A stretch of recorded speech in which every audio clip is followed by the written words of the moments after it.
حتى لغات المنطقة بس بقلل من الهوية.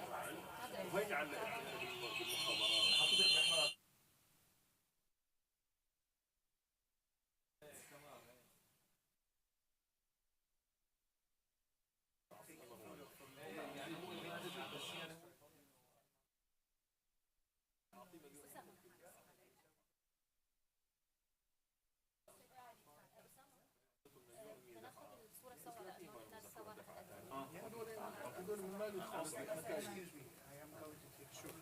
You may step in 2 steps.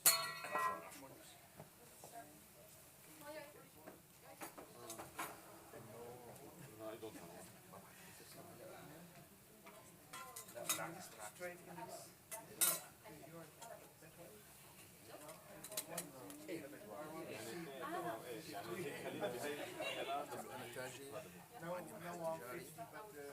هذول زكاة مال ما عرفنا عن المصدر لأنه المصدر بده يجيب وراك فلان وفلان فلان. قال لي أنت شو بتدفع اليوم ليرة سورية؟ زكاة. أنا بشتغل للناس للفقراء والأيتام كذا وأعطيني. وفقاس كمان يعني بيدفعوا أيام ما بعرف منين بيجي من شو بتجي المصاري. أنتوا عصابة أنتوا عصابة نزلوني تمويل إرهاب.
Temperature okay? Should we put it higher? Huh?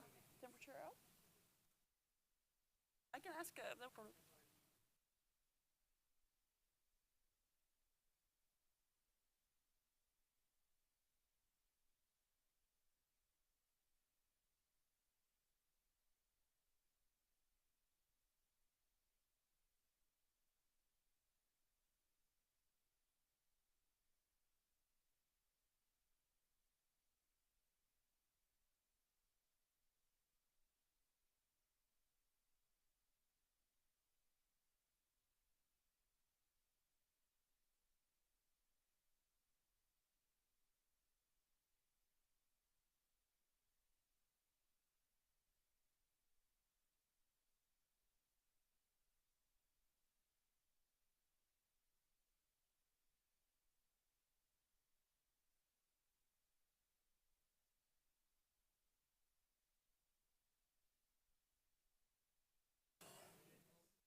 Welcome at the second day of the Syria case hearing of the People's Tribunal on the murder of journalists. We will start with the opening statements of the prosecutor of this tribunal, Amadena Bernabeu. Thank you, Jasmine. Good morning, everyone. As we announced yesterday and explained at length today, in our second day of Syria, after learning so much of the national context, of the circumstances of the Syrian colleagues, journalists, human rights defenders, lawyers in general from prior, but definitely after the uprising in 2011, which is called the revolution. Today we will focus and we will listen testimony about Nabil Al-Sharbaji, which I really try to pronounce it as my Syrian colleagues and friends, but I cannot. But it will be testimonies mostly of professional colleagues, friends from childhood, and people who know his work and his opera prior to his role as a journalist. And not only they will identify a little bit his tenure and his journey as to become a professional journalist, which he was at the time of his arrest and abduction and assassination in jail while in custody, but also I think he represents, and we will be able through the testimony to understand what Nabil's persona it meant for the movement in Daraya and beyond Daraya in Syria in the aftermath of the uprising again in 2011. Yesterday, I think we spoke at length in the tribunal, showed respectfully a great amount of interest about these young men who became journalists in such a specific moment in the history of Syria, what their values were, which I think is very important in shifting the history of the country and how that translated into what they wrote, what type of outlets are right now working in Syria and are legendary in a way thanks to the efforts of young people like him. So we will be very much, I think we will address equally the cruelty and the conditions and the treatment of people that have dared to express the truth in Syria, which continues to happen. It is relevant as of today as we gather in this room. And we will mark again by following his story and the story of his family and the inability of the family to have any redress, any justice, any acknowledgement of the death beyond just being told that he was dead, if I recall, in 2019, of the impunity, the rampant impunity, as we would call it, that still reigns in Syria. Thank you very much.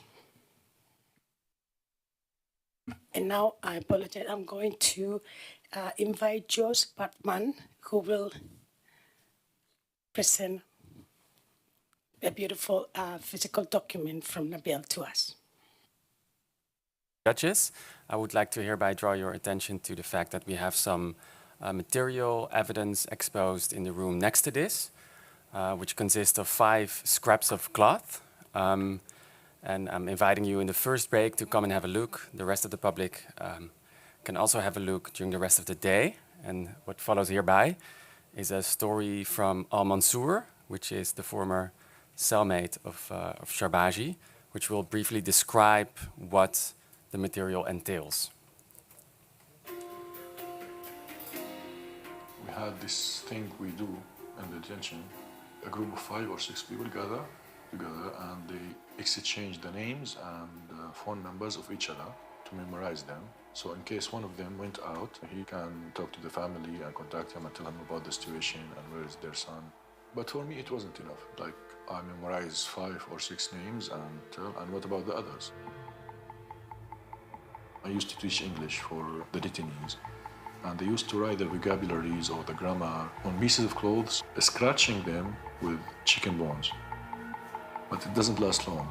So we were afraid that we may write all the names in this way, and when we smuggle out this shirt pieces, it would fade away and all our efforts and risk we took will be in vain.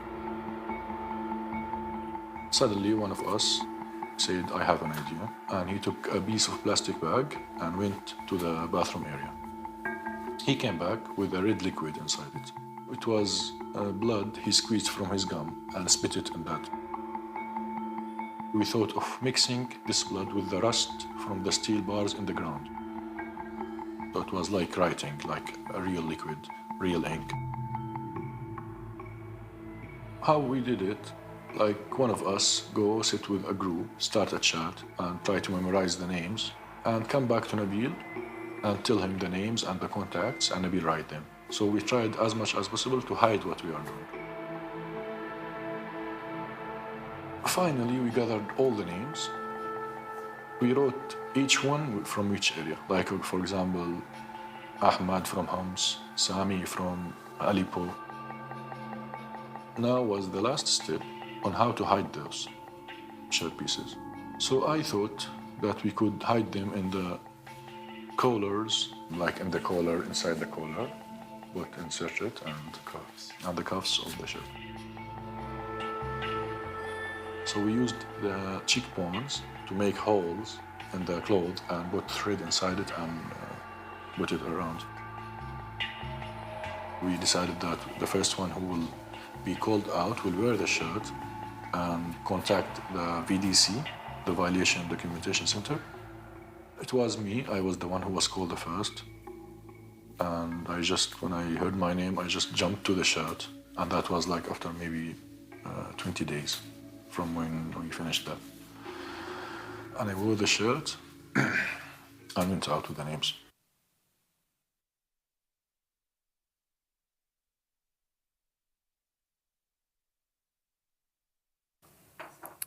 The tribunal would like to thank Mr. Mansour Omari for providing these pieces, which you can indeed see afterwards in the adjacent room. And I will now call the next witnesses, Mrs. Hanan Alakut and Osama Shubashi.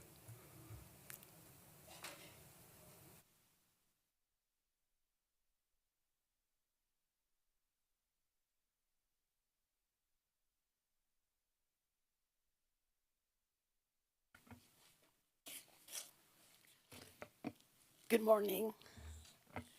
I may actually require myself, thank you. You're going to be testifying in Arabic, am I right, Miss Alakou? نعم سأتحدث العربية. Yes, Yes, I will speak in Arabic. thank you very much.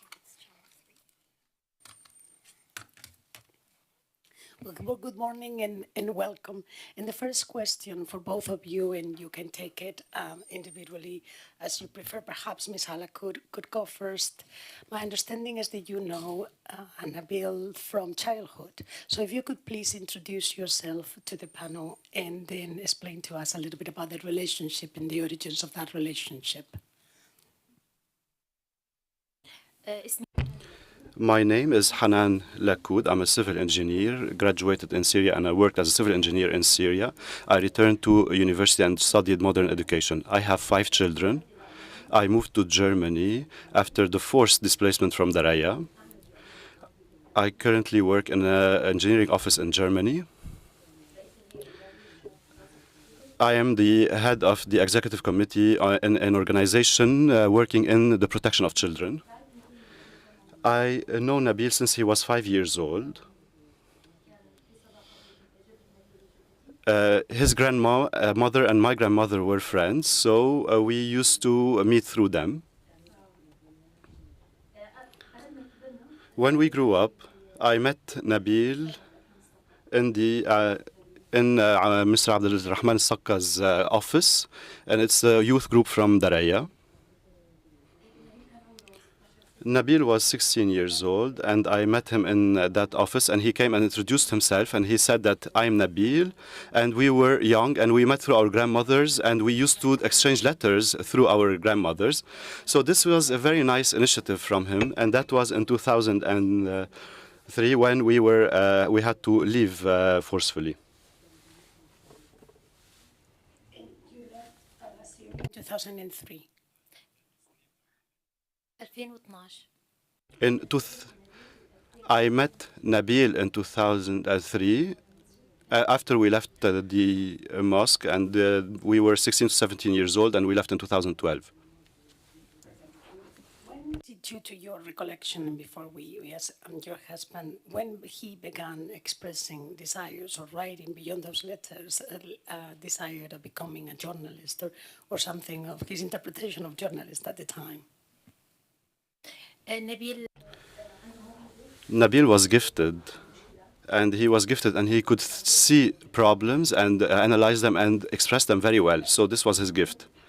Even when I used to have dialogues or conversations with him, he was able to explain that there was a problem here, and he was able to explain it in a very fluent and eloquent way, and he would reach hearts before reaching brains.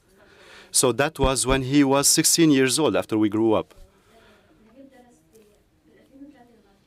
In 2003, when the guys were detained, I would like to clarify something. Nabil is in a younger group compared to another group that was older. He was born in the 80s, and there was a group of people born in the 70s. So the people who were born in the 80s were students in the mosque where we used to go. Nabil was a student with Haytham Al-Hamwi, and he was detained with the rest of the guys in 2003, and then he was released in 2005. So since his childhood, Nabil grew up with this group. When Haytham was detained, Nabil was in the baccalaureate, and then he went to the Agricultural Institute because his father had a garden, and he was helping him. And then when the others were released from the detention, and they continued their activities together, and Nabil kept meeting with Haytham.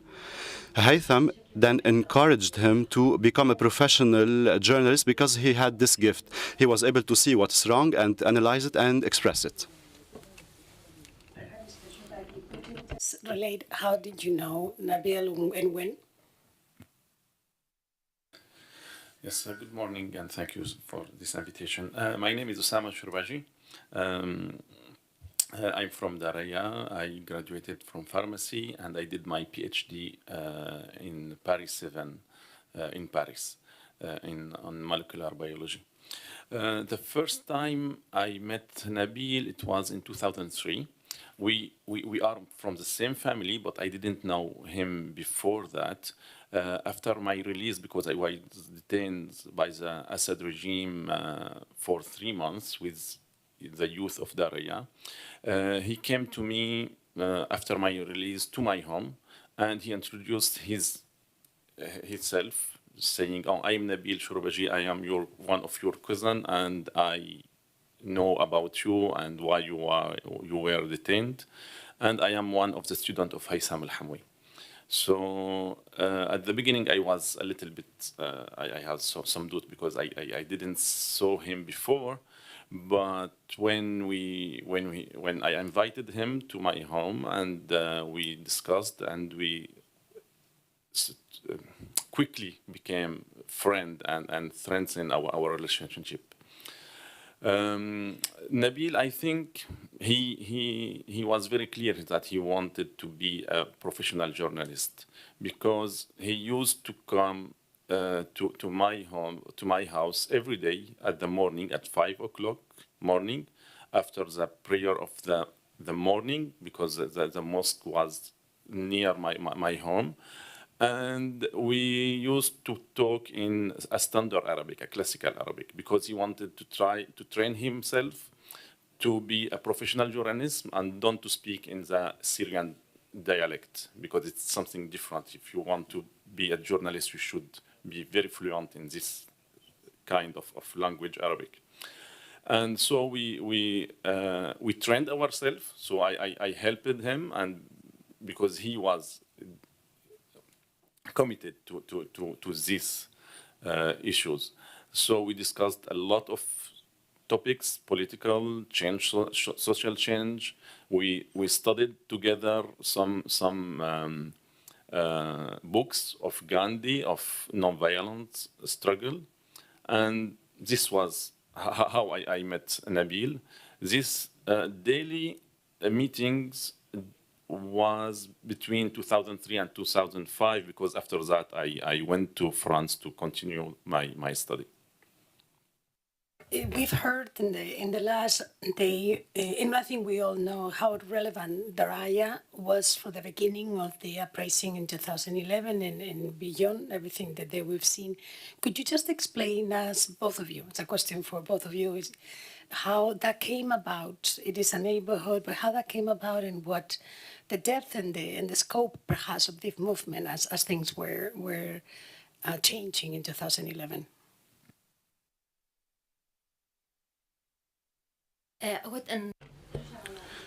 I would like to go back to 2003, because in 2003, so from 1989 until 2000, we were in the Mosque of Bin Malik. It was a social and religious movement where a youth group of men and women in a safe environment, so they were expressing their opinions and discussing things freely.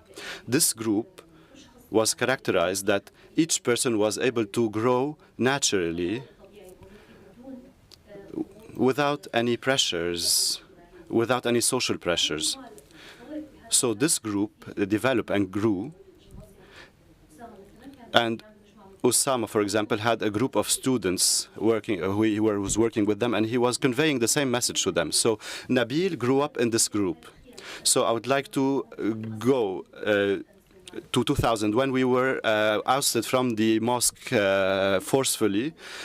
And then we started meeting in the library of Mr. Sakka, who established the place and who sponsored this group until it reached this level of awareness and this level of responsibility. And we became aware of all the faults that are around us in our society. So 25 of the guys were detained and 11 girls were invited to the security offices. So the guys between 2003 and 2005 were released in like one after the other. Nabil witnessed all these phases with us. The first one was in the intellectual development that we had and the cultural development that we have built together in this safe group. And then he saw that this led to a direct confrontation with the Syrian regime. This led also to the detention of the guys and also the girls. The development of Nabil during this phase made him mature a bit early, and he decided that he has to do something. So he had to do something, and he had to keep resisting any violence directed towards the people because of their opinions. Could you please also repeat the question?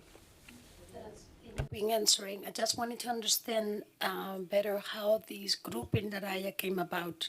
Our understanding is that Daraya is a neighborhood, and there has been particularly targeted prior even to 2011 by the regime. So we wanted to understand the movements and what was the sentiment around the people of Daraya and how these groups, the later became so crucial in the 2011 demonstrations came about.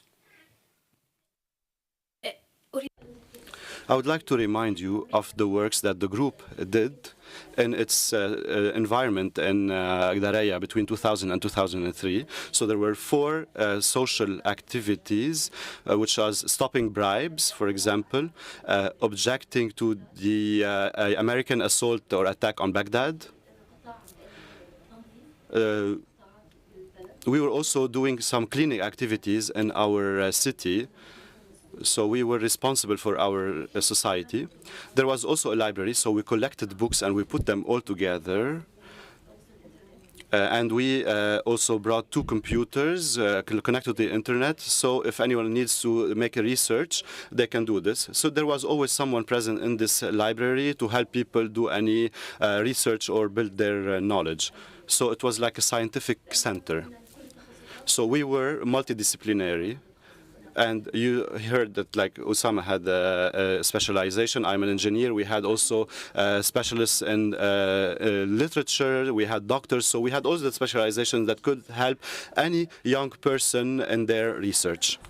So this work was closed we only worked for 1 month, and then the security agency came via the municipality and closed our center, and they called the guys to the and detaining them for a long time. So this movement between 2003 and 2003 led to the detention of the guys between 2003 and 2005, and us as women, we were visiting the parents of these detainees. I used to go and visit Nabil's parents or Ahmad's parents, so I was trying to provide them some social or psychological support. And when the guys were released in 2005, we met again. 2011 was like a dream moment. We used to dream to make any change. So we were following the news about Tunisia when things started to happen in 2010, and then the events in Egypt followed, and then we were wondering if we can do something or not. We were always communicating about this, and Nabil was a part of the group. There was no mentor and student. We were all equals at that point. Just I want to add some points about Nabil and the groups. What was special in that group in this area and this environment. To be honest, Daraya is one of the how I can say, it's a community very conservative and with a big respect of their religion. And what is special is about this group. It is to have. We can criticize everything. We can think about everything. There is no taboo in our groups. So one of the most important subjects and which we used to discuss, it was about the violence and how we can express our demands without using the violence, the non-violent struggle. And Nabil was very, very close to these discussions. And when I went to France in 2005, I remained have some connection with Nabil, but I met him again in 2009 in a long training about the non-violent struggle. This training was conducted by trainees from Serbia, outboard movement, and Nabil all this time was thinking about how he can practice what he learned in Syria. This was before 2011. So when the Arab Spring began in Syria, it was this opportunity, and Nabil was very motivated, excited to, okay, we can do the same scenario, and we can win, and we can change the dictatorship. So all this discussion before, I think, give us some advantage when the Syrian revolution began, because we were aware about how many dangerous is the violence, and if people use weapon and arms to defend themselves or to attack some police center or something like that, how dramatic it will be. And we see now the results. So this is the history of this group. Perhaps within that actually context, and to know better about Nabil and all of you and the engagement of the work, we also learned in the last 24 hours how crucial was to get internet, when the satellites and access to internet in the 2000s, as it was for all of us, but was real in Syria. So in that moment, how you guys can maybe narrate how he came about to become a journalist and how those demonstrations, because what we know is that Daraya had also these massive demonstrations that were filmed and that they were then reproduced in social media, and all of that forged a little bit the type of journalism that he became known for. Perhaps just walking us through that, so those months in 2011. When I remember Nabil, when his name came to my mind, I always remember Nabil with his camera attached to him. So before the 2011, so I think he was very related to his camera and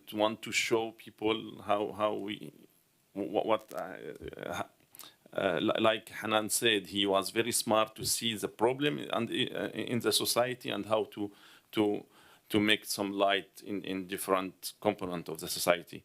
And when after 2011, Nabil was in charge to film the demonstration, the Pacific demonstration in the in Daraya. And as this job is very dangerous because the Assad regime targeted journalists and wanted to hidden what happened, what was happening in Syria. So Nabil was hidden and was trying to work with another name, a fake name, to go to upload his videos with another name, because this work was very dangerous and especially in the first years of the revolution. I don't know if.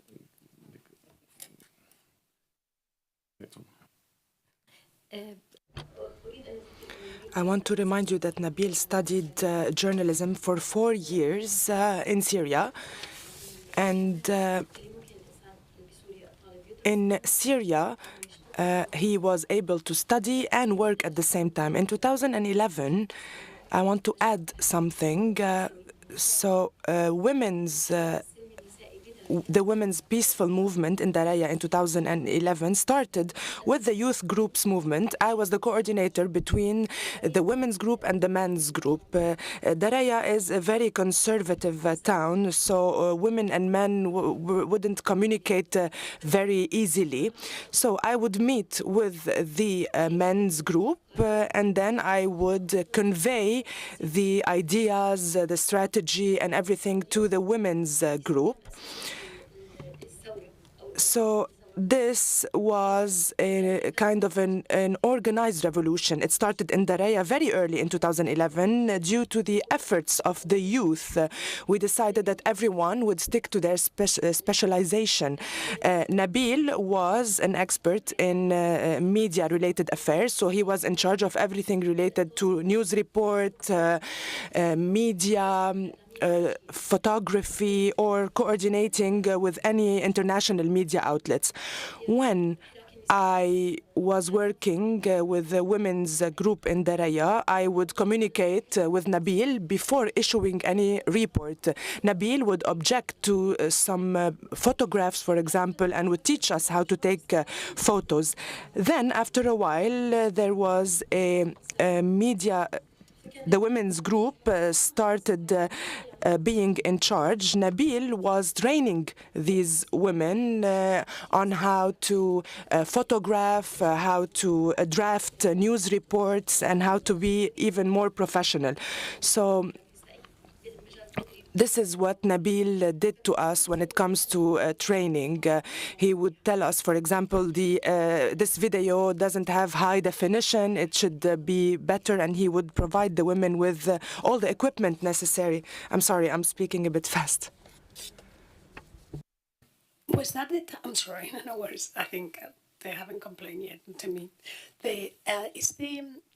Was Nabil the only young person at the time, I mean, recently graduated, doing this? I mean, it was something that was spreading around the country, of that Daraya was really the epicenter of these uploading videos, and the risk, obviously, taken by all the Nabil and others in the filming. Was that, just can you tell us a little bit if it's the only one?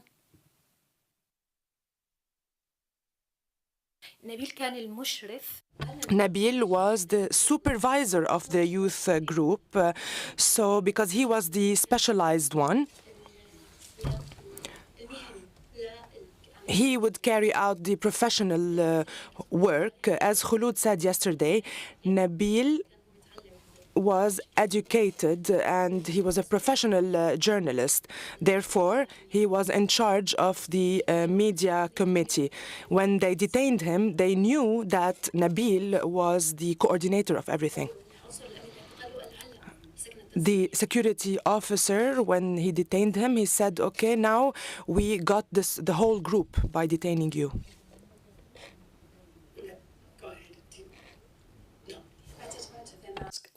So he was arrested the first time in 2011, and is that right?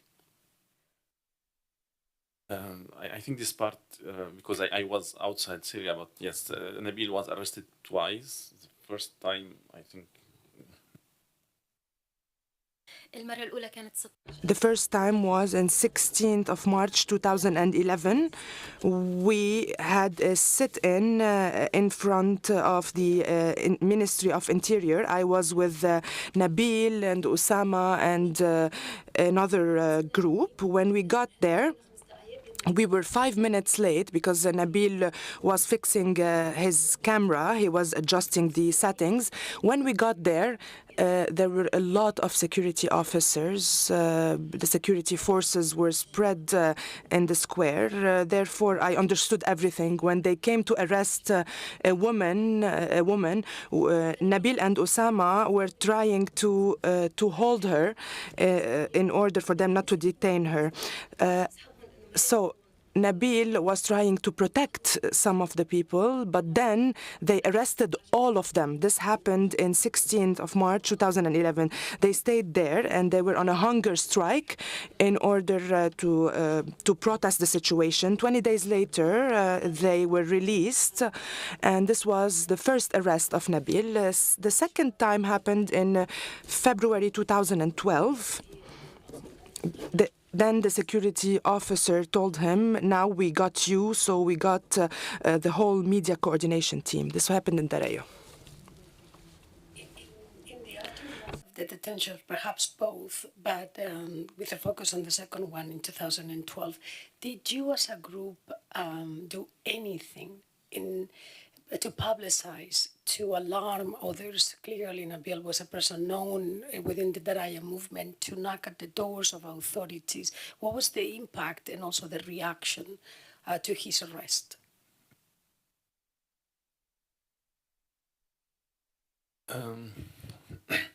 When he was arrested, I was talking to him in the same time, and I was very afraid about his arrest, because I talked to him, are you sure you are safe if you want to move from, because he was tried to hide in several homes in Daraya. And he said, no, okay, everything is okay, and there is no checkpoint at this time, and he wanted to see his fiancée. But unfortunately, in the same days, we lost the connection, and after that, after few hours, we realized that Nabil was arrested. I think his arrestation was a big, how I can say, had a big impact on the city, because Nabil was one, or I can say the most one who prevent youth from using violence in the demonstration. He several times was, how I can say, discussed with youth about the impact of the violence. He was offered some support from some people from Arabia Saudi if he want money, if he want some materials support, if he allow some youth to use a weapon or to use some Sunnit symbolic names to rise this ideology in the area. So he blocked all these ways, and he wanted to be very clear that we don't want to use violence. His arrestation, I think, was a dramatic, because one of the most important people who was trying to block using the violence in the area was now absent. Of course, there is another causes to use violence, not only that, but in my opinion, Nabil was one of the most important people in the area to prevent violence in the area. بدي أوضح I want to explain something. The person who arrested Nabil is one of the people who entered suddenly to Daraya, and then they arrested him at a very important intersection. So there, they would search all the cars, they would ask people for their IDs. They had a list of people they wanted to arrest. Nabil was unlucky because his car, he had to go with his car to this intersection that had a checkpoint. He had a laptop, and then when they saw him and saw his ID, they recognized him. And then when they arrested him, they thought that they won because they thought that they arrested the person in charge of this whole Syrian revolution in Daraya.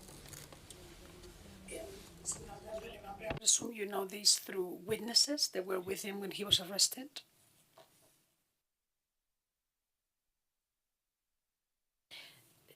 نحن دائما We were always in contact through a Facebook group that was closed only for us. So in the Facebook group, people would write, for example, Nabil was arrested, be careful. So if Nabil didn't have his mobile phone, all these people should hide and be cautious.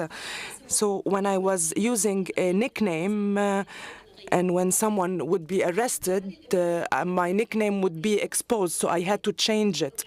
So when someone is arrested, this used to be a priority for us.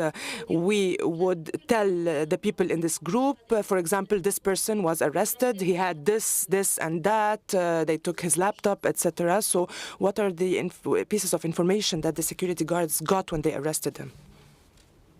My last question, he was arrested in 2012, and I think they officially, all of you and their relatives know about his death in 2018, if I'm not, or 15, sorry.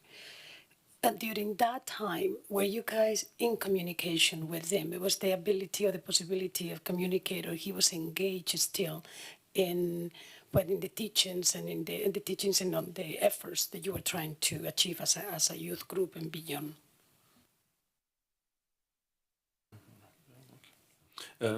Yes, we had a chance to communicate with Nabil, and this is very, very rare and strange in Syria. But through one member of his family, he was visiting him in Adra prison, and we communicate with him. So he always send us about his news, how he's going, and he wanted us to write him some letters. So we have this communication, and I received letters from him in a hidden way, and he was very afraid to be transferred to Srednaya because he was hearing that if he will be transferred into Srednaya, he will be condemned and maybe he death. And the last time, I think it was in 2014 when I received the last message from him.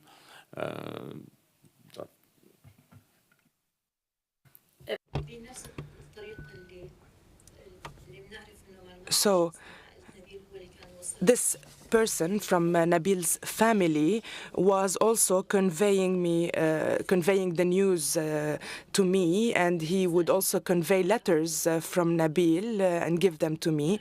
He would say in those letters that he was in a bad situation, he was being tortured, and he was very tired because they were using very horrific ways to torture him. Even reading these letters was very hard for me. He was being humiliated and tortured, and this is very sad because he was only conveying the truth to the people. Thank you very much. Yes, absolutely. About the letter, the last letter that I received from him, it was very and emotional because he mentioned something very special about my relation with him. He said, okay, that all this discussion together that we had in the morning was very important to support him during these years in prison. So for me, it was something okay. Thank you very much. I don't have any more questions. I don't know if the panel has any questions. Yes, Marina. Well, first of all, thank you very much for your testimony, which is very important and very sad. I would like to ask you two questions. When did you learn that he had passed away? And then the second question is a little more general. You said that in 2011 you started to have a dream, to dreaming. You were saying were seeing what was happening in Tunisia, in Egypt. When did you realize that that dream of yours of a change, a non-violent change, as you said, had been transformed into an actual war? I mean, that dream was over and that the situation had changed considerably. When did you realize that, and how it happened? Thank you. Yes, please, just the first question, because I didn't. When did you learn that Nabil was dead? Because you said that you received the last message in 2014 from him, and when did you learn it? What? Yes, for me, I remember that it was later when someone خرج, get out from the prison, and he said that he was with Nabil and he was sure that he was died in Sydney. I think it was in 2016 or something like that. I didn't remember. Maybe Hanan can.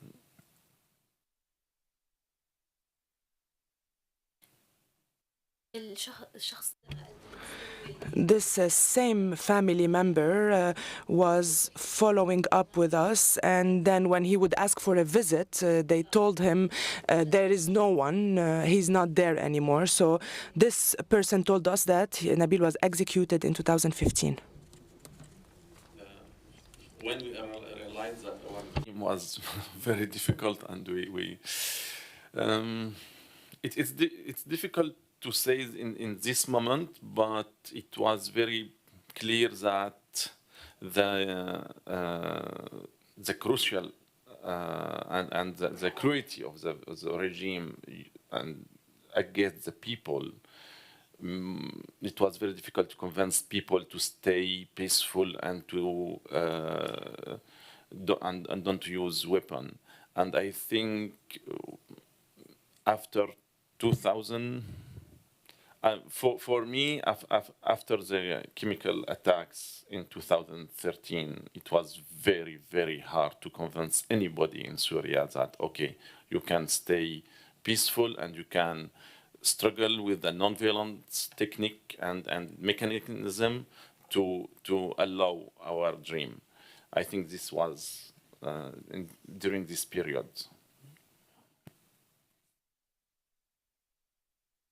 أريد أن أضيف I want to add that as a women's group or a women's movement in Daraya, when the group started holding weapons, we weren't able to go to the streets anymore because the groups that started using weapons were telling us that we have no role there anymore.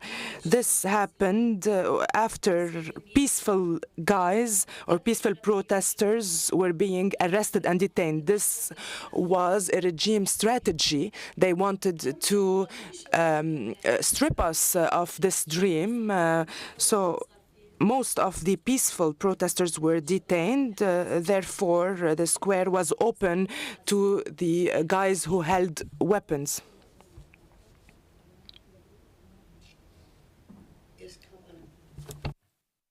Yeah, good morning. I have a more general question, just for my own understanding. So this neighborhood of Daraya, how is it related socio-economically to the rest of Damascus? And was there a feeling of alienation from the regime for other reasons apart from what you have described, as part of that group? For instance, was it an area where you were deprived of basic facilities?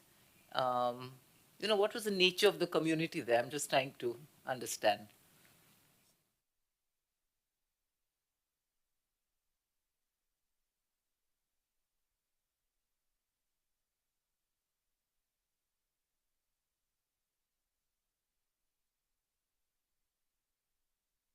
Um, I think the most people of Daraya are farmers because they work in agriculture and in Nijara, means yeah. And if I can say, in general, it is not a poor area because it is very close to Damascus. So, in general, the people living well. Okay, of course, there are some who are poor, but if I understand the question, there is a social movement in the city because there is different group, ideological group, and there is a lot of debates and discussion. So there is a movement in the city. I don't know if I answered your question exactly, but So this movement was even before 2011. You're saying it was already there, the sort of ferment, the yes, alienation from the regime. yes, yes, yes. أنا أريد أن أضيف I want to add, or I can talk about the women's perspective in Daraya. Women in Daraya, in general, don't have freedom to move or enter the political sphere. So, in April 2011, I went to participate in a protest, and there was a guy on the street saying, "Why are women participating in protests and demonstrations?" So this feeling was there. As a woman, I am here. This is a fact. So if you accept it or not, I am here. I exist. So I was, as an activist in the women's movement, I was trying to convince women of this fact. We are there regardless of the opinions of men. This was very challenging for us as women in particular. Add to this the revolution, you can add the security threats. So this was, I knew of these difficulties and challenges. I grew up there. I knew how the society was exercising pressure on women in order for them not to be able to be free. So I was trying to encourage women to participate. This is why the women's movement in Daraya was more apparent in the media. Due to this organization that was friendly to women and that was encouraging women to participate. I could also follow up this question about, you said the ideology was different on the alienation, but in what kind of direction? And was this more of a religious tendency or more of an explicit political tendency? Before 2011, it was more religious tendency. It was in Daraya there was different groups, and we had this dialogue with all groups, and this allow us to develop also our idea about the future of Syria, about democracy, because we don't have in Syria a free political party. So the only way we had in Daraya to express ourselves, it was through the mosque. So there was different mosque in Daraya who, and it's known to people that, okay, this mosque is for Salafists, this mosque is for more liberal groups, etc. Thank you. And I also had a question about, you mentioned that Nabil was afraid to go to Sednaya. And we heard about this yesterday, about the reputation and the role of Sednaya. So, but now you said that he actually died in Sednaya. One word was used, execution. But do you have more information about when he was transferred, how, why, and the issue of, was it a formal execution, or was it, did he die because of the effect of the long imprisonment and torture? المعلومات اللي The information I got was through this family member who was talking to people who were being released from Sednaya. This person went to visit another person in that prison, and this detainee was saying, I heard the guard saying, I have a body. So he asked the security guard on the outside who was the person who died or suffocated. This is what they used. What's his name? So this guy on the other side heard the guard talking. He knew that he was talking about Nabil. This guy was saying, Nabil is fine, and I heard him talk, and I know the voice of Nabil. Someone was asking, where are the belongings? And then they said that they heard Nabil's voice. So this is the guy who told Nabil's family member about Nabil's death. This is why there were a lot of doubts, and people were saying that he was killed and executed and didn't die of natural reasons. إذا مشان التواريخ لازم أرجع Regarding the dates, I should go back to the long discussion so I can determine when I knew that or when this family member knew of his death. They are not very clear in my head.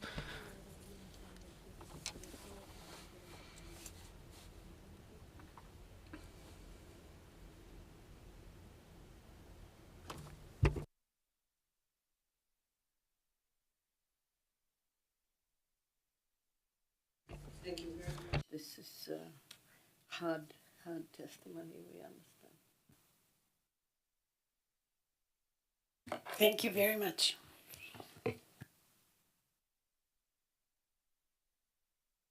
Thank you so much. We will now break for 30 minutes and reconvene the tribunal in 30 minutes.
Welcome back at the Syria hearing of the People's Tribunal on the murder of journalists. We will now reconvene with the next witness, Mr. Yasser Golani, who will join us online.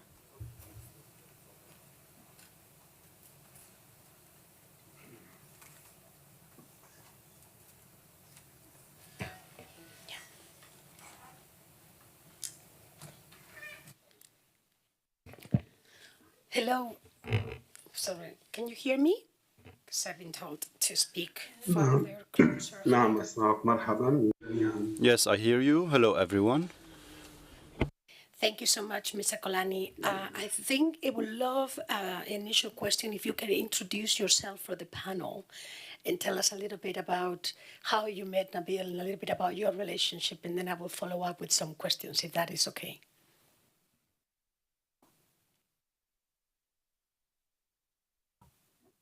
تمام.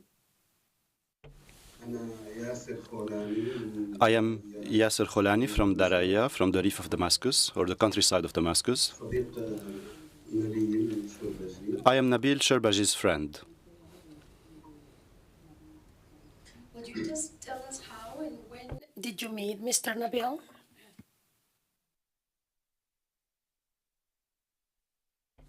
أنا أعرف نبيل قبل الثورة السورية. I knew Nabil before the Syrian revolution. He is from the same city, from Daraya. I know him closely. He's a friend of my brother's. خلال مجموعة جامع أنس بدارية. I know him from the group of Anas Mosque in Daraya. التقيت بنبيل كثيرا قبل الثورة. I met Nabil a lot before the revolution. However, we became closer during the Syrian revolution. Can you elaborate then about that encounter and in those days prior and immediately after the revolution when you began working together and engaging on activities together?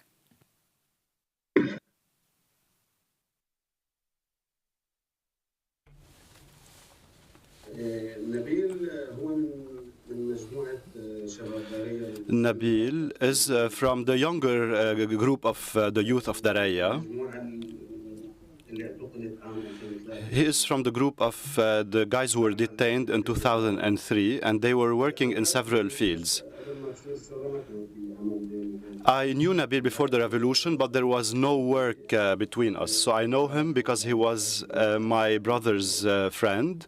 I know him and I know his family. Before the Syrian revolution, we did not work together. And when did you learn about, and if you participated about Nabil's work as a journalist? And if you can just describe it to the best of your ability.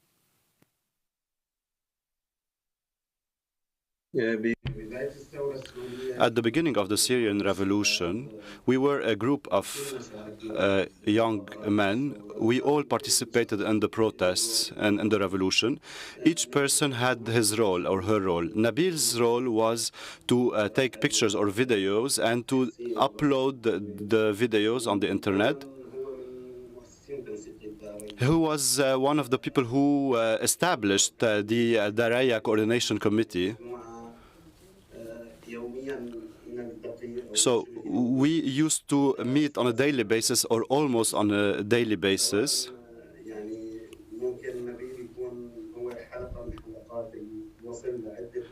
Nabil was the link or the point of contact between many of us, many of the groups. So we started working together at the beginning of the movement of the revolution of 2011.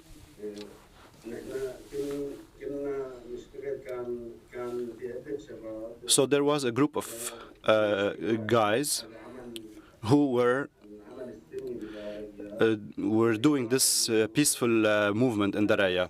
Nabil was a part of this group, and during these meetings that we held, I became closer with Nabil. So Nabil was a friend of my brother's at the beginning. Our relationship grew during the revolution, and we used to meet almost on a daily basis. What was your role or activities, Mr. Kolani, as you were part of this group and through your brother and Nabil became more engaged?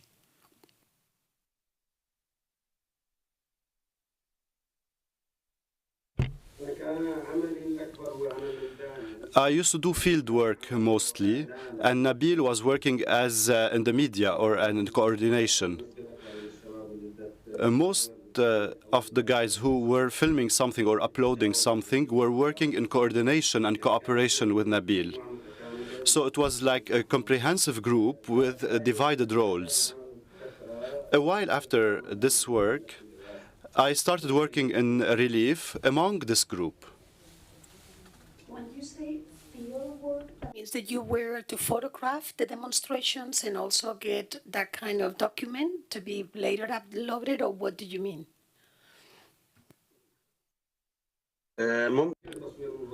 It's possible to film protests.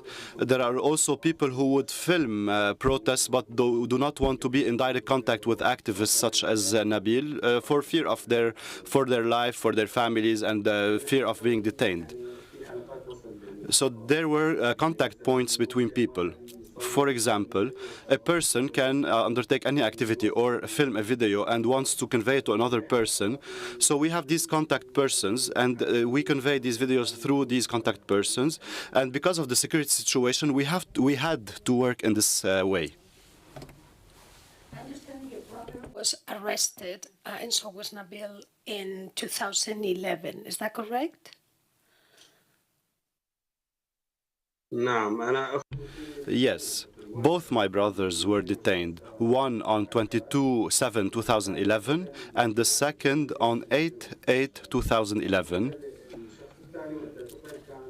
When my second brother was detained, he was Nabil's close friend. They used to sleep in our house at the they were close friends. They used to sleep in our house at the same time.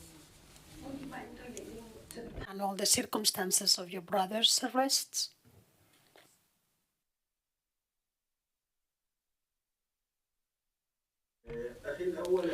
My first brother was detained on a Friday on 22/7.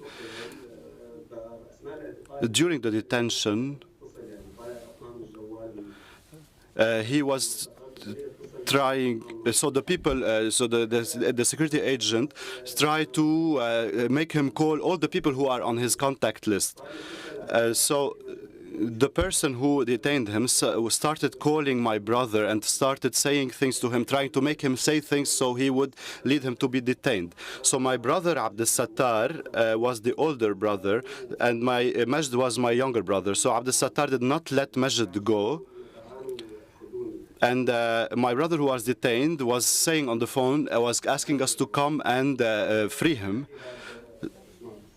So my brother Abdel Sattar, who was born in the 1980, went to bring him, and unfortunately he was killed because the security agency had made some sort of a trap. And on the same day, Islam was detained as well in an area that is close to the protest area.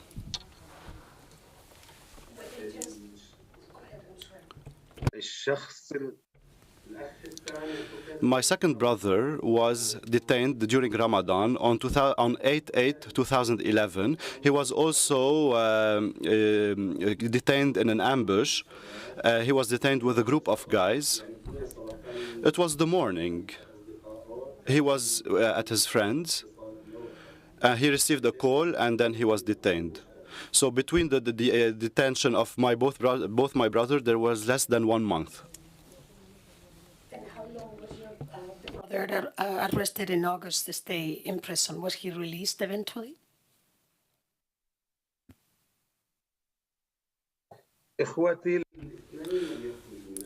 Both my brothers didn't make it out of prison. They stayed for a while in the Air Force intelligence branch, and then they were transferred to Saidnaya prison. 2 to 3 years later, the regime gave us their death certificates. Both had the same date of death, so they never made it out of prison, and they died as martyrs. Okay, with your brothers, or were they communicating with the outside at all in those 2 or 3 years since their arrest?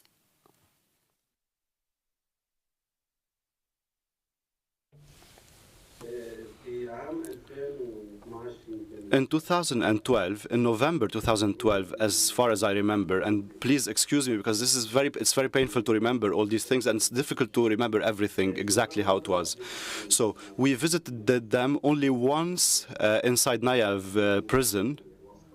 And you know, like in Syria, we have favoritism and we know people, so we managed to visit them once.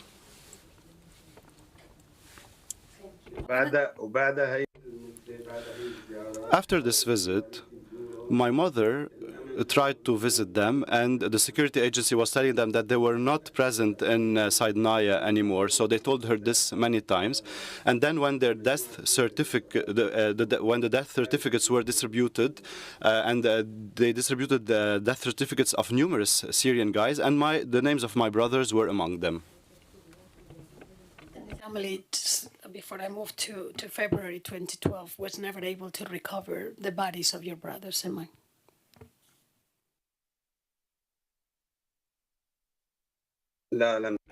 No, we were not able to recover the bodies. We did not recover the bodies, and we only saw them once between 2011 until the news of their death. So we saw them only once, 1.5 years after their detention. And then the only news we got after that was the death certificates. If I can now take you to the 26th of February 2012. Could you please describe the events, what happened in the events around the moment where the Constitution was actually burned and it was all of this commotion that precipitated the arrest and the repression?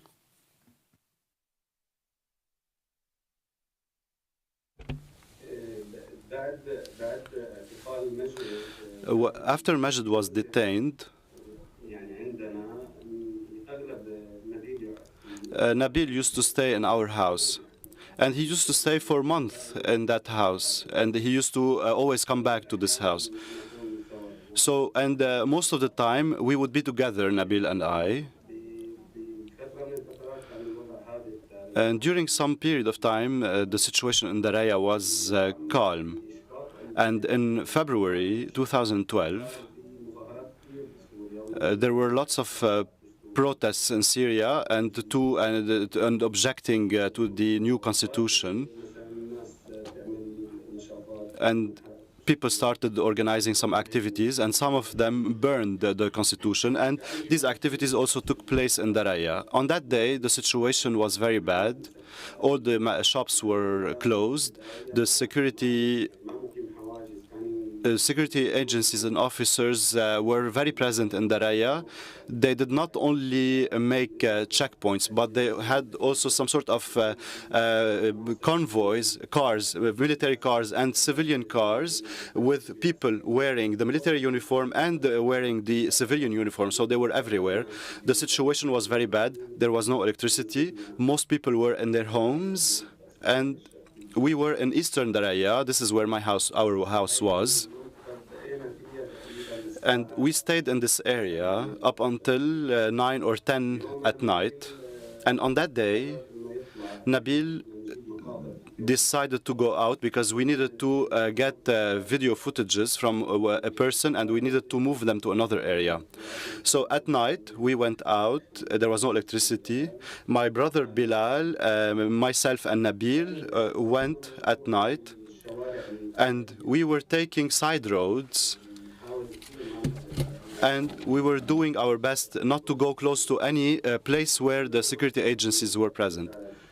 We reached the Revolution Street or Athawza Street, and it's an intersection between two streets. Suddenly, we saw a whole convoy composed of 8 to 10 vehicles with military people and civilian people. So they stopped us. We were in a pickup truck car, and we were moving without using the headlights, so we wouldn't be detected. And each person was looking and making checking the road on the left and right. So the security officers stopped us, and they brought us out of the car. They took our names, and they made us stand against a wall. So we stood against the wall and they told us to wait. They took our identity cards and went. At that point, two officers came and started searching the car. Nabil had the laptop and a hard disk in the car. So one of the soldiers carried the laptop and came. And the person who went to check the identity cards came back to us also. And so he started asking, what's your name? What is your job? Who is your family? What do you know? So these known questions, in addition to lots of humiliating words and insults.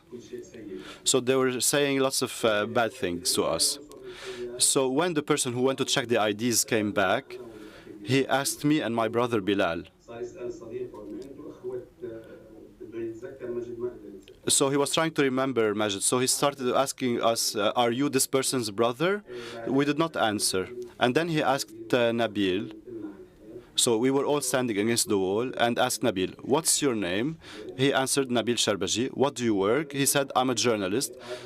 So he asked again, are you a journalist? He said, yes. So that soldier went to a high-ranked officer, and they took Nabil at that moment. So they took him, covered his face. So they covered his face with the sweater he was wearing, and they put him in a car. So they left him in the car and came and started investigating with us. They started asking us where we were, what we were doing, where were we going. So we trying to be smart and trying to evade the answers of answering these questions. So all this lasted approximately half an hour. And then the officer said, I don't want to see you here. You have to be gone within 1 minute. So we left.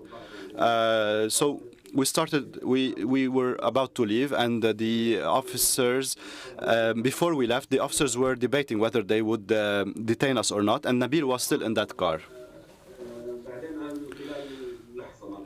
And then they said, you have to be gone in 1 moment. So at this moment, we left. On that day, there was no internet connection in Daraya, and there was a large group working with us. I was very afraid and I was worried, and I needed to inform the group that Nabil was detained, and there was no means of communication. I remember that there was a doctor in the group, and his name was Akram. So I reached him and I told him that Nabil was detained. So he was able to disseminate the information. Usually the security agencies would arrest a person, and they would check all the content, the contacts in his contact list, and try to contact them, and they try to extract information from them. You left the space where did you see what happened with Nabil? If they take them away, do you see any further?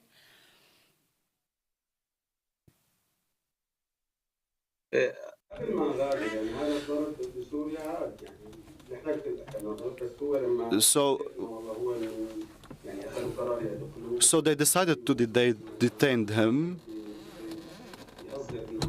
And the security agency, like officers, usually beat the detainees. So they beat him before we left, and then they put him in a car. So we were not able to stay because we were afraid that to be called, so we left immediately. The only concern we had was to inform the rest of the group so that they'd be cautious, so no one else would be detained or arrested. The days following the Nabil's arrest, amongst, as your activities, unfolded in the reaction amongst the group and all of the different groups working together?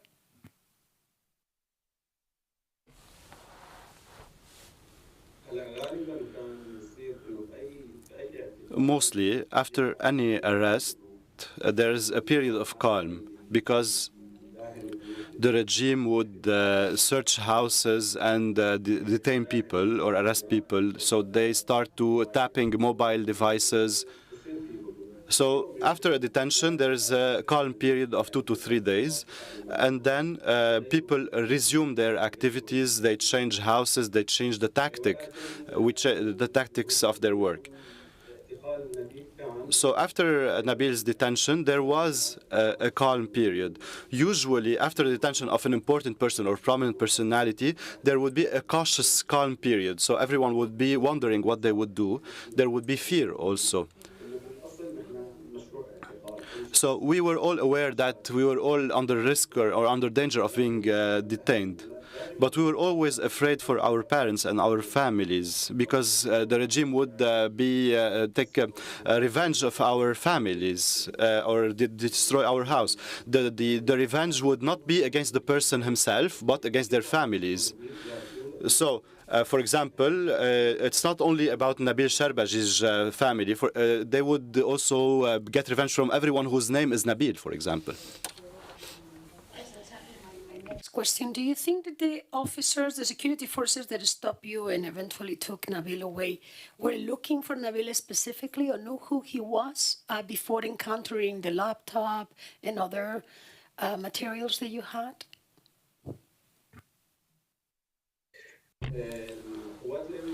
The security forces would usually have a list of wanted people. But if they find someone and they found them suspicious, they would detain them. So they were looking for Nabil and other people, and people other than Nabil. So when he said his name is Nabil Sharbaji and he said he's a journalist, it was over for him. So he confronted them and said that he was a journalist. In my opinion, he was trying to protect us because we were two brothers. So he took this step. He said that he's a journalist, and for the regime, when you say you're a journalist, they have like some sort of a fear or phobia from this word. So they knew Nabil by name, and they were looking for him and for others, and they were looking for many other activists, and they were arrested one after the other.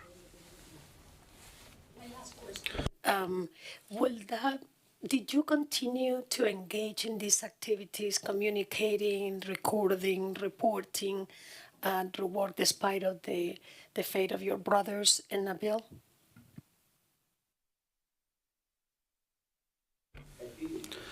Of course, certainly.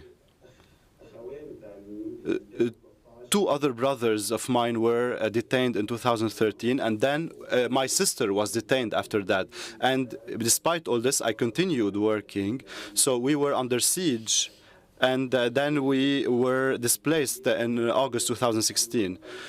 So all the people continued their activities. Those who did not continue were either killed or detained. So we had an objective, we had a target. And to be loyal to Nabil and all the other guys, we had to continue with our work. Thank you very much, Mr. Alani. I don't have any more questions, but perhaps the panel of judges may have some questions. Thank you. Thank you.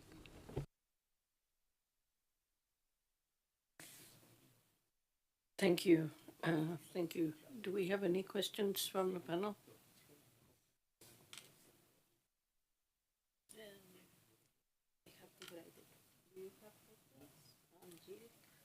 We don't know. We haven't got Gil yet, but you go.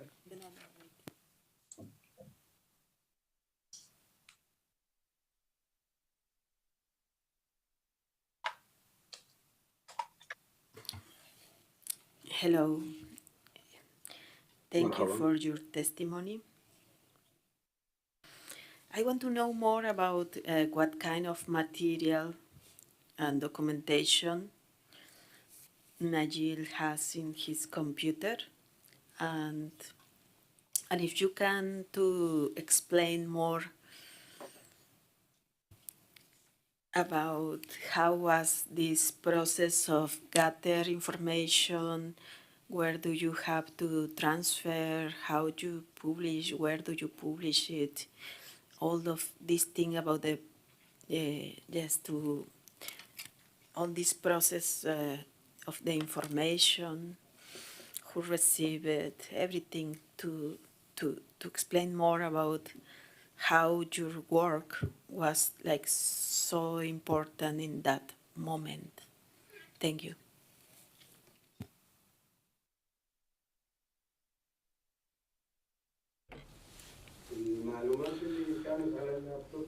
The information that was on Nabil's laptop, or was videos about most of the protests in Daraya in particular, and all the movement in general in Syria. So any peaceful protest or activity in Daraya was, whether it was candlelit events or dialogues, peaceful protest sit-ins, so everything was there. And there was also material from the period before the revolution, for like meetings or dialogues. There would be also videos of just gatherings of guys.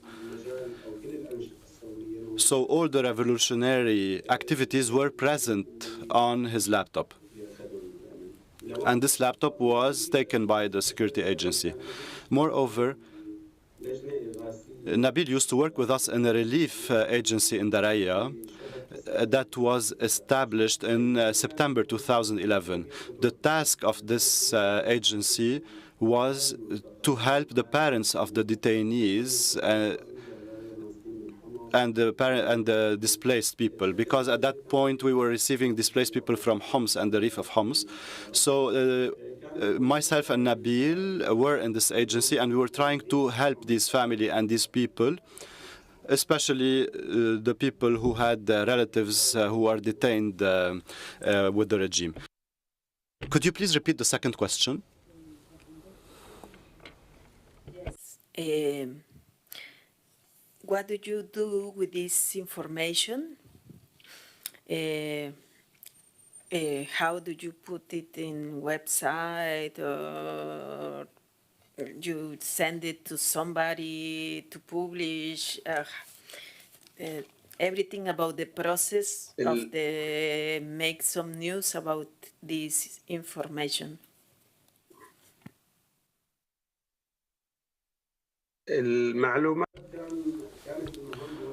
So the tasks were distributed on people. So people would be in charge for filming. Some people are in charge for archiving.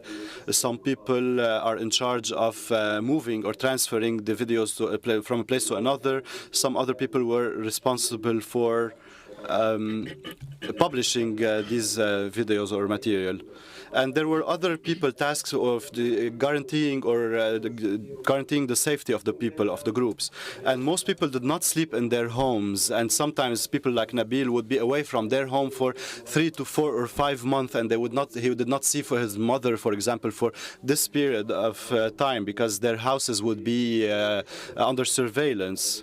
And there were also people who were telling on the people. And if there's someone who is wanted, there will be someone watching the house. And then when this person comes home, the security agency would be informed that this person is at home now. So we were publishing the information on the pages on the internet of the Syrian revolution. And some of them had reached to international media outlets or pages. Nabil had a great role in this field, because he had experience already in the field of documentation and journalistic work.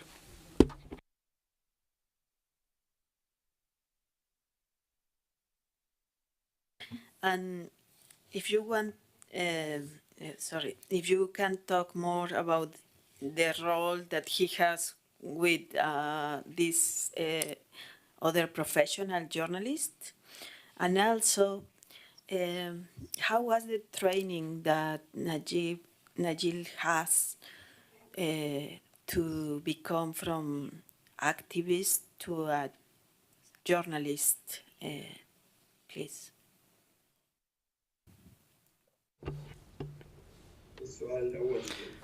Can you repeat the first question, please?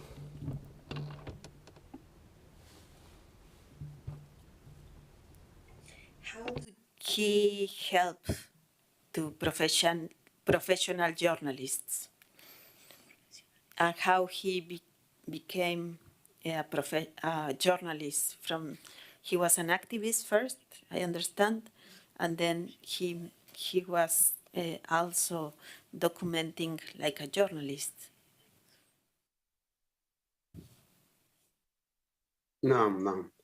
Yes.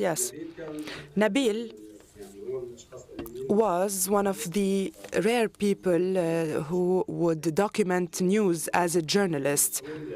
In Syria, at the beginning of the revolution, every person became a journalist and became a relief activist and many other things. He would do many activities. There was no specializations. The guys or any guy can do different jobs. They can be journalists working in rescue and relief. They would take videos, etc. So we had a lot of jobs, and they were distributed among us. But Nabil specialized in this thing in particular because he was studying and he was trying to improve himself in journalism. There are videos documented by Nabil where he filmed guys being arrested, being beaten, all the violations of the regime. Even when he was in Adra prison, he would convey the situation of the prison, inside the prison. He was like a witness. He was trying to document violations. This is what he was doing, more than being a photographer.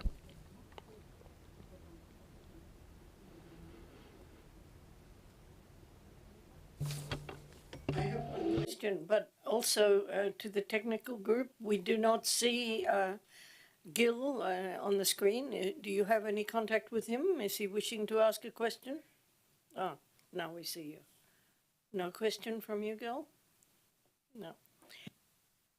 My question to the witness is, thank you very much. I'm sorry to have to ask a specific question about the death certificate that you said you received about your brothers. I think you said that they were both killed on the same day, but I'm not sure if you meant the certificate is signed on the same day or were they both died on the same day? Could you be a little more specific? Do you know what happened? Were they executed, or what was the... forgive me for asking this question.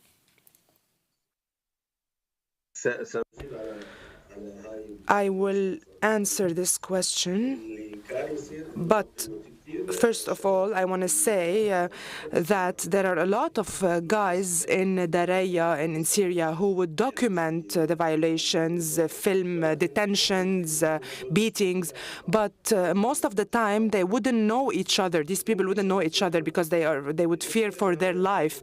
They would be points of contact. Nabil was a point of contact in Daraya between a lot of the guys. I could be documenting, and then another guide is also documenting, but we wouldn't know of each other. There would always be a contact point. In Daraya, Nabil was one of these contact points. When it comes to the news I received about the death of my brothers, when they give us the certificate of death, they gave us the date of execution. They were executed in the same day. They didn't give us the certificates of death on the same day. It's normal for us to receive them on the same day, but it said that they were executed on the same day.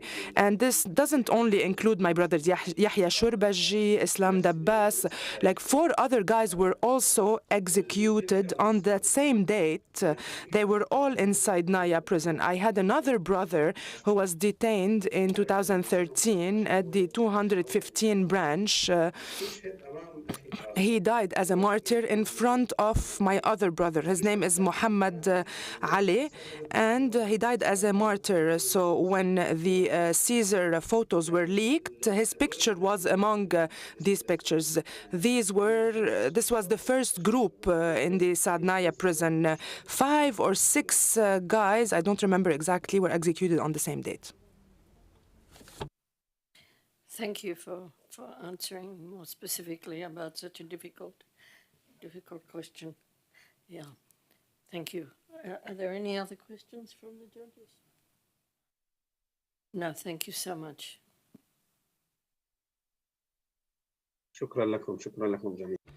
Thank you, everyone.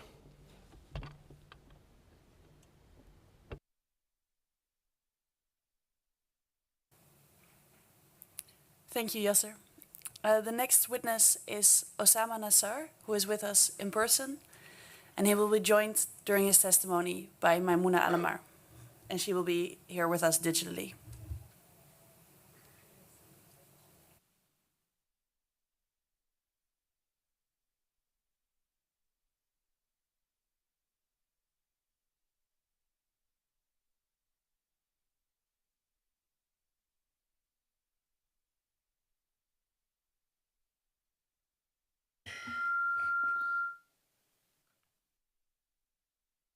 Hello, Mr. Nassar. Welcome. And thank you very much for joining us. Again, I would love if you can please begin introducing yourself to the panel and your relationship with Nabil, how you met and how you ended up working together. We wait until Maimouna. Hello, assalamu alaikum. I'm Osama Nassar, a journalist and activist, her husband. And she's joining. Is she connected? Perhaps. Okay, fabulous. Sorry about that.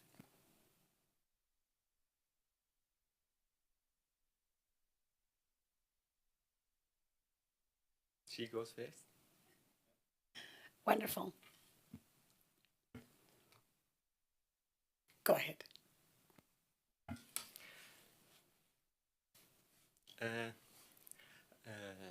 I know Nabil since he was a kid. He used to be one of my friend's students. And since then he was like, this is back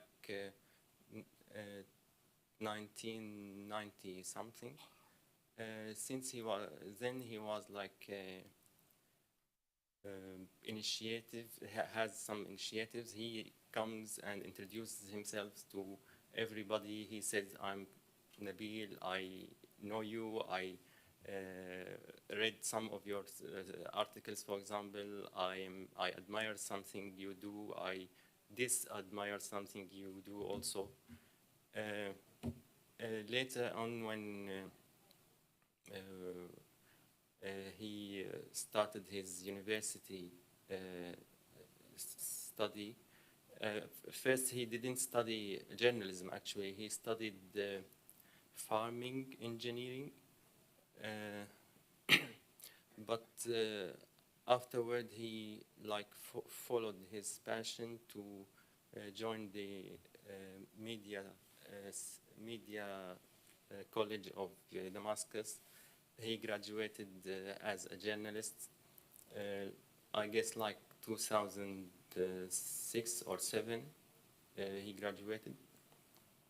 I'm going to ask you to speak a little bit closer to the microphone to help a little bit translators. Sorry. Thank you. So I know him since then as a student of my friend, consequently a student of mine. Then soon he became like a friend, and a very close friend. Maybe one of the aspects is that he was in my neighborhood, in the same alley that we lived. So I used to see him when he used to go and come back to his home. And we share the same interests in in activism and journalism. We have heard today, and I was hoping, Mr. Nassar, to ask you this question about the option for non-violence resistance. And we've heard about this, and this will show my ignorance, but it was a response, or this presumes there was a response in resistance that will be violent, and they will consider violence. Will you just explain more? I know that was also part of your interest, that option and the conversations that you have with Nabil and why he opted for that route. I see. I've noticed that there is this misunderstanding in this court between the activism and journalism. For us in Syria, it's very hard to differentiate between these two very separate fields in usual life in the world.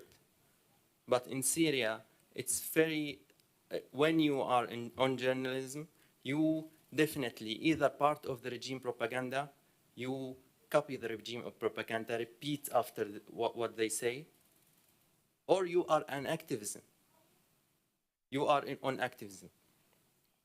You cannot work in journalism. Maybe yesterday one of the witnesses said that you can talk about like whatever, about the art, about some other stuff rather than policies and maybe, you know, to go in policy. But even this space is not allowed in Syria. We're not allowed and is not allowed now. The regime used to have, used to have only 3 papers. One of them called Al-Ba'ath paper. This is the leading party in Syria. It named after the Ba'ath party. The other is Al-Thawra, which is the revolution, also mentions Al-Ba'ath revolution, the coup in 1963. And the third one is Tishreen, is the battle that Hafiz al-Assad has made in order to liberate our lands. And nothing was liberated, by the way. So if you were, sorry, go ahead, continue, please. So everything is about the regime propaganda. We don't have this luxury of having journalism as a job, as a profession. Okay, I am a journalist, I work in journalism, I have this immunity of not being, of asking questions and stuff. No, not in Syria. When you are a journalist, you definitely is an activist. Even if you want to talk about art or about some, you know, fine things. And to attach it to the violence consideration, So then this encounters violence from the regime and is answered with violence. Is that what well, traditionally, that was the answer? Exactly. This is why, for example, Nabil took his choice to be a journalist. So he is an activist, but he stick to nonviolent. He is a nonviolent activist, not any kind of activist. He didn't wish to have this coup or to just kill the regime and replace it. Our guy will be there. No, the change for Nabil is a peaceful change. Even before the peaceful revolution has started in 2011, he, as maybe my friend Osama has mentioned, he was following the nonviolent scholars like Gandhi, Nelson Mandela, and maybe Abdel Ghaffar Khan and other scholars of nonviolent. And he even attended some training about nonviolent change, 2008 or 9. Was that a popular approach amongst the youth and the groups in Daraya and beyond? Maybe in Daraya, yes, it was popular because, as my friends have just mentioned, we were like a group of people who are approaching nonviolence, doing nonviolent activism here and there since maybe late 90s. Later in 2002, we organized the first non-licensed demonstration in the town since maybe 1950. In 2003, also we organized like a project of 4 activities, including a demonstration, peaceful demonstration. This was, you know, to against the invading of Iraq, 2003. One was cleaning streets, which is also like the Daraya group known to have this kind of activity. We clean streets. We are very proud that we clean our own streets. And by the way, this is why we got arrested a couple of weeks later. These activities were in the spring of 2003, around the invading of Iraq. In May, this month, 2003, we got arrested more than 20 people, 24 people, including questioning our friends who were not, kind of lucky they didn't get arrested. And there was torture, there was ill treatment, all the package at that days of the regime, because some people cleaned their own neighborhoods, because some people demand that we don't pay bribery. We didn't ask anybody not to receive bribery because, this is the regime. But we say that we don't pay bribery, and we ask people not to pay bribery. So there were these 4 activities, and we got arrested for that. And we got, we got labeled of that for the rest of our life, Later on, there were military field court for some of us. Some of us were banned there was travel ban for us. And, we even when we got released, we were asked to, we were questioning every now and then by the security branches. We presume that you were, as a group and individually, very active between that first arrest that we have identified in 2003 and the uprising and the bigger movement in 2011. Could you describe those years? We're talking about 7, my math is probably bad, but 7, 8 years, and what was happening and how it was evolving towards 2011? Yeah, sure, thank you.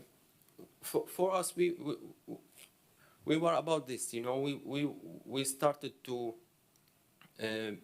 be known after we got arrested by the other activists in Syria, especially in Damascus.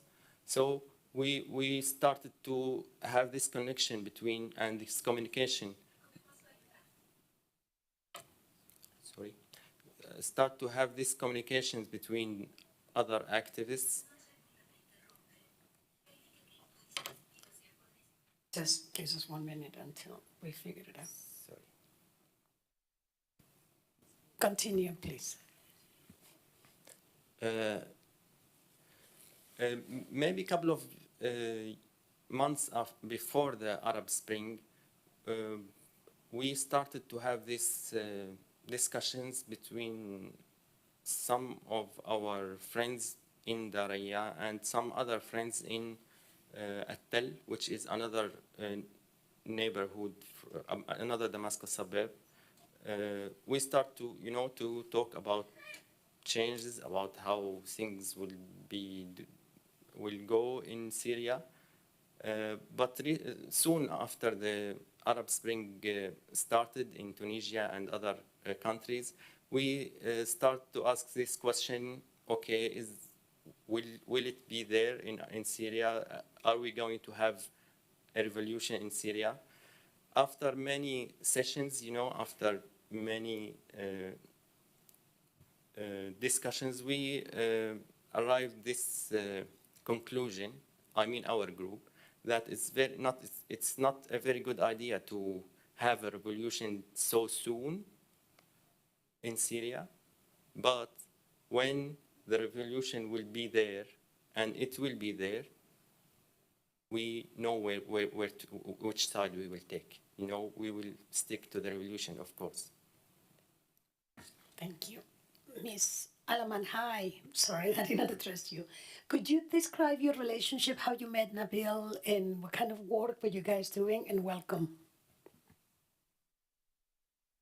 everyone. Can you hear me? Not super well, no. Maybe we can. Can you speak again?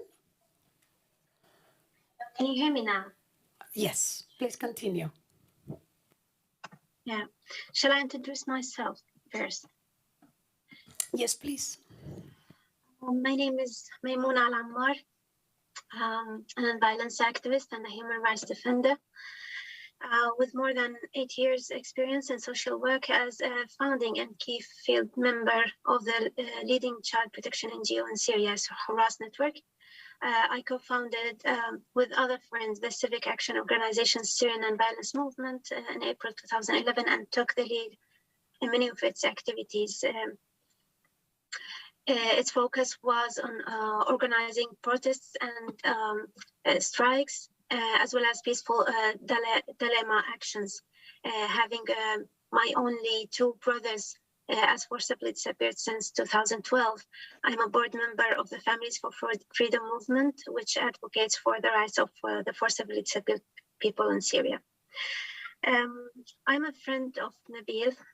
I can say what brought me together with Nabil was love, first of all. He was one of the best friends of the love of my life, Osama, and thus Nabil was one of my closest friends as well. I met him in September 2008, 6 months before me and Osama's marriage. I was in my graduation year as studied computer networks and automation at the University of Damascus. And Nabil told me in our first conversation that he was in his third year studying media at the same university after he already graduated from Agriculture Institute. We were in the month of Ramadan, and in addition to his study, he told me he was working in carpenting. Nabil was always a hard worker. Our relationship has developed since then. After my marriage, I moved to live in Daraya city.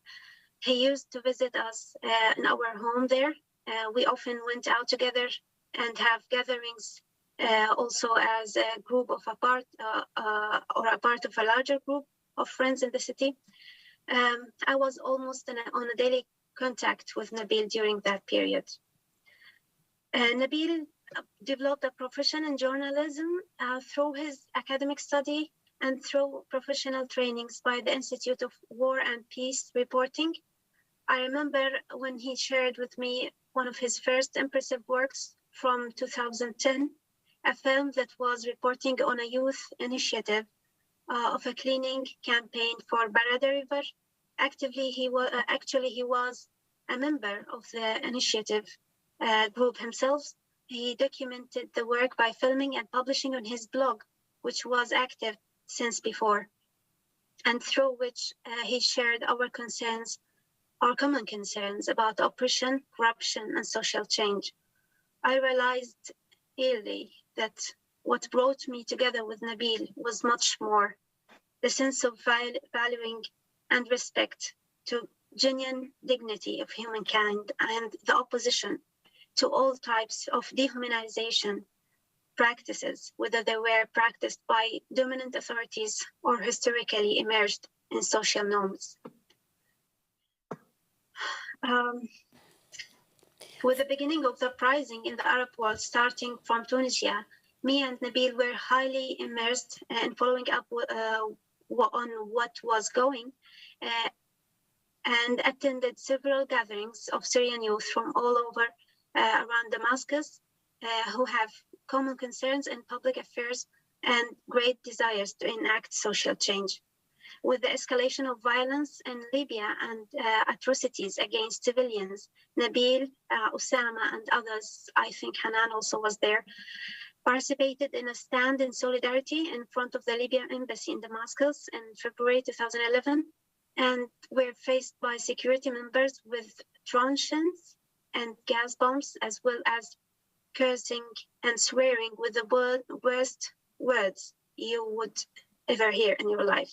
Was this sorry to interrupt, was this the sit-in that took place in March 2011? Yeah, I will come into this. This happened, before March. I see. This was Perfect. In February. Okay. yeah, I was also eager, so eager to be with them at that time. But as we were living with my mother-in-law, and the fact that I was pregnant at that time, she was highly conservative on my participation, and I didn't want to upset her. But weeks later, on the 15th of March, it was the 0 hour, let's say, in Syria. Hundreds of Syrians were down the street in Hague area in Damascus, chanting for freedom. The first screams were asking for dignity. Syrian people are not to be humiliated. الشعب السوري ما بينزل. Next day, the 16th of March, I was lucky not to have my mother-in-law at home, and I joined people in the street for the first time. The standing in front of the Ministry of Interior in solidarity with prisoners of conscience was planned weeks ahead. We met at Daray's bus station, me, Usama, Hanan, Nabil, and our passing away friend, Muhammad Matar. We reached Al-Marja Square and met there with other friends after arrangement. Security members were beating protesters up and putting them down to ground and dragging them to near shops, preparing to arrest them. We tried to let some friends free. Moments later, we were just standing before one of the security members came from behind Nabil. He grabbed his hands to his back. What was the role, sorry to interrupt, what was the role that your group, and Nabil in particular, was playing at the sit-in? Sorry? What was the role that your group of friends and colleagues, and Nabil in particular, were playing during the sit-in?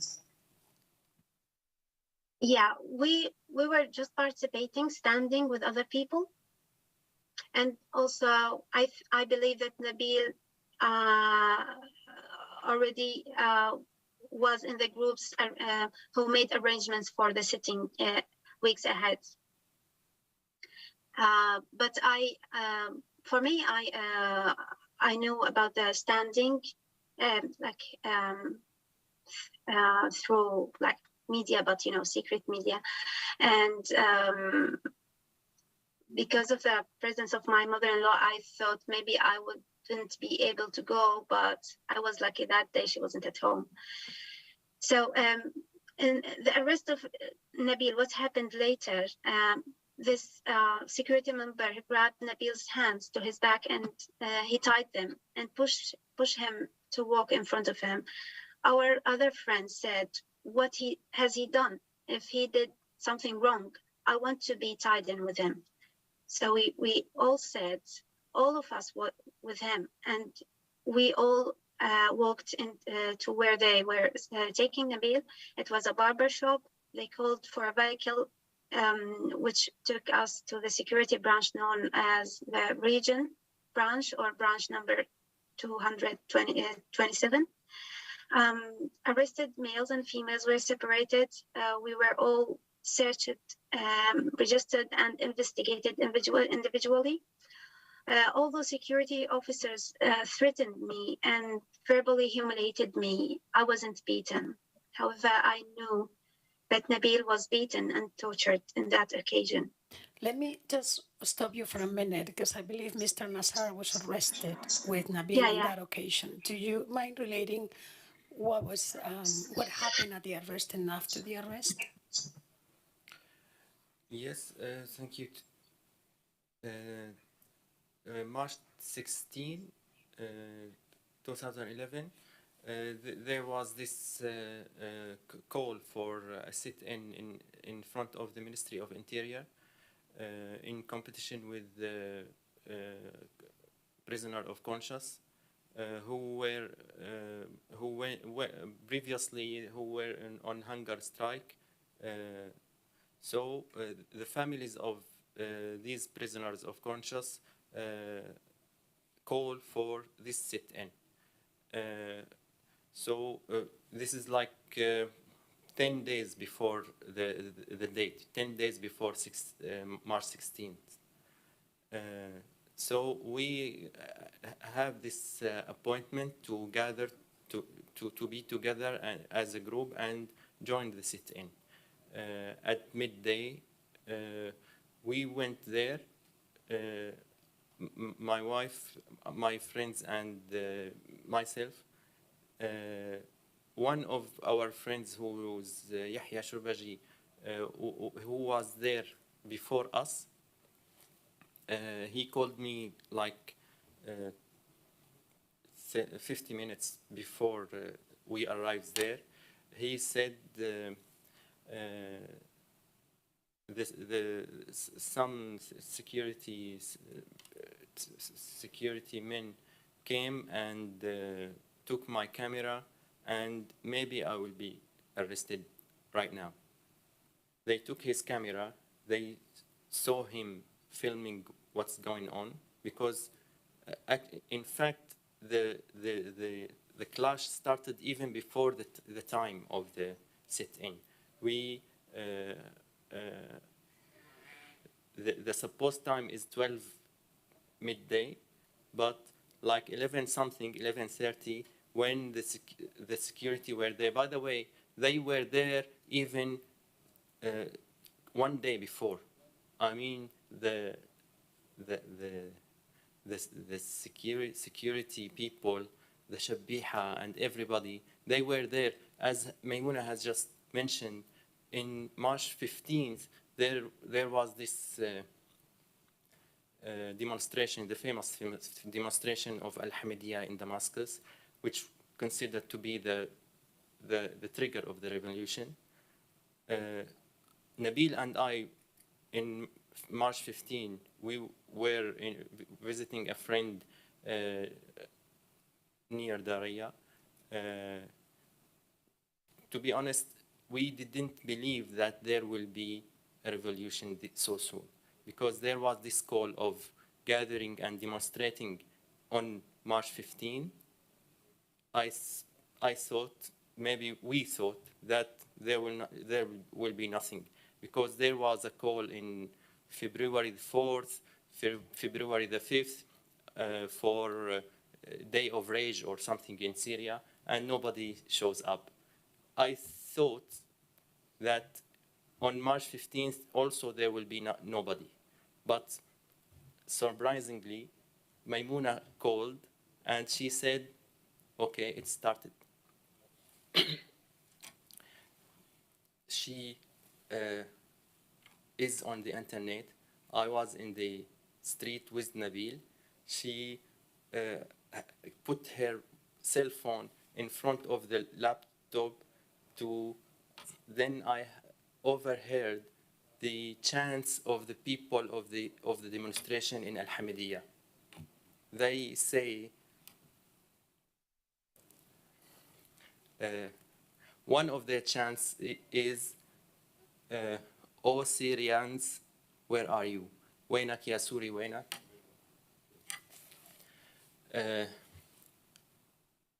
We felt something very different, very new, that, okay, we are Syrians, and we are not there in the demonstrations.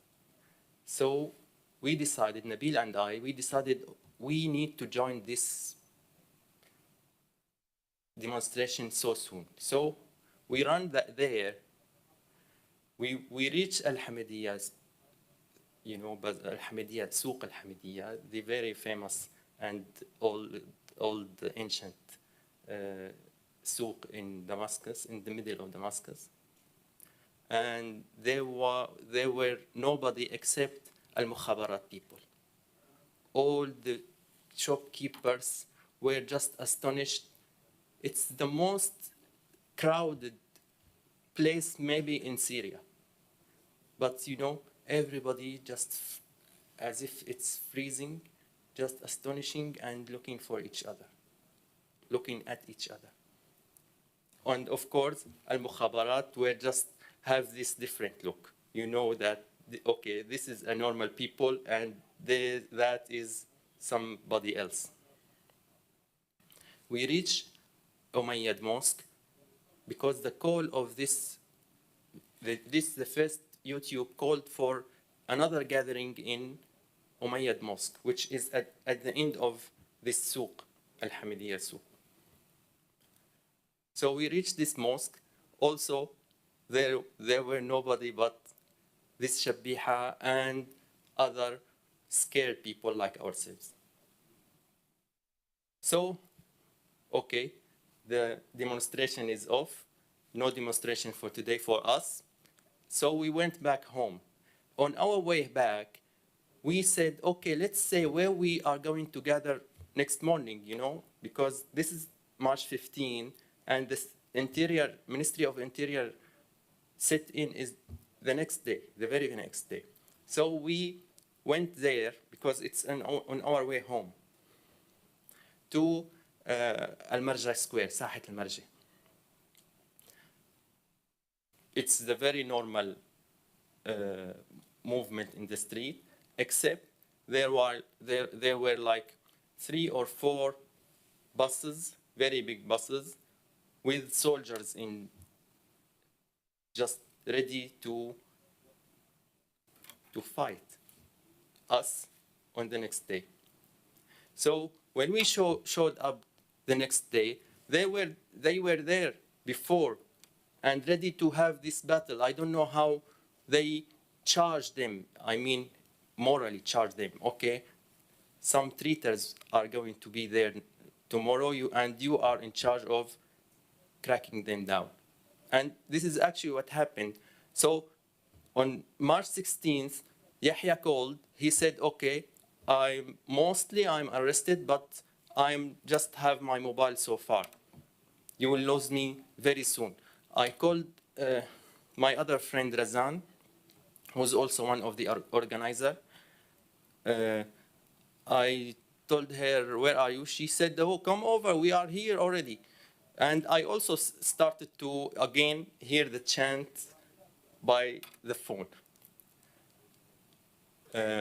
So when we reached the square, we didn't reach the place of gathering yet, but on the other side of the square, there was a demonstration by regime's fans, and they were chanting for Bashar al-Assad. And the other people, on the other hand, on the other side of the square, also gathered and start to chant.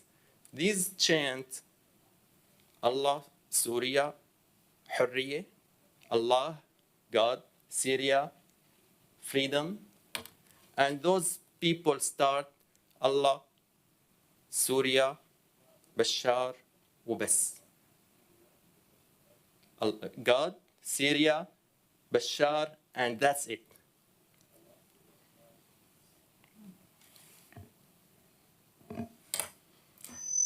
Sorry. And they started to crack down this revolution. They started this demonstration. They start to arrest everybody and just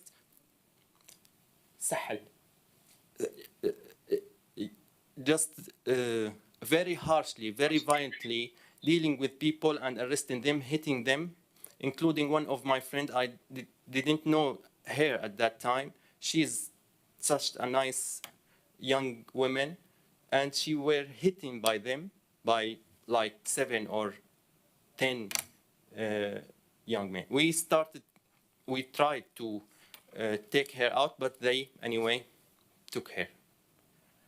They took another friend of us. She was with us. We tried to draw her towards, in order to just flee. So the men said, okay, is she her sister? I said, yes, she is. He said, took her and just go away. So we are flying. At that very moment, Nabil, who was just in front of me, he said, okay, I heard him calling Osama, they are taking me. Maimuna held his hand and tried to draw him toward us. They draw on the other side. They were, of course, more. So I hold Maymuna's hand, so she was the connection between two of us.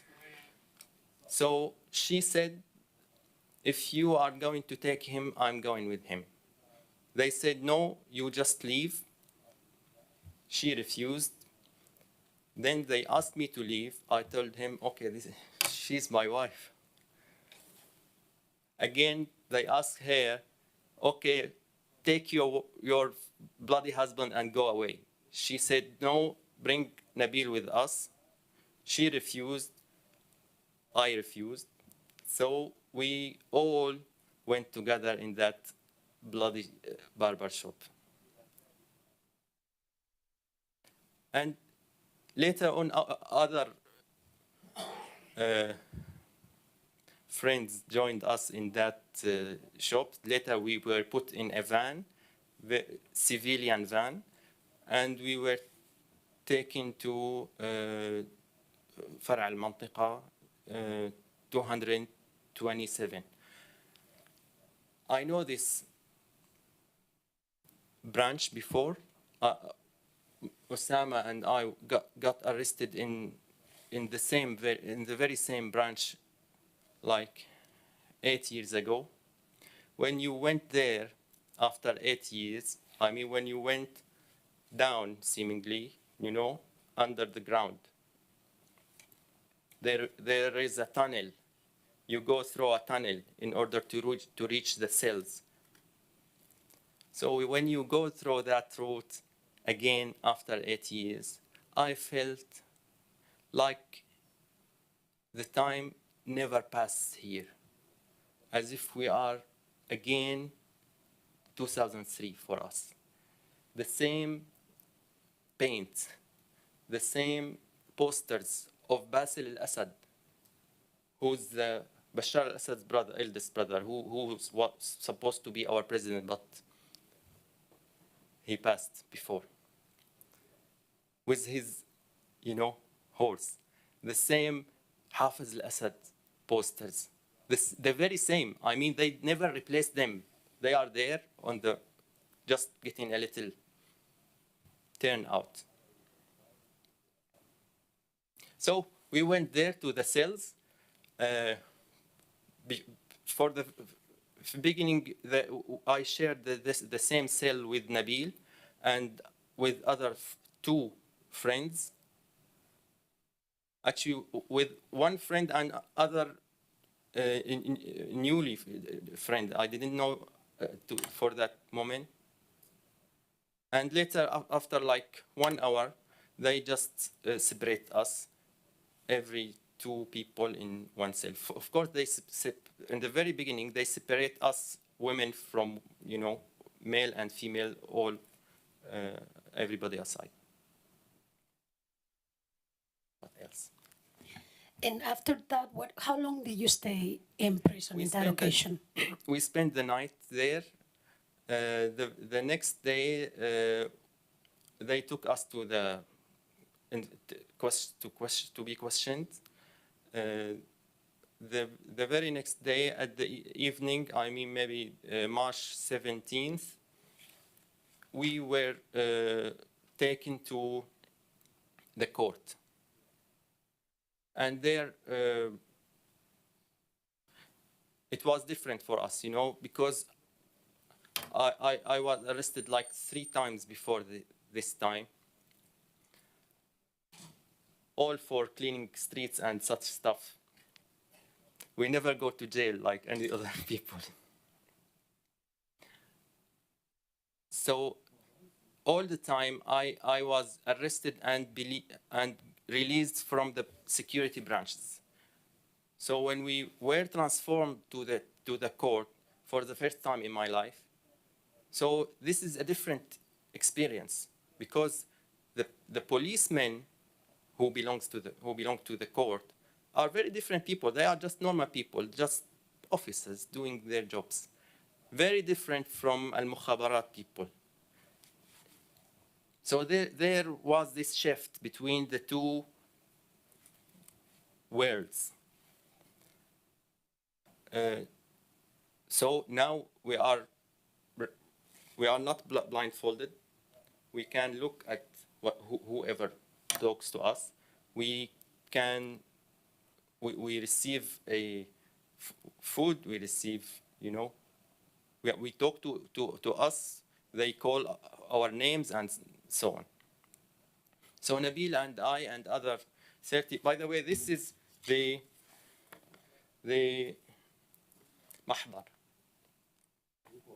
The report of the court, the first judge who questioned us on that night. By the way, it was night. It was like 10 p.m. Could you describe a little bit for the panel the frame, the court? There was a judge, there were lawyers. What kind of a scenario was there? And the 10 p.m. The time is. It is like 9 p.m. We queued waiting for the court. I mean for the judge. We've told that usually there is no judges afternoon after like 2 or 3 p.m. But so we thought that okay, we will spend the night here, but like 9 p.m. They started to take us 2 by 2, every 2 people together, to the judge, who was like upstairs in Damascus Justice Palace, قصر العدل. So, and also I was surprised that there were some lawyers, friends of us, including Razan Zaytouna and maybe other friends. Razan, she was one of our friends, of course, and she was one of the organizers of the interior sit-in. She didn't get arrested, but she showed up the next day as a lawyer with like, I don't know how many, but like 5 or 6 other lawyers. Did you inquire, sorry, just to stop you there, did you inquire with her how she was contacted, how she came about to be your lawyer? Of course, she followed us like where we were taken.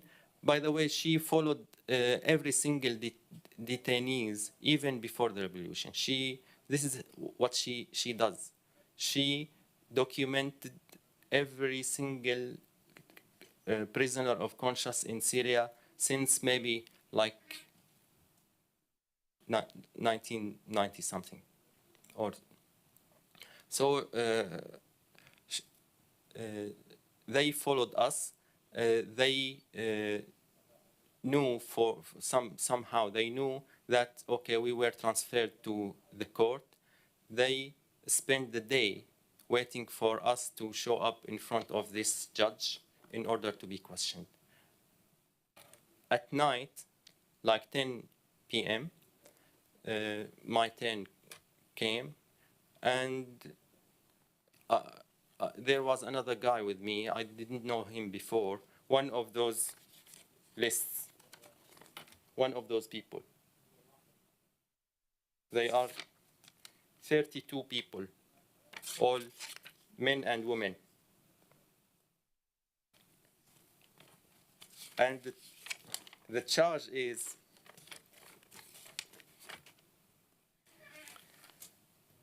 النيل من هيبة الدولة. So attempt to the privilege and the honor of the state. So an attempt to the honor of the state. Could you say it again so that we can get the translation? النيل من هيبة الدولة.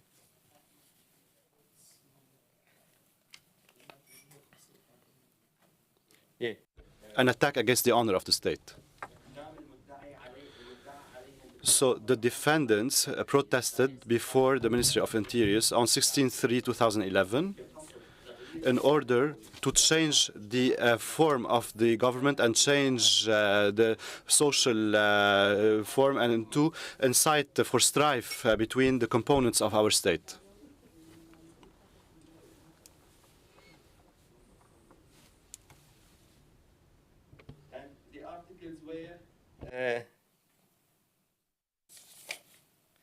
285 and 307. We were charged of these articles. Again, بجرم التظاهر بدون ترخيص. The violation was protesting without a license and attacking the honor of the state and impeding the nationalistic feeling and inciting strife or creating chaos in the nation. Funny, no? What happened after these charges were presented? Before that, before that, Maimuna is here.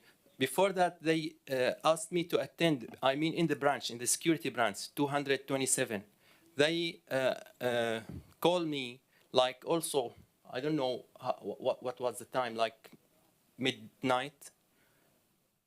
They called me, and I saw Maimuna again. And the officer allowed me to hug her. Slightly, because he also prevent me to get a real hug. And he said, okay, why are you, I'll not ask you, why are you here? I'll not ask you about the organization, the deep organization, and the fund that you got. Of course, we never had funds to demonstrate or do stuff. But I'm gonna ask you one question. Why did you bring such a pregnant woman to such a fight?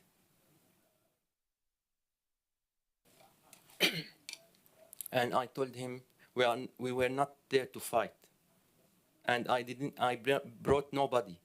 She comes by herself. He asked her, is that true? She said, of course. I brought him.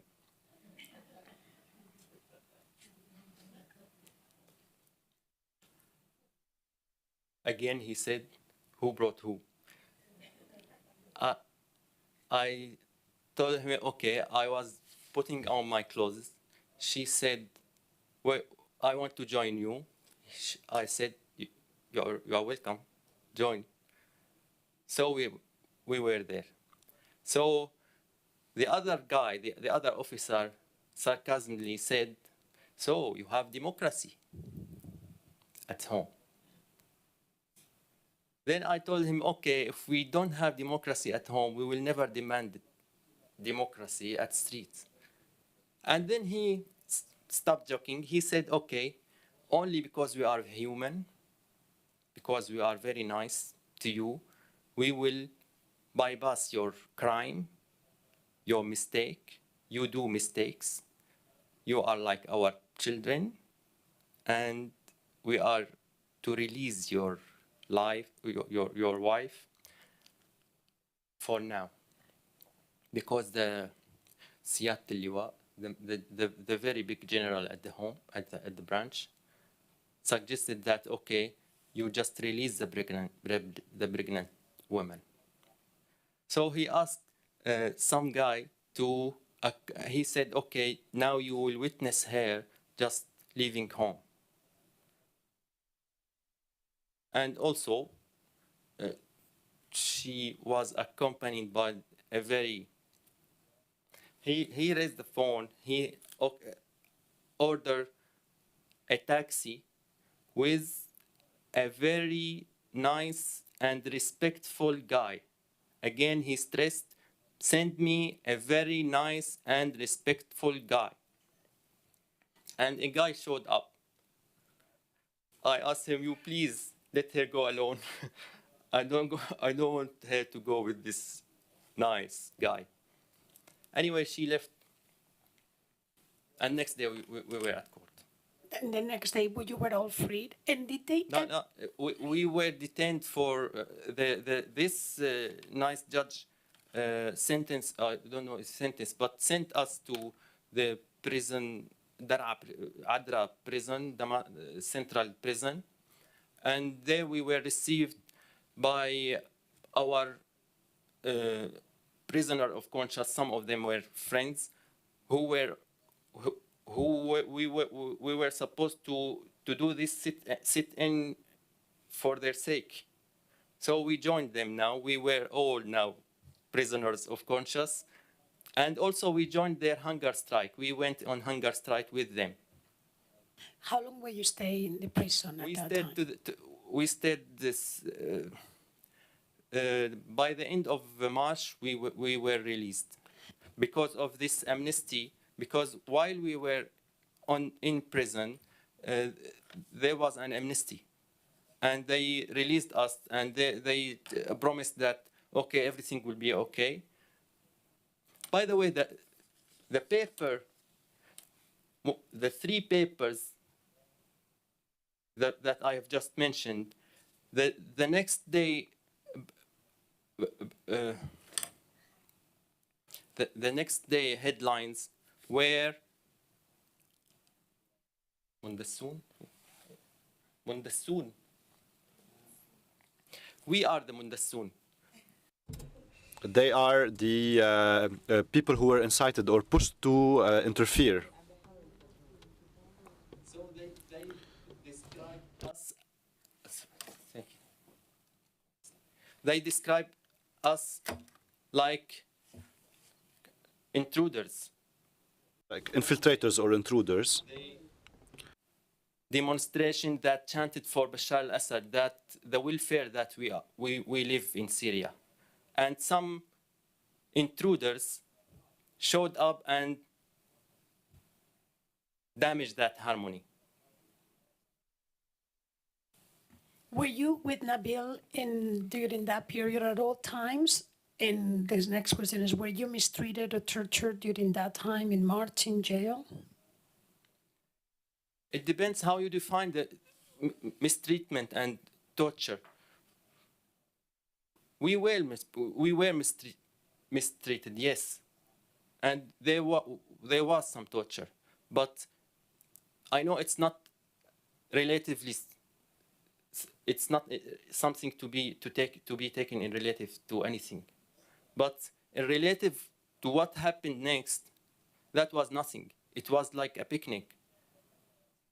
We showed up. We were released after 2 weeks walking. But yes, we were put in cells, in very dim, very dark places. At night, they took a couple of us, not all of us. They start to hit some of us near the cells, and we were hearing how they, screamed and shouted. And this is a question, I guess, for both of you. Between that arrest and the second and last arrest of Nabil in 2012, how did you describe the activities, the work, the engagement, the intensity? You can describe that period. Perhaps Ms. Halleman, you want to? Yeah. Thank you, Sama, for describing the incidents in detail. Actually, I didn't go to details because I thought that there's no time for details. Just I want to express or describe a glance of our arrest that Wednesday, the 16th of March, that when they brought Osama, the manager or the senior officer of that security branch was from the same province, the Daraa, which I'm originally from. It was just an accident, and it was only, we were so lucky as Osama. It was like a picnic. It was only the second day in the uprising, and they tried, they wanted to absorb the aggressive or the anger of people. they wanted to calm people down. Even they were cruel at streets, but they were very, like, they treated us in a very different way inside the branch. I mean, at least for me as a, you know, the female group of us, or at least for me. But I know that other male detained people in the same group were hit and were beaten and tortured. But it was like, you know, relatively in a less amount relatively with what happened later in the revolutions, in the uprising. So when they brought Osama to, no, when they called me to that senior manager of the branch to his office twice, and the first time he told me that I don't think you did this on purpose. He tried to express his sorrow because I was involved in such, you know, events.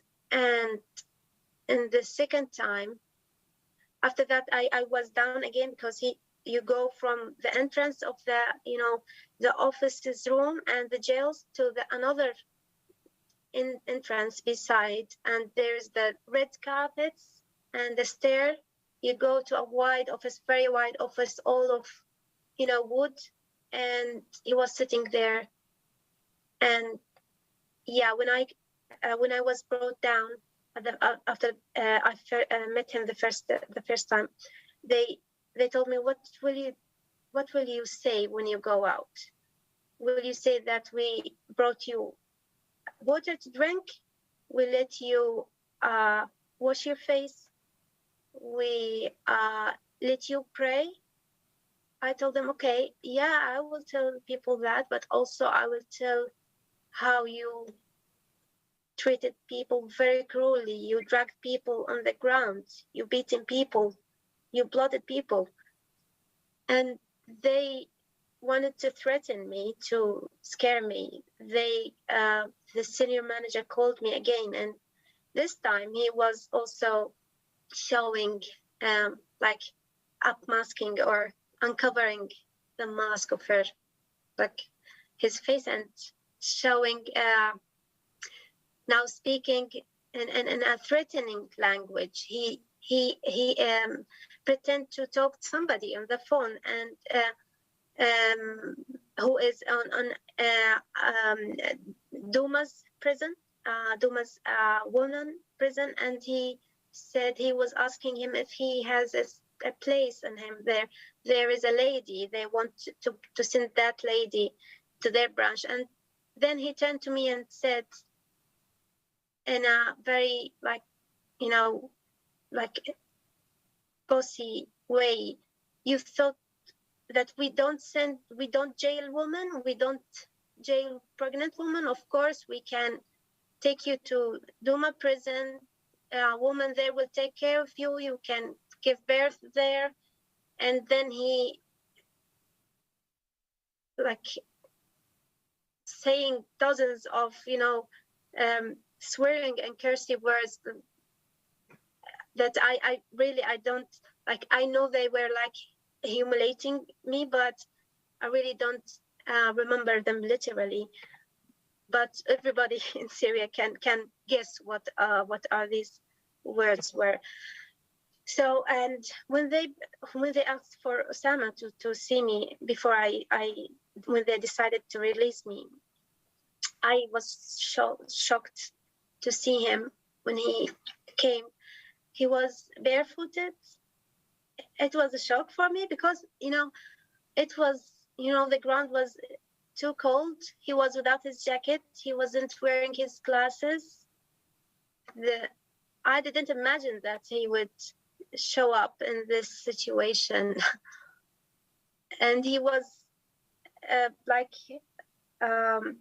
you know, putting when he came into the room, he wiped his eyes as if it's obvious that he was in a place where in a dark place. Blindfolded. Yeah. Yeah, that was heartbreaking for me. And after that evening, they took, I was released the same day in the evening, and but Osama and the others were transferred to Adra prison. I had a call from Razan when it was 9 p.m. when she told me that we are at the court, and they were transferred to Adra prison, and they went there, Nabil, Osama, and other friends, into hunger strike until they were released after 2 weeks. By that time, the demonstrations were already launched in my origin province, Daraa, along with other areas and around Damascus, Homs, and in many provinces that followed.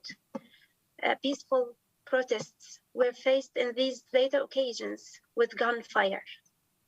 Dozens were arrested. Daraa city was bombed by tanks of the Syrian army.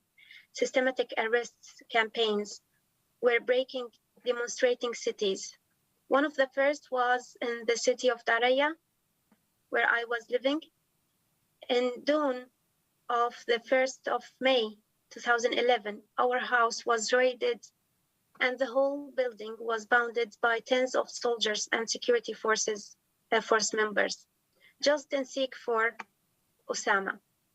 Nabil didn't let an effort to spread the word on what was happening in Daraa city. He had already started a work to document arbitrary arrest cases committed in the city, and I joined his work after Osama was arrested that day.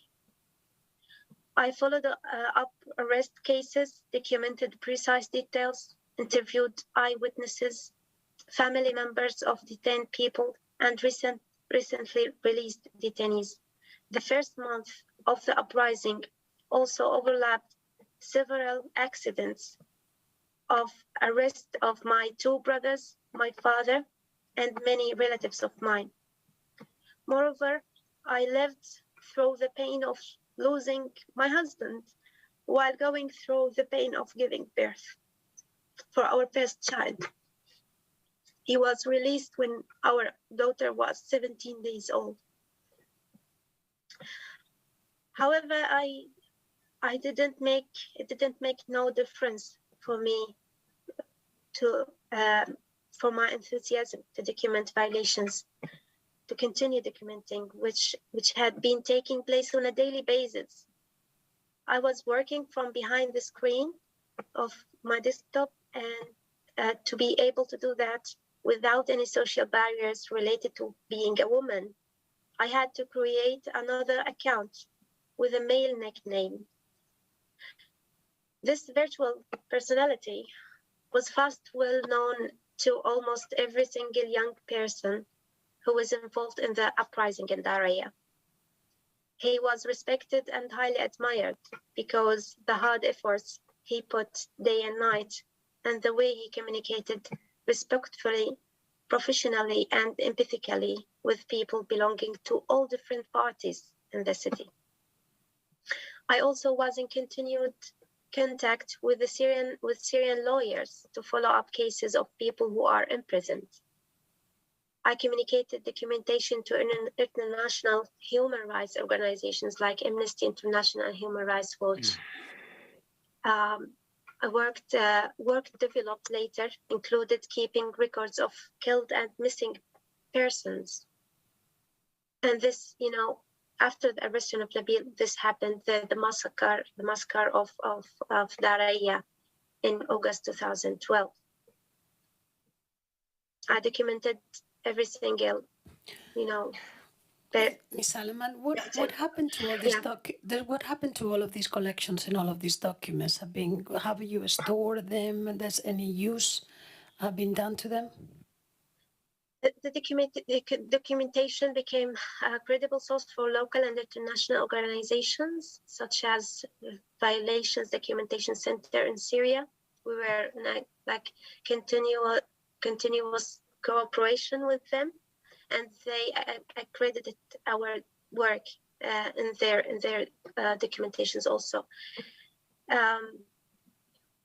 My house in Daraya was broken again by security forces seeking for Osama in November 2011. I was alone with my 5 months baby.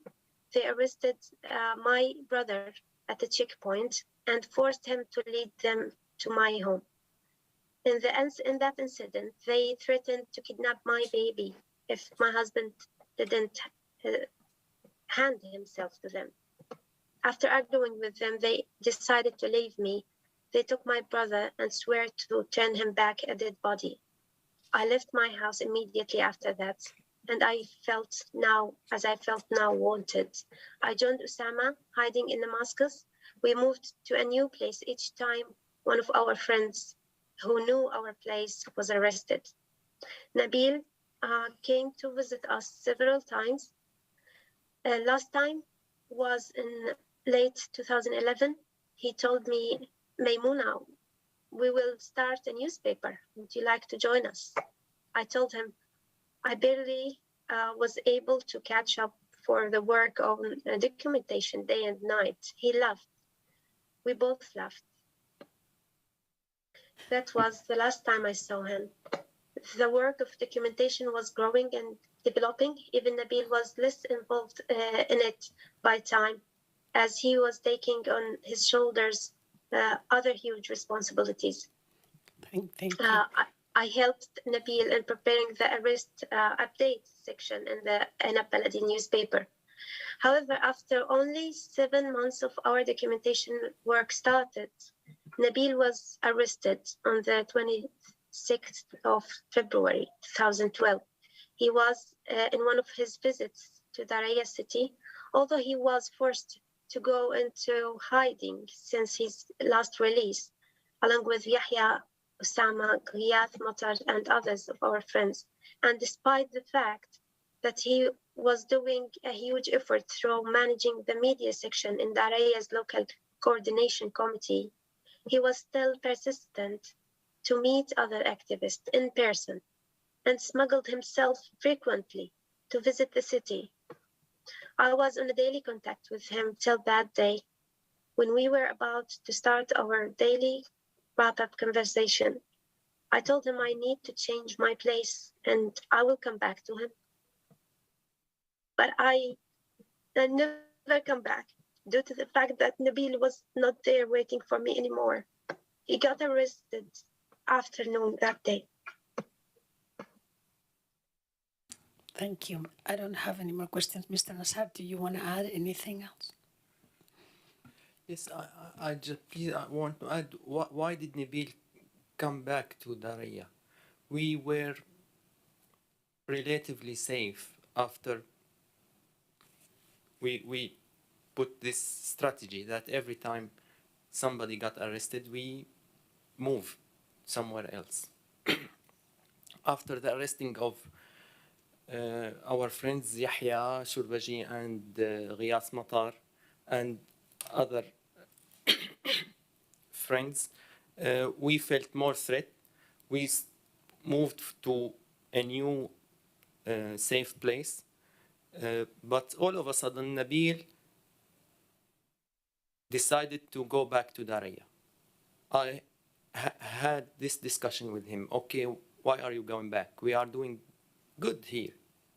We work, we visit Daraya every now and then, and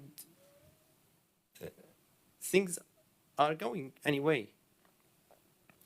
He said, people start to fight back. We have a job to do there. He said, I know we are doing our jobs. We are just talking to our friends that, okay, you are not supposed to fight back. We started as peaceful revolution and we will maintain this peaceful revolution. He went there anyway.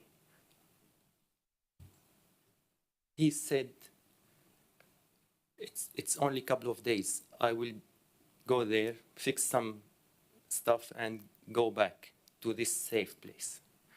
And every time I called him, and asked him to come back to Damascus, you know, because the area was under very heavy monitoring by the security branches. So he's refused. He said, okay, I'm just going to talk to some people, to some friends of mine, in order to do something about this, violence from our side, from the revolution side. And once, it took like more than 1 month from him, and he never come back. Once I called him, okay, Nabil, you are just deceiving me. Are you coming back or not? He said, Syrian people are killing each other now. Daryan people from our hometown, start to killing each other now. As far as those people is killing each other, I have something to do with them. And I'll stay with them to do something. He literally quoted Al-Mahatma Gandhi, literally and spontaneously, by the way. He said, I have to do what I have to do. And then, you know, that day that Yasser has just described came. Thank you very much, both Mr. Nassar, Ms. Alaman. I don't have any more questions. I don't know if the panel has any questions. Yes.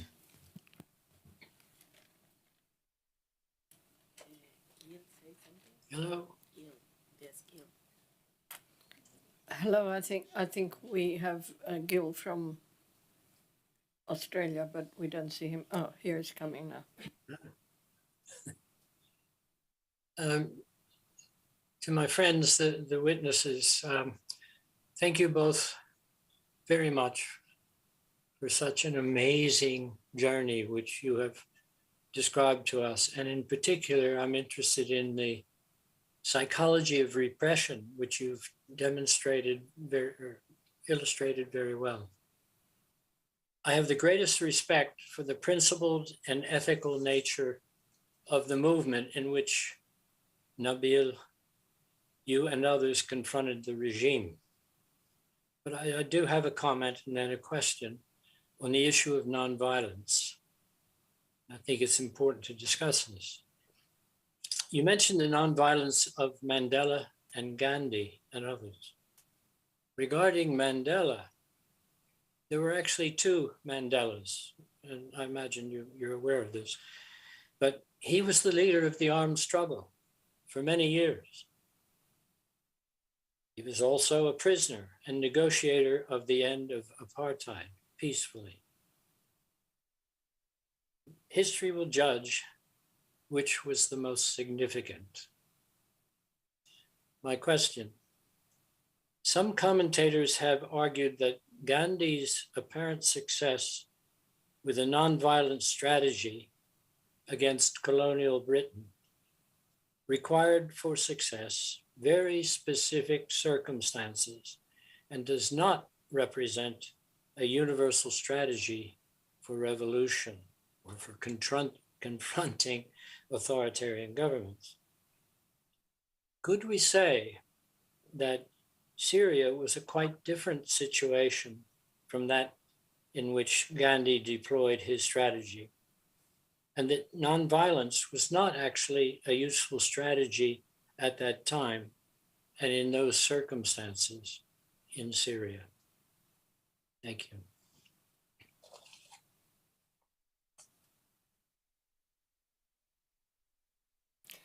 Thank you. I agree. About Mandela, there are two Mandelas. And I also agree that Syria is, it is different from other places, but still, I mean, we didn't try to force Gandhism in Syria. But we started to develop our own approach of nonviolence. not even in 2011, even before. Maybe my colleagues here, our friends, would talk about the activism that were there, peaceful activism, even before 2011. And the harshness and the violence that always, it was the only answer we got from the regime. And it was the only supported answer from the national communities toward us. So I agree, but we have our own approach of nonviolence. We start to develop this by many means. By the way, to have a magazine is it was one of our way to to promote nonviolence. This is why Nabil started, and Nabil and his friends started Ana Baladi. This is why, by the way, only 1 year later, 2012, when Nabil was almost arrested, we started another magazine. Mazen and other friends, including myself, we started this طلعنا على الحرية magazine.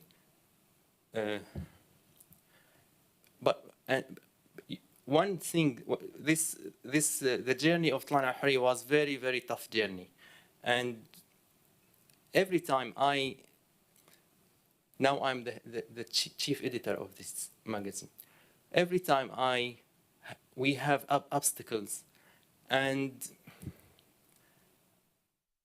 we say, okay, this is it. We quit here. I remember the words of Nabil. He said in one phase of his activism, he said, okay, people are picking arms. It's all mess here and there. It's a chaos. But we have a magazine now. We have something to do. Okay, whatever happens, I will stick to the magazine. I will grow up this magazine. So this is why we continue, because, you know, it is a mess out there. But we have our own approach. We have our own thoughts to deliver.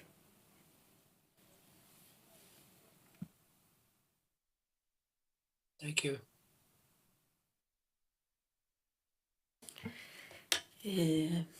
Thank you for your stories and all everything. First, at the end, you repeat, and I didn't understand well, when you ask Najil to stay, and I said I have to do what I have to do in order to do something about the revolution. I have to go with them, but what was he fails. He was what? He fails seemingly. I mean, the war is there. The battles are there. Nabil could not stop people from picking arms. And he went to document that, or why? Yes. I see. Sorry, now I understand. Nabil, because people who pick arms, were, you know, the young men of the city, and this is one of his key. This one thing that made him a key person in Daraya. He knows everybody. He is a friend of everybody, because he's a man of principle, but still he's a cool guy. Everybody loves Nabil, even the people who disagree with Nabil. You brought to this court friends of Nabil. I ask you next time to bring other people who are not friends with Nabil. They respect him, they love him, including people who picked arms and start fighting back. So he believes that he has something to do with those friends with those people to make them just do something else rather than fighting back. And also, I have, since the beginning, you mentioned about that he went to the university, no, to be a journalist. But I was wondering what kind of classes are given in Damascus University if there is not press or not Good question. free Thank you. press for that. And what kind of plans Najil has studying journalist? What kind of journalist he want to achieve or aspire? Yes. And these people who works in the official newspapers, what profile do they have? They are, I don't know, if they cannot publish nothing, so they are journalists, or what are they? Thank you. I think it's a very smart question and good question. Thank you. The thing is that it is a science of journalism, no? You go to university, you study as science, mere science. So this is what Nabil seeked in university. First. Second, it was not very official university. It was, as Hanan has just mentioned, it was a virtual or a parallel university. Parallel? So it's kind of teaching I think the Egyptian course of media and journalism. So this is how they studied. Secondly, the regime forbid journalism, but there was journalism, and there was independent journalism. You can check the internet and see other voices than the regime and his allies. You hear those people voices. You hear, by the way, Nabil himself. His blog is there on the internet. And you can check his blog and see what this man, what kind of journalism he was doing. By the way, the slogan of yesterday, one of the judges said, we don't know, we don't want martyrs. The slogan of Nabil's blog is وَنَحْنُ نُحِبُّ الْحَيَاةَ إِذَا مَا اسْتَطَعْنَا إِلَيْهَا سَبِيلًا. We love life and we trying to get to reach it. Most famous poet, Arabic modern poet. We love life. إذا نحن We love life if we are able to do his stuff. Sorry. ونحن نحب الحياة. We love life and we love to live it. Nabil also worked for some independent websites before the revolution, before 2009 maybe. He took some training and work as part-time jobs in some independent websites.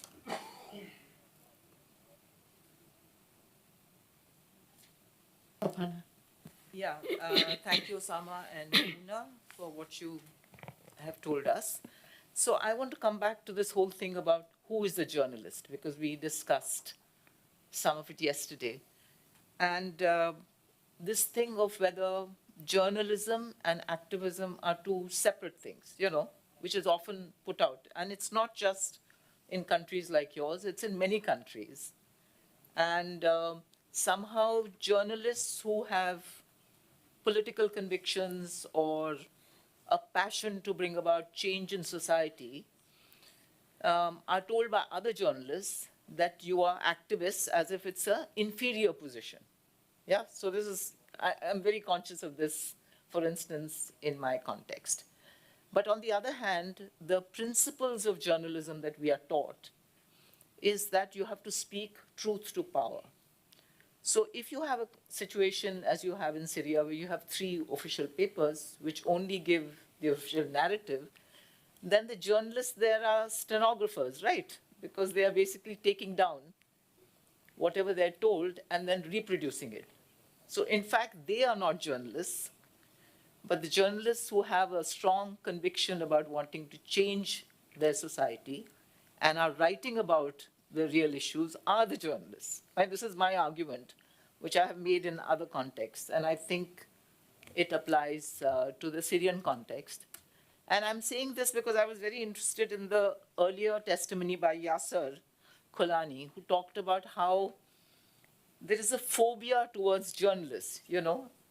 I found that interesting because if the majority of the official journalists, the people who have a card who can prove they're journalists, are actually no better than stenographers because they're just taking down, then how is it that these authorities have developed this phobia for journalists? So it must mean that there are enough people in the field like Nabil, and you've just said that to us, who were actually doing journalism that should be done. And so my question to you is, given this situation which hasn't changed, how do you see the future of journalism as it ought to be? Forget about all this mixing up activism and journalism. Okay, Journalism as it ought to be, how do you see its future in Syria? Thank you, ma'am. Just a very quick mentioning to the journalism and non-journalism stuff. I appreciate that journalism is a profession, something rather than activism, again, and rather than policy. For Nabil, as a journalist, and for many of his and our friends, we are doing journalism, but it's not policy to seek freedom and dignity, right? This is not policy. These are absolute values. Is that true? For us, I don't understand when you say it is not policy. What is the main aspect of journalism? To stick to the truth, no? Is it journalism to stick to the truth and only the truth, to tell the truth? We are not allowed to tell the truth there. Not even that. We are forced to tell lies, to follow the propaganda of the regime. You know that every single day in our schools, we are forced to chant Al-Ba'ath Party slogan, to say that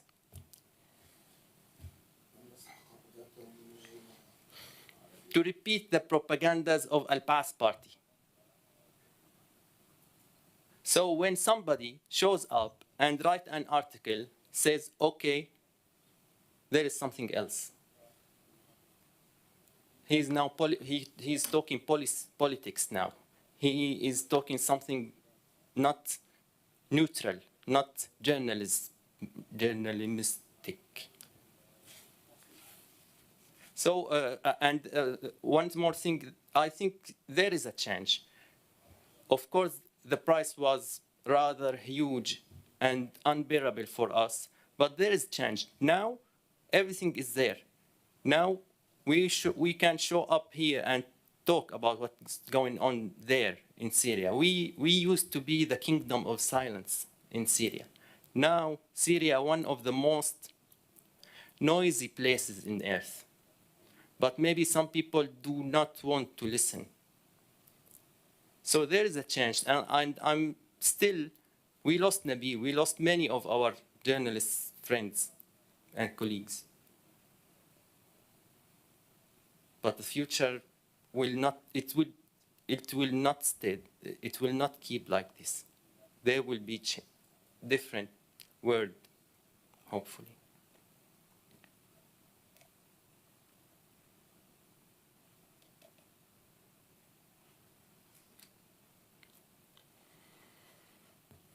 Thank you. I think you've given us a lot to think about, both of you. And thank you to Maimouna and Osama for your careful and painful recounting. Thank you. Thank you very much. Thank you, Maimuna. Thanks, sister.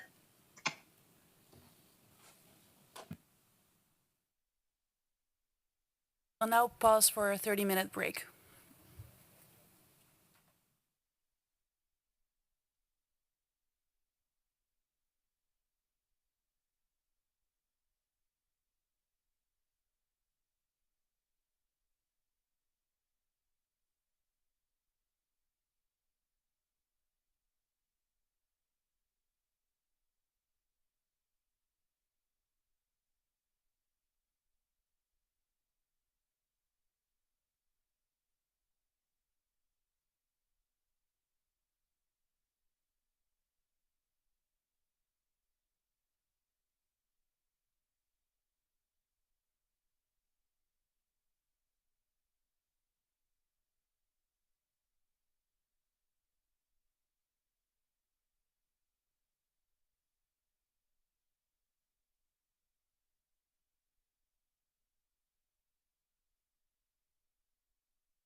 Oh, okay.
Welcome back at the Syria hearing of the People's Tribunal on the murder of journalists.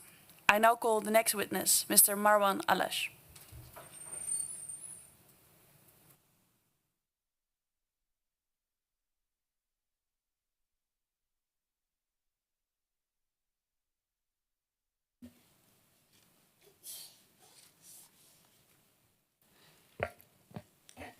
Mr. Alash, welcome and thank you very much for joining us. I was just hoping if you could introduce yourself for the panel and describe a little bit what you do, how you work, and what was initially your relationship with Nabil. And I'll ask you some follow-up questions.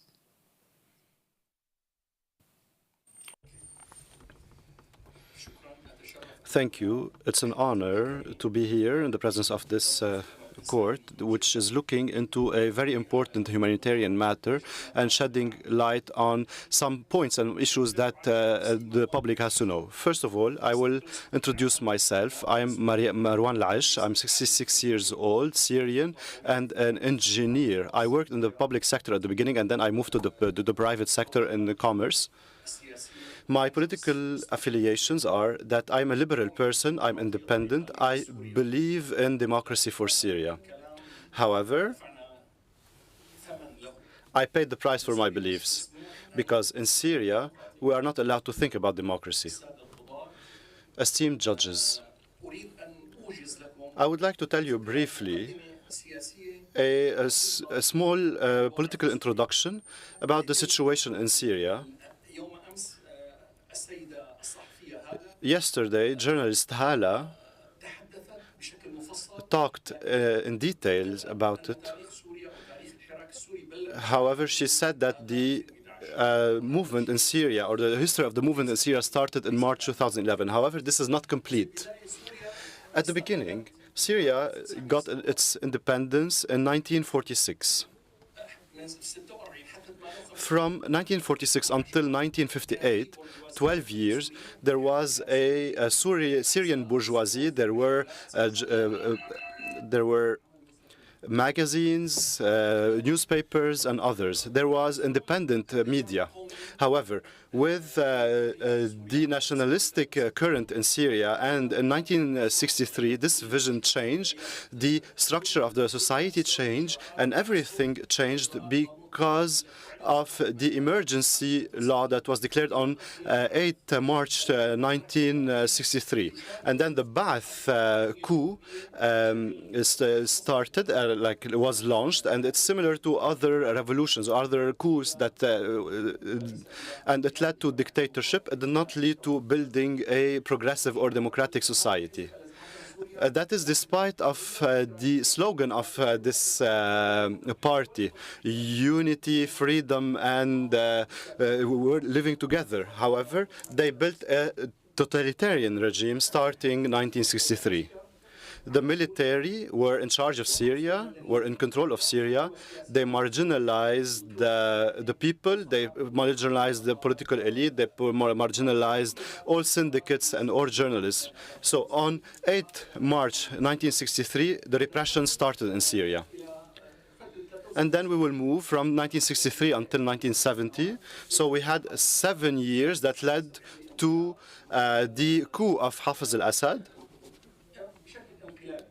So he did a coup against the regime and the society, and he established a dictatorship, a terror dictatorship based on intelligence services, oppression, repression, and not giving citizens any rights. In this nation, you do not have any rights. You have to work and to produce enough for you and to serve the plan of the state.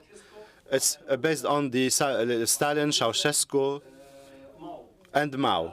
He followed the example of these. These are his spiritual fathers.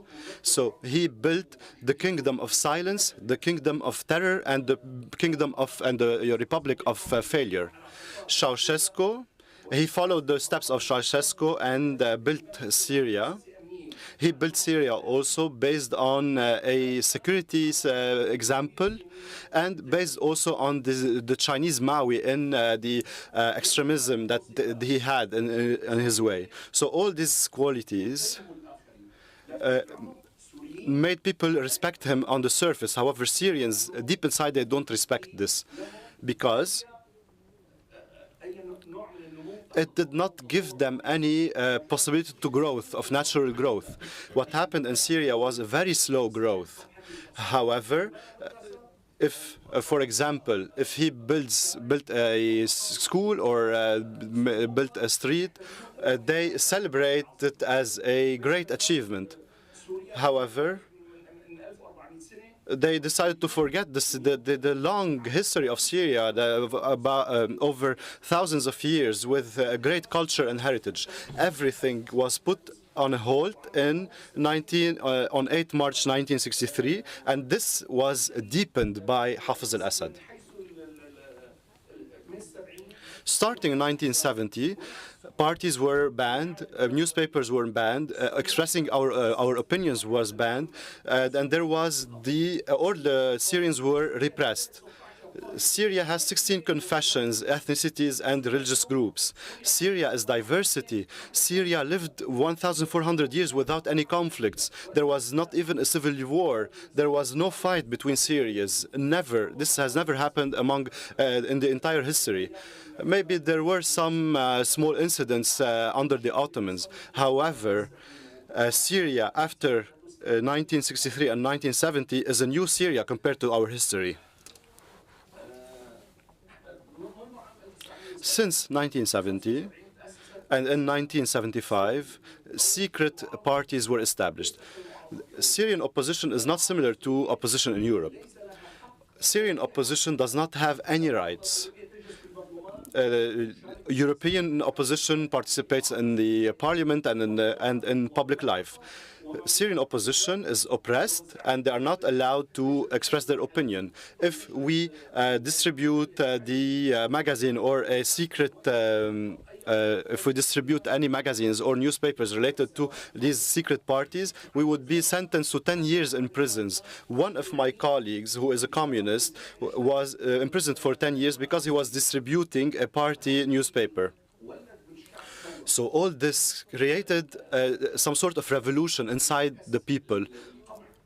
So this oppression and this violence and this military dictatorship was reflected in and stayed inside the Syrians, who were not able to do anything.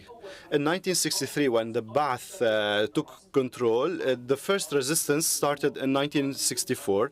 Some civilians rose against the measures of the Ba'ath and against the policies of nationalizing the society. However, so in 1964, a small movement was established that was fighting a dictatorship. However, this faded, and then we reached the 80s. In the 80s, and unfortunately, the society was fed up with this oligarchy, with this group that is controlling Syrian people and giving them the crumbs of their resources at a time when the elites are living in their palaces and they're living outside of Syria or taking their money out of Syria. In the 80s, the Syrian people was repressed because of the movement of one religious group, which is the Muslim Brothers, composed of 3,000 to 4,000 members. They started as a civilian movement, and then it turned into a military movement. So Hafez al-Assad mobilized the entire country to fight and to fight them. So these 4,000. So Hafez al-Assad did not only arrest these 4,000 people, but he arrested the entire society through his security apparatus, the military, the army, the special forces. And all these were just executing his desires. So he confiscating the society, the entire society, and came up with the slogans, Hafez forever. So he became like a god who was worshipped by his security apparatus. And the word Hafiz was being memorized by children when they are born, when they are very young. So when a child is 6 years old, he should go to a children organization belonging to Al-Ba'ath. And then they have to move to the young, the cubs. And then they have to move to the Ba'ath party and then to the military. So they are brainwashed. So Hafiz erased the entire history of Syria, all the culture from very historical poets and scientists. He erased everything and kept everything for himself. He wanted to be the god, the dictatorship who is a god. In such a society, this is not normal. The Syrians had to rise. Hafez al-Assad died in 2000. Unfortunately, the political elites related to this family and related to him decided to give the power to his son. So it became like a monarchy and not a republic. In a republic, the power is not inherited, but this happened in Syria. So the Syrians became a bit optimistic that the repression period of Hafez al-Assad throughout 30 years, these very long 30 years, they thought that this period is over with when a young person called Bashar came, and he was an ophthalmologist who studied in the UK for 2 years. So he was supposed to be an educated person who have lived in the West and learned the values of the West. So probably he was influenced by these values. However, we reaped the negative impact of the UK on him. He was hosted in the UK, and he witnessed the democratic values and the respect of citizens over there. However, when he came to Syria, he came with an iron fist. When his father died and some princes from the Gulf, he told them, don't think that this is my hand. When he extended his hand to them, he said, don't think that this is my hand. This is an iron hand or an iron fist. So the Syrians were optimistic, and I was one of them, that a window to go out of Hafez's dictatorship is open.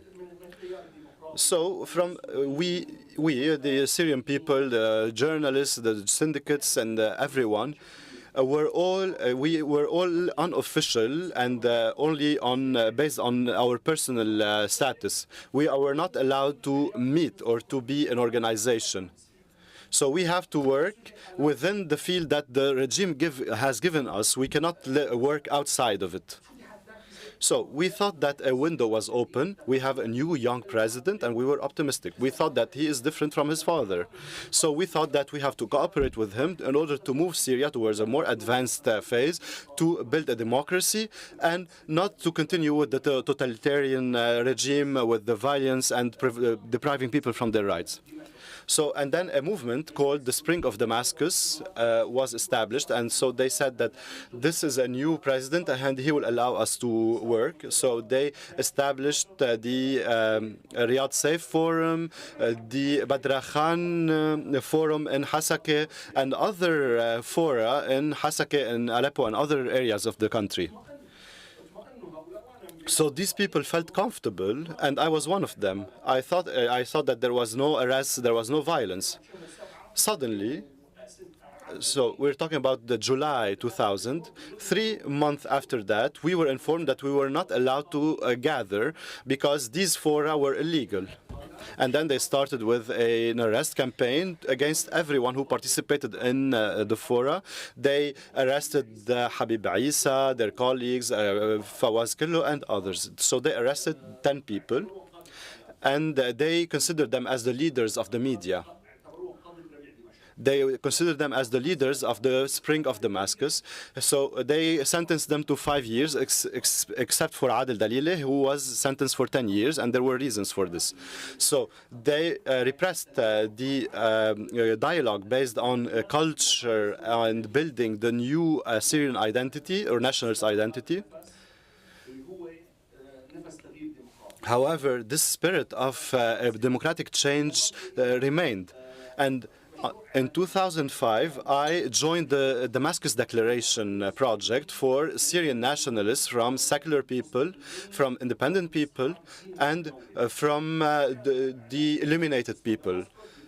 So we did this Damascus Declaration. So the Syrian democratic change. Our slogan in this declaration was Syrian democratic change that is safe, calm, and progressive, and not a coup. So we wanted to cooperate with all Syrian forces, all Syrian factions, all Syrian parties, and all the ethnic components of the Syrian society in order to establish a new political body for the state.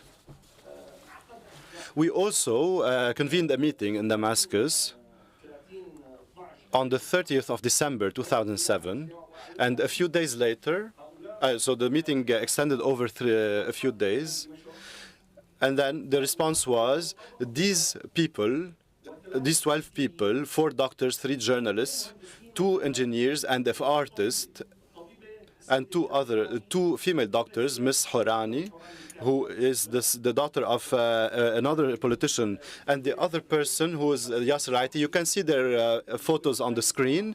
We have also Faiz Sara, we have Mahaji Darwish, and under the lady Ms. Fida, there is Akram Al-Binni, then Dr. Al-Binni, Mr. Shufi, and then Ali Abdullah, who is a journalist, and then we have Ahmad Tami, then we have Marwan Al-Aish, then Mr.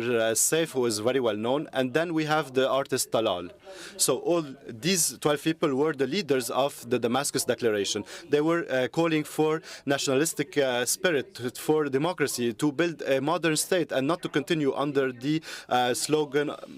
So we wanted a safe, progressive, calm, democratic change. What do you want better than such a slogan? So what does the people want other than this?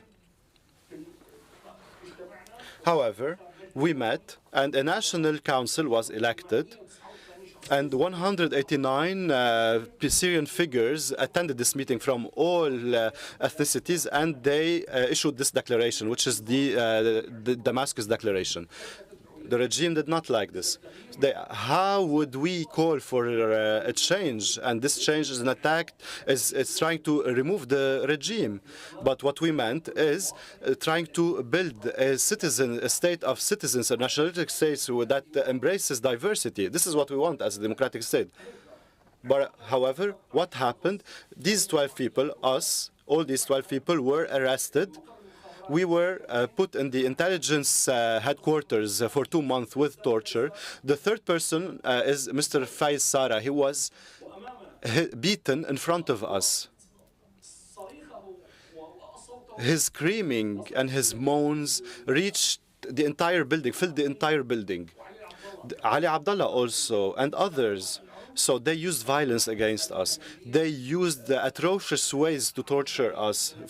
We had 2 months of psychological and physical torture, and they wanted us to retract this declaration.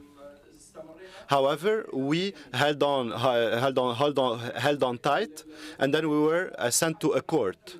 Usually, we would be sent to a extraordinary court or the military field court. However, since we had a lot of relations and connections with European people.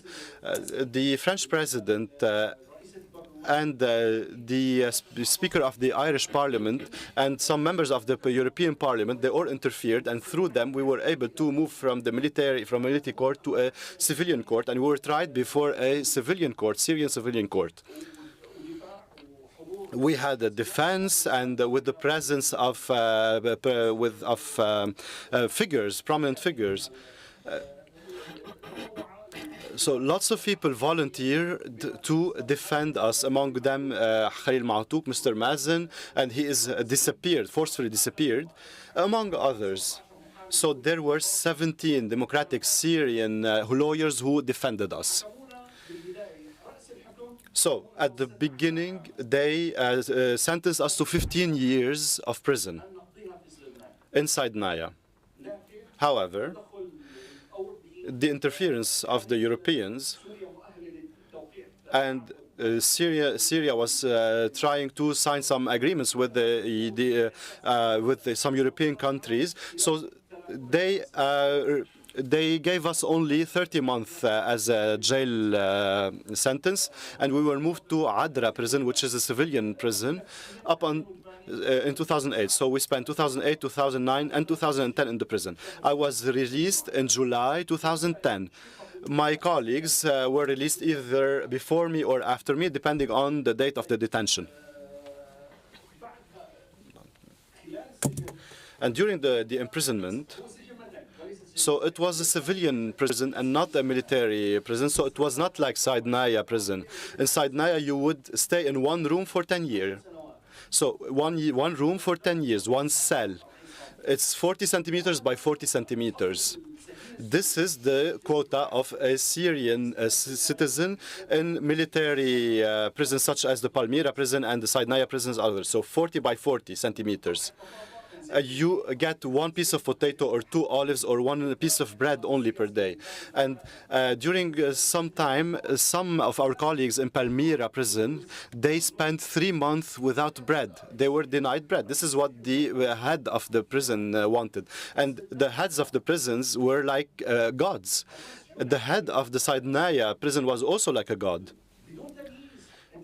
So they did not discriminate whether you're a journalist, doctor, a normal citizen. Everyone was oppressed, everyone was repressed, and everyone was dealt with in the same way, humiliated and with violence. So I was released from prison in July 2010, and that was 9 months before the revolution.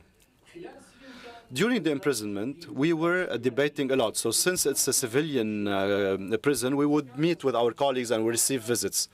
So the late Mashhad Kilo, may his soul rest in peace, and others were detained before us, like Anwar al-Binni, Habib Isa, and others. So they had all signed the Damascus Declaration. So we used to meet some of them in prison, and we used to debate how we can change this country. So we were debating where is Syria headed, and we were wondering why this violence, why this psychological terrorism, and why doesn't Syria take the steps of advancement and development? We want a democracy like Mauritania and like Malaysia. We want a democracy just like any other democracies in our countries, such as Turkey, Indonesia, Malaysia. And unfortunately, Arab countries cannot be taken as examples for democracy. There were some democracies, such as in Mauritania, but we were wondering, when will these people rise? That was when we were in prison. So these men, these 12 men, were all trying to look for solutions for Syria. They were trying to look for solutions for the Syrian people and the Syrian nation, not military coup and not terrorist solutions. Not, but they were trying to find solutions with logic and with a humanitarian point of view. However, the regime did not respond to us. It's closed. It's the kingdom of silence. The regime is like a god. You have this road. You have to walk this road. If you go out of this road, you are killed. Whether they're Islamists, Christians, or other religions, whether you are a socialist or a communist, everyone was being arrested. No one was protected. No one was above this. Everyone was subject to detention. You were released in July 2010. And what had changed in Syria then, from the time you were in prison and that precipitated the uprising in 2011?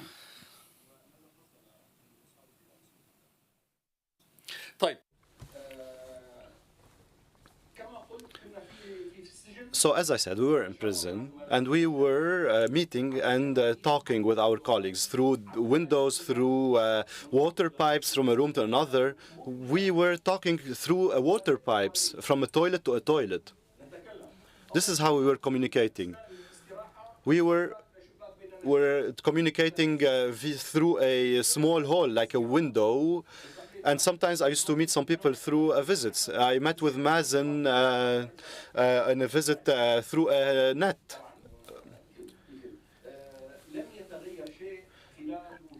Nothing changed during our presence in prison. The regime did not change. There was no advancement. There was no steps towards any political transformation. There was no social change. So all this exploded on the 15th of March. That was the starting point. The Syrians exploded when they heard about the Arab Spring in Tunisia, when Ben Ali fled, and in Egypt when Hosni Mubarak left and gave the power to a military council, and other places also. Then the killing of Gaddafi. So all these changes happened, and we were just looking and we were watching. So. And then came the chant, "Where are you, my Syrian citizens?" This was the moment of the explosion of the Syrian people that ignited. This was what ignited the people, the Syrian people, on 15 March, when a Syrian woman, young Syrian woman, called Nour al-Ghamyan, is the one who ignited this. She carried the Syrian flag, as my colleague said, and stood in the middle of a square and said, "God, Syria, and freedom." So this woman and 6 other university students. So the youth started the revolution and not us, and we give them this credit. These young people like Khulud, Hanan, and others such as Hossama as well, and Nabil Al-Sharbaji, Yahya Sharbaji, and others from Damascus, the Reef of Damascus, and other cities. These are the ones who get the credit. They were one step ahead of us. Us as politicians, we failed because the regime made us fail. The regime does not want any partners in the power. What we wanted was to build a democratic state that respects the human rights and respects humans. We are innovative people. We have doctors, we have engineers, we have thousands of professions. However, everything was oppressed. All people wanted to be civil servants and get their salary, and that's it. The regime oppressed innovation. If you want to innovate, you have to pay the price. If you say no, you pay the price. If you want to bring new ideas, you are not allowed to do this. Madam Prosecutor, to answer your question, what changed compared to 2007 or what changed after my release from prison? A lot of things changed. In prison, we learned, and then we saw that things were boiling. So we saw that the ideology of a revolution in Syria was started to boil, and that was before the 9th of October 2010. There were repressed people in Syria. There's the Jazeera area where there was drought and there was no work. The agriculture was damaged. There was only oil that was being extracted, and the money was going to the pockets of the political elite and not to serve the people. We have oil, we have gas, we have natural resources, we have agriculture, we have wheat. We used to produce 3 million tons of wheat per year, and now we barely produce 100,000 tons of wheat. So I wanted to paint this clear picture. The woman yesterday said that Syrians started thinking about this in 2011. No, they started thinking about this in March 1963, about how to resist the system that came with guns, with tanks, with dictatorship, just like fascism, unfortunately. These military men have an average education. They just go to military college after getting their high school degree. They don't have a high education degree, so they have limited education, and then they carry weapons, they carry missiles, tanks, and other heavy weapons. But this created like a lack of or a complex of inferiority among soldiers and military men. I am proud of being Syrian, and the military should be Syrian, citizens should be Syrians. The Syrians lived 1,400 years with coexistence. So we arrived to the morning of March 15th. Okay, now I will move to the morning of March 15th. Noor Al-Ghamyan and college students went to the Umayyad Mosque. They went to the Hamidiyya Souk, which is the biggest and most famous souk in Damascus. They called for democracy, change, freedoms. However, the regime, the party, and a lot of people were still chanting God, Syria, and Bashar. Bashar, at the end of the day, is a human being. Why are you chanting for Bashar? Call for democracy, call for change, call for growth, democracy, without useless slogans. So we reached the morning of March 15th. In Damascus, people rose, and people rose in other provinces the days later. On March 16th, the day mentioned by my colleagues, actually, I was released from prison in July 2010. But my colleagues were still in prison. Ali Al-Abdallah was also sentenced to 2 years and a half because he published an article against Al-Khomeini and the elections in Iran. While he was in prison, he wrote an article, Mr. Ali Abdallah Abu Hussein, and he sent it to a Lebanese newspaper. He was sentenced for an additional year. He already had 2 years and a half, so then he was sentenced by a military court for an additional year in jail. Mohanad Al-Hassani, also the famous Human Rights Watch lawyer, Haytham Al-Maleh, the famous legal experts, and many others stayed in jail. On March 15th, the people couldn't take it anymore, and the revolution was ignited. The human rights organizations in Syria and the families of detainees decided to gather and to stand in front of the Ministry of Interior on 16 March 2011 at noon, calling on the minister to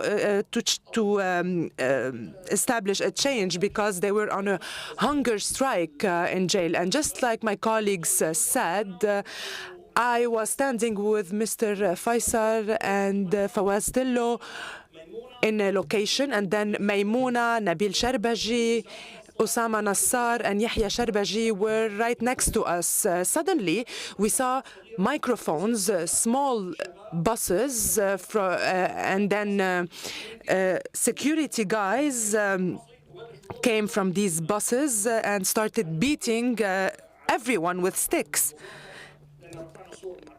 So because we were carrying the photos of detainees, they started with us, and then they moved to other people. So some groups were at the northern part of the square. We were in the eastern part of the square. Maimouna, Osama, Yahya, and Nabil were standing there.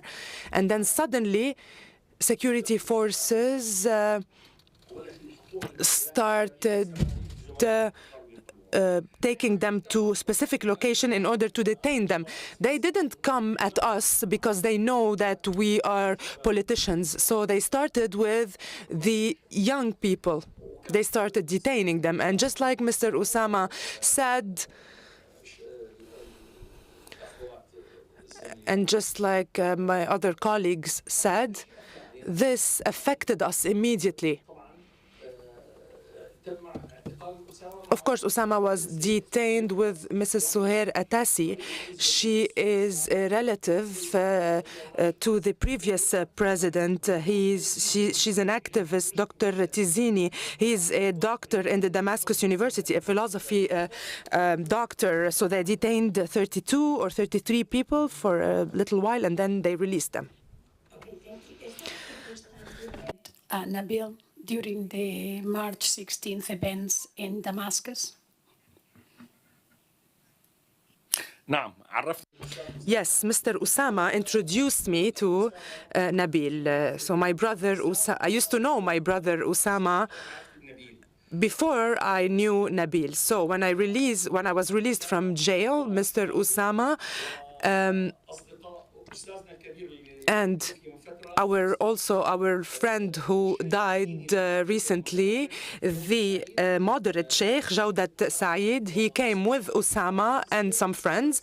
They visited me in jail and they visited me in my house when I was released in order to see how I was doing. And then I was introduced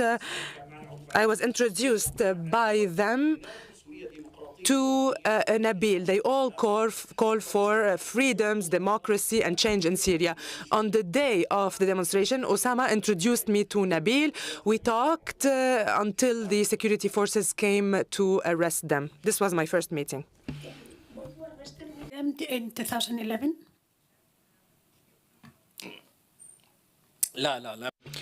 No, on that day, we were under surveillance.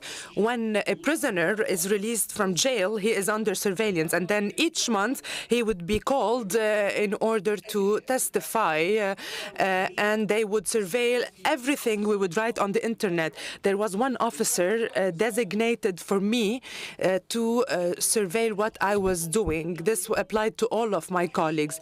But on the 1st of February 2011, so before March 2011, the security apparatus or the state security intelligence branch in Damascus called us and told us, you are politicians. However, those who are in Tunisia, Egypt, and Libya rose. So are you going to do the same against our regime? We said, if the conditions, the right conditions are there, as politicians, yes, we will rise. We have demands. We want the emergency law that was established 40 years ago to be lifted. We want a modern law to allow the establishment of parties. There was no such law in Syria. The opposition parties, or what they call opposition parties, were not like regular European opposition parties. They were not really taken into consideration. So he told us, don't you dare go to the streets, because we have information that there are Israelis who will infiltrate into your protests and kill you. I am being very honest with you here, I swear. It's very good to understand where all the resisting sectors were from the time you met these youth, Nabil and other younger professionals engaging in these activities. What was your role? How did you engage in what will happen? I mean, we can take it through 2011 and until the arrest. That was the final one of Nabil. Were you working with them? What was your relationship with this team, the Daraya group?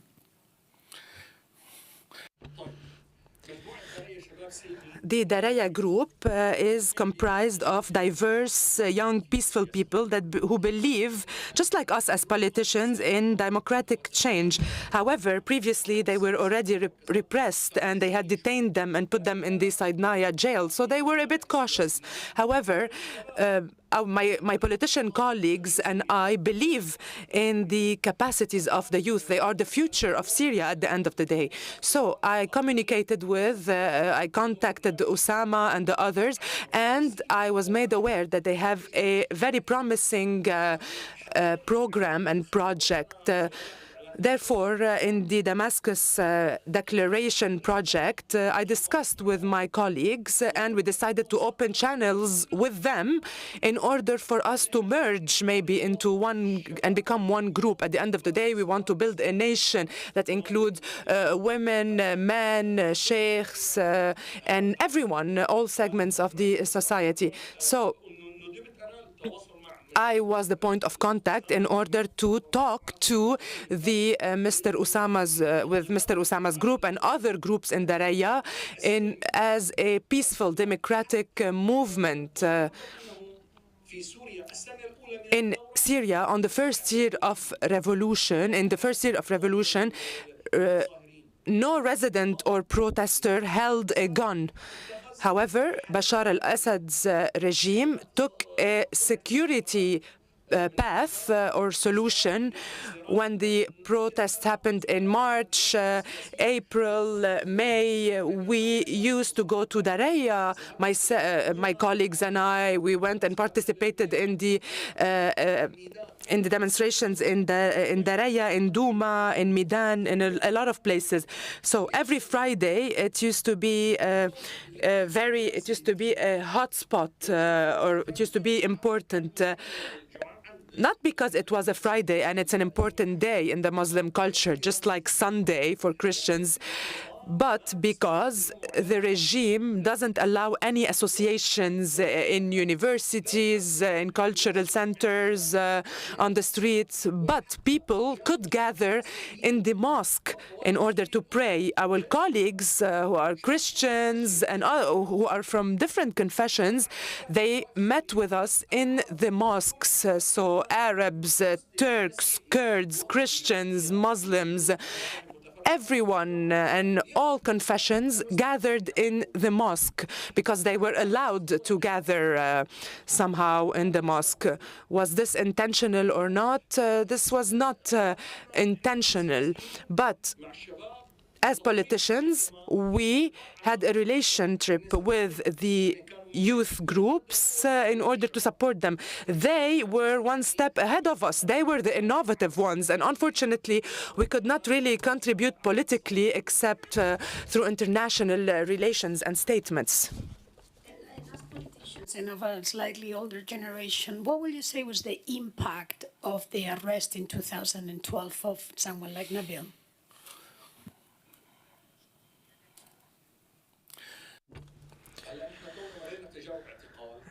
Since we had experiences in detention in 2008, and our colleagues also had this experience before, communists were also detained just like Muslims. Syrian communists or a Syrian Communist Party, the political office also that had an important place in the communist movement, they were also detained. The regime doesn't allow you to do anything if you are with the right or with the left. So this had already affected us, and we know the experience, and we know what happens in jails. Humans are not respected. They are beaten. They are disfigured. They get sick. I was one of the people who lost a kidney. My kidney works at 10% only due to the jail, to prison. I only had one glass of water in 24 hours, imagine, in the Special Forces intelligence sector. Then I will talk to you about what happened in 2012. So we started having chronic diseases after that. So when we saw these young men and women doing this, we were scared for them, and we told them, be careful. Despite this, they resisted. They also innovated. The women of Daraya also participated. If one man is detained, 50 to 100 women would participate in a sit-in calling for his release. Mrs. Khulud Helmi, Mrs. Hanan also testified, and there are a lot of stories. This is a revolution of a people, of an entire society, not only a revolution of men. Go ahead. Arrested again after your release in 2010? Yes. Due to my participation in protests in Damascus and its surroundings, on the 22nd of April and on the 21st of April 2011, I was in the Daraya protest, and that day I met Nabil Al-Sharbaji for the second time, and he was just like a bird holding his camera and taking pictures. It was Great Friday. This is originally a Syrian Good Friday day for Muslims as well. This is when Jesus Christ died. So Syrians all celebrate Good Friday. It was an occasion for all Syrians to meet. On that day, I was outside of Daraya. I came to Daraya at noon, and I saw young men filling the street. There were 4,000 to 5,000 people.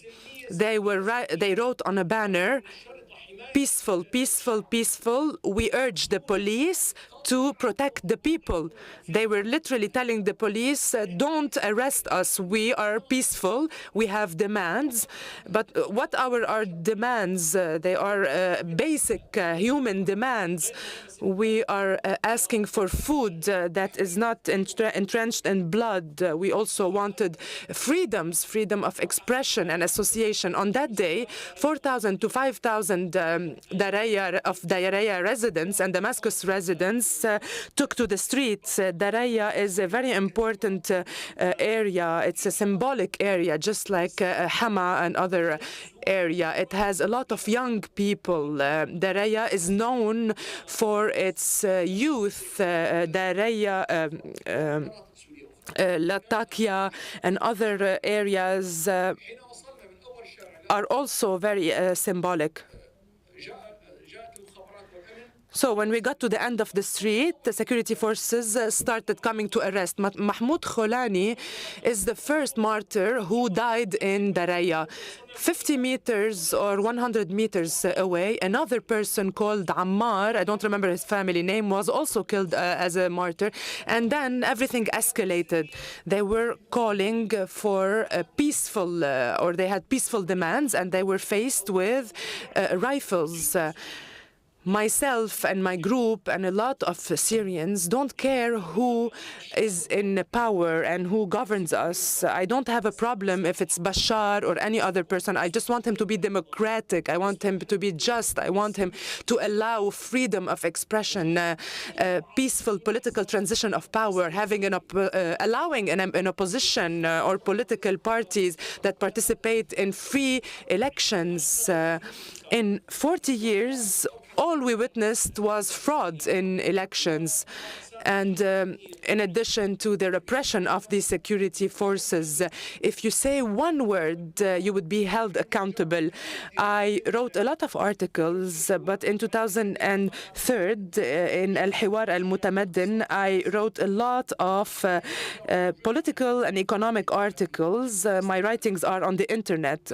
Then a security branch called on me and they asked me, "Why are you writing? You're an engineer. What does this word mean and what does this other word mean? You have nothing to do in politics. We are the politicians and you have nothing to do there." Syrians are not allowed to do any political activities or social activities. I was a member of one of the Syrian syndicates, and then I couldn't do this anymore because I asked for these basic demands. Thank you. In what year? No. Yes. So after the revolution, the city of Homs and the Bab Amro neighborhood was attacked by the regime. There were peaceful activists that are demonstrating in Homs, and then the regime attacked them and detained some people. Therefore, people left this province. They were displaced. This happened in July, August, September 2011. Imagine we're in 2022 now. This was more than 10 years ago. This was was very early on 20 August 2012, just like what happened in Daraya. The same thing happened in Baba Amro in 2011. A lot of people left Homs and came to Damascus. When I saw them, or I was standing somewhere, and then I noticed that there was a woman and an 80-year-old man, maybe, with 6 children. I asked them, "What are you doing here?" They were scared and they didn't say a word. I told them, "I'm a friend, don't worry, you can say what happened." They said, "I am coming from Homs." It's like Homs is a charge, an accusation by itself. Daraya was an accusation by itself, Idlib as well. So let's say there are 10 or 100 activists in Daraya, then the regime considers that all the residents of Daraya are against the regime and traitors. So I saw this family at 9 p.m. in the cold. They didn't have anywhere to stay. I called one of my colleagues. I found an empty apartment. I brought them some blankets, food, drinks, and clothes. So this is what used to happen. We would help families coming from Homs. This was only done on a humanitarian basis. I had a friend called Omar Aziz. He was killed as a martyr in prison with me. He is a doctor in political economics from a college in France. When he heard of the revolution in 2011, he left his work in Paris One University and he came to Syria. Mr. Osama is aware of this, but he wanted to establish local councils in order for people to ask for their basic needs, hygiene, water, all these basic sanitation infrastructure. So we wanted to help, or he wrote a project asking for the establishment of local councils. It happened in Douma, then in Berze, then in Artus, and then the young people of Daraya were asked to hold elections and a municipality, a head of municipality, in order to serve all of the citizens. This man, or the regime, identified this man, and him and I were helping each other on this project and on this paper. Therefore, the regime arrested him.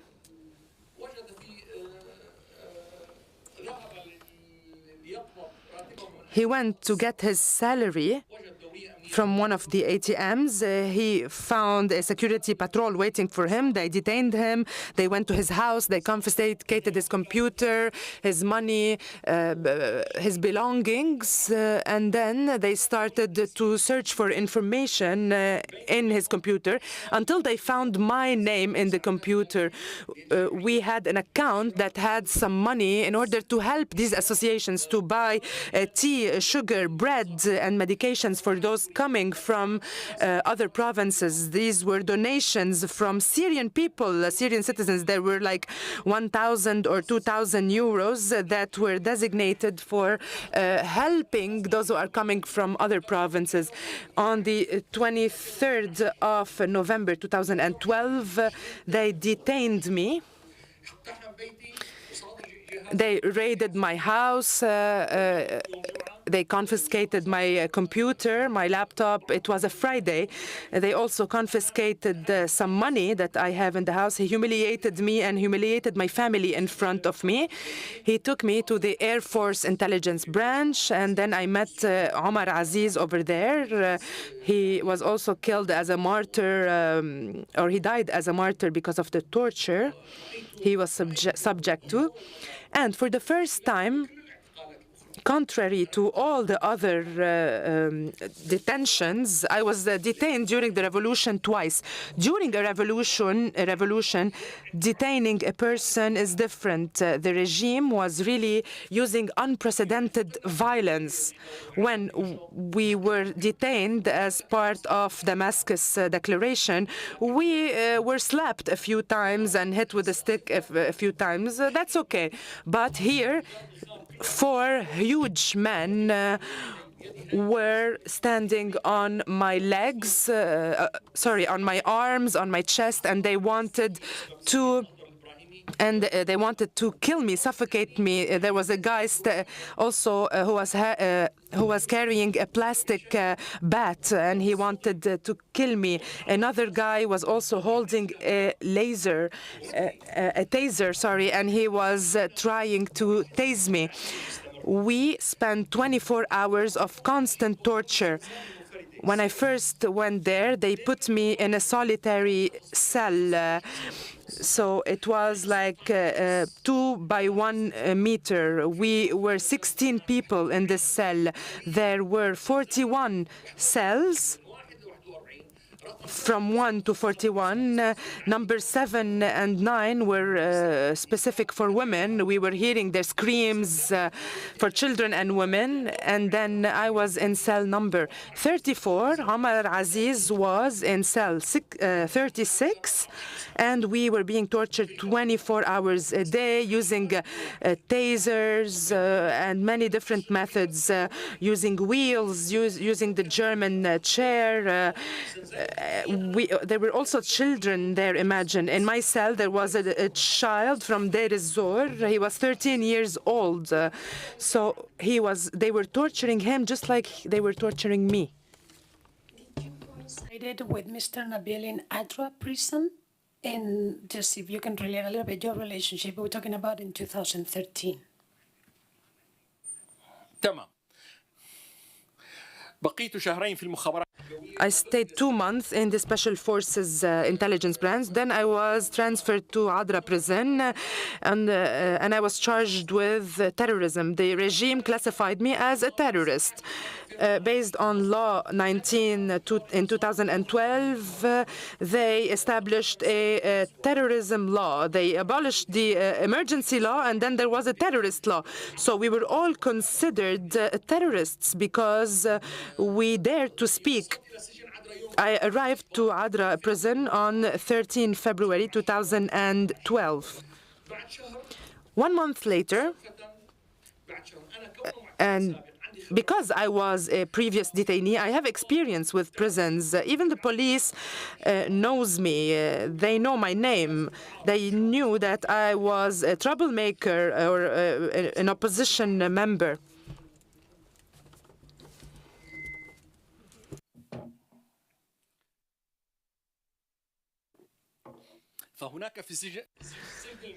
So in the civil prison, there is a library.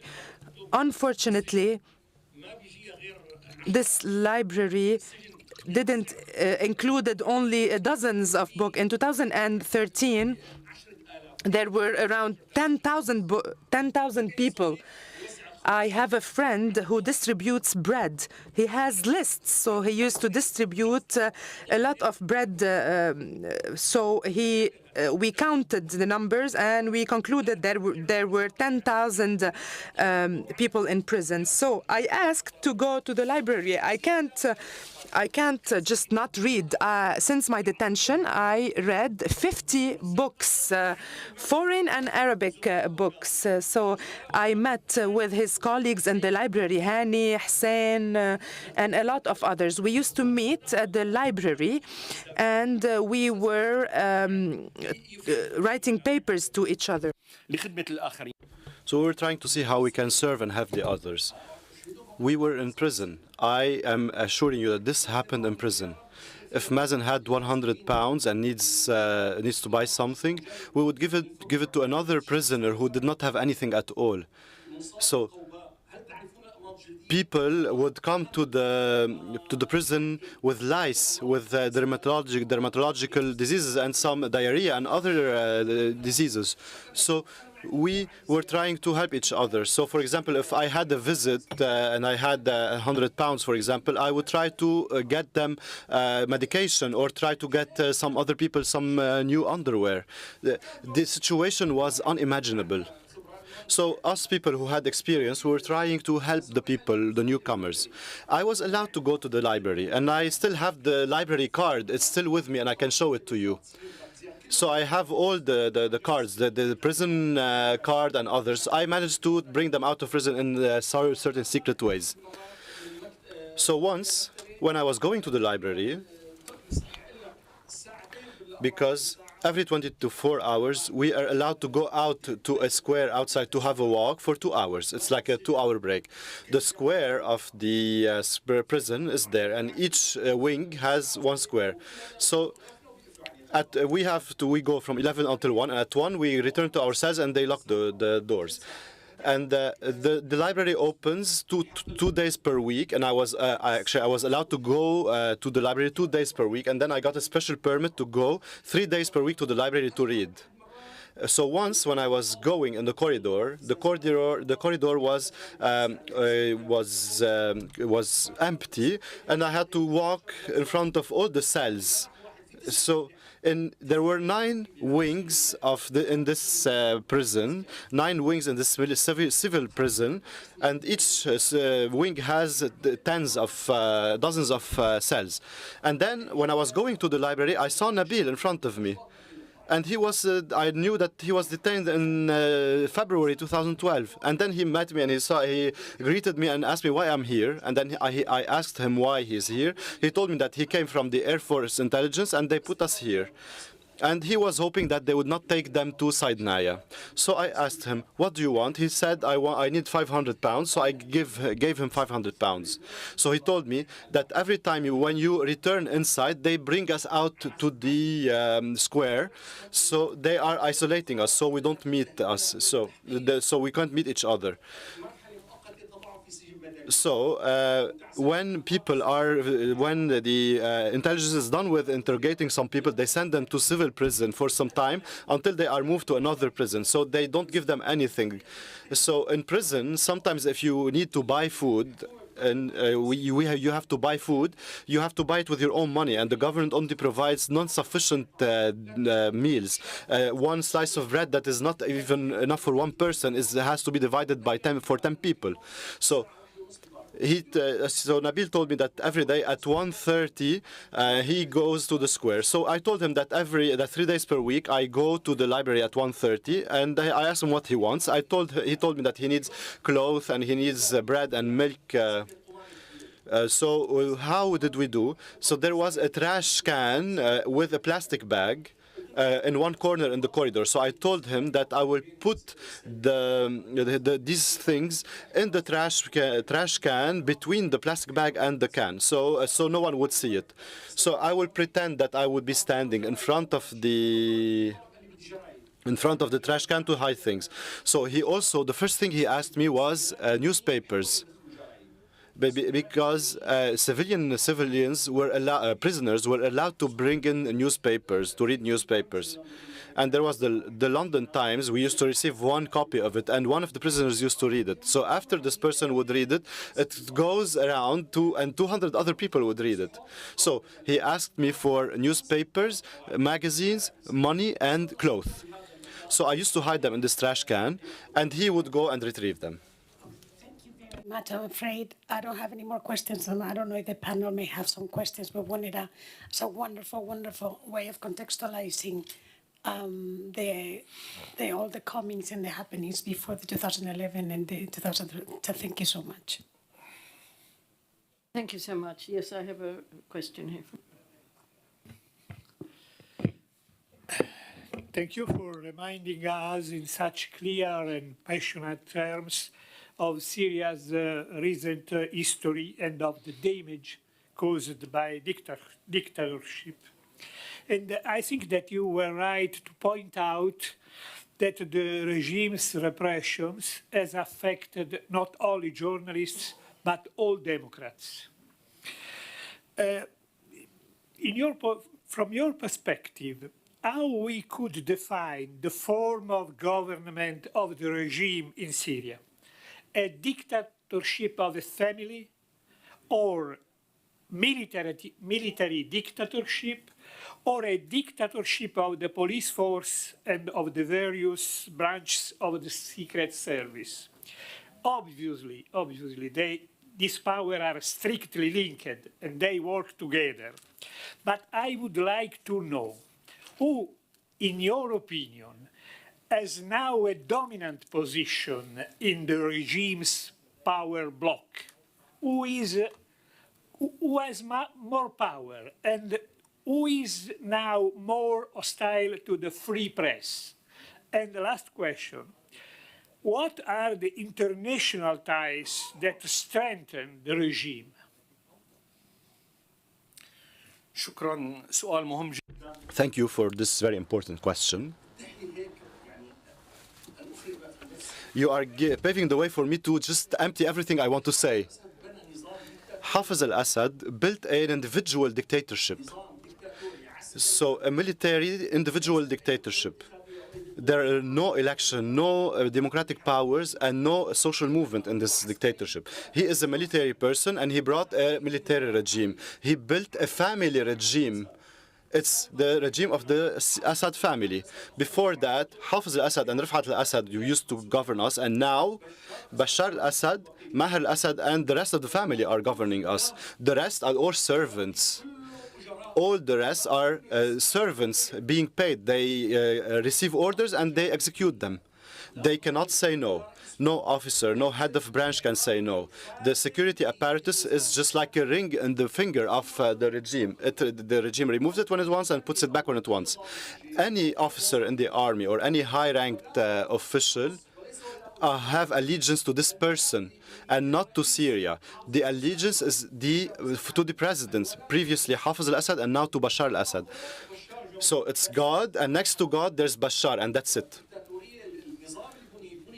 The regime is a dictatorship, a violent dictatorship. It does not have any values. It does not have any standards, like democratic standards. Killing is something very normal, and detention is very normal. Humiliating Syrian people, normal people, civilians, and politicians is something normal. Imagine that there are no free syndicates and unions in Syria. There are syndicates that are affiliated to the party and execute the policy of the party. There are no youth movements also. Only movements based on the party. The party executes the orders of the president. Everyone who strays away is ousted. The external powers, the external state that strengthen the regime, in your opinion, if you... To be honest, and I would like you to know this, the regime is a local regime. However, it has international relationships, international relations that are very deep and strong. Unfortunately, a part of Europe and the European left supports the regime of Bashar al-Assad and supported Hafez al-Assad. Madeleine Albright is the one who brought Bashar al-Assad. She blessed him taking power and gave him the keys to Syria. This is Madeleine Albright, the Secretary of State who died recently. She has pictures with Bashar al-Assad. 24 hours after the death of Hafez al-Assad, so Madeleine Albright came and gave Bashar al-Assad the keys to Syria. So Bashar al-Assad took these keys and did whatever he wanted. The international relations. So I would like to explain to Europeans the specificity of Syria. Syria is not the Assad family. There are 23 million Syrians who dream of freedom, of democracy, of the sovereignty of a state, just like any other human being. We don't want violence. We don't want killing. We don't want blood. We want a citizen state with diversity, with several parties, with journalism, free journalism, who all work to build Syria. The Europeans supported this regime, and today, 10 years later,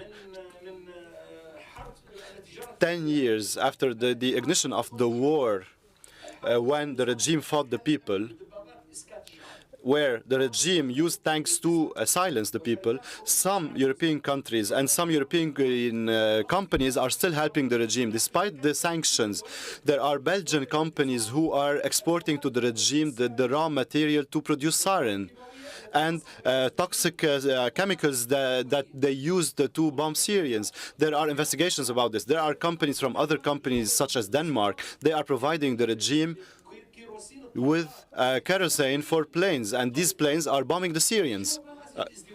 This is double standards. The policy of the European Union is clear. We are against oppression and against what happened in Syria, and they are afraid also of the change. The Europeans and the Americans are afraid that the revolution would lead to the Islamists taking power in Syria. Ladies and gentlemen, this is not a reality. The Islamists or the Islamist ideology is only 5% of the Syrians. The Muslim Brothers, which is the strongest organization in the Middle East when it comes to the Islamists, has only 10,000 to 20,000 persons only. But what about the remaining 23 million people in Syria? Why does the West look at Syria and says that after the change will lead to an Islamist state? No, this is not true. The Syrians will not accept this. The Syrians are people who love life. Syrians love good food. Syrians love to go out on a stroll, on a picnic. They like to dress nicely. They like to wear perfume. I am one of these people, and these are our values. This is how we were raised, and this is how my father was raised and my grandfather was raised, and this is how I am raising my son. We love life. We don't want to fight. The West is wrong if they think that the Syrians will accept an Islamist state such as ISIS or Nusra Front or any other Islamist organization. No, these are just they have small places in Syria. They are not the base in Syria. 95% of the Syrian people believe in social justice and democracy and in life. They love life. They only want to live, produce, and live, and they don't even want any help from the state. The state, the government can provide education, basic service, and infrastructure. So what I want to do is work, produce, and I contribute with the state to the state by paying taxes. So the Europeans and the Americans are wrong here. And in the Middle East, there are some regional powers that want the regime to stay, and it's in their interest for the regime to stay. And now Russia has used 16 vetoes in the Security Council, so the regime would not be sanctioned. The regime used chemical weapons, used sarin and VX to kill Syrians in Ma'arat Na'man, in Khan Sheikhoun and others. There are chemical massacres. Why wasn't this tackled by the Security Council? The ICC is closed before the Syrians. The Security Council is closed for us. Russia and China use 16 vetoes to protect the government.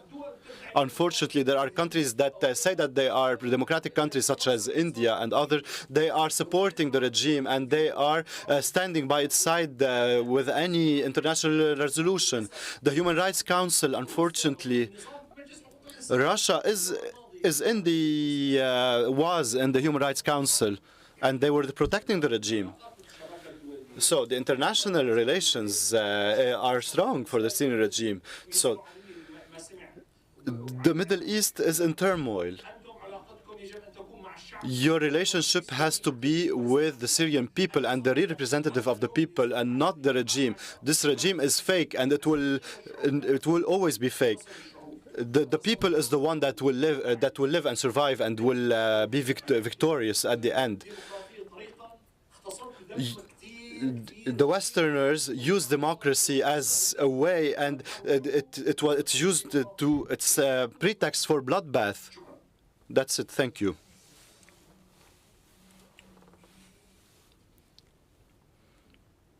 Is there a question from Gil or not?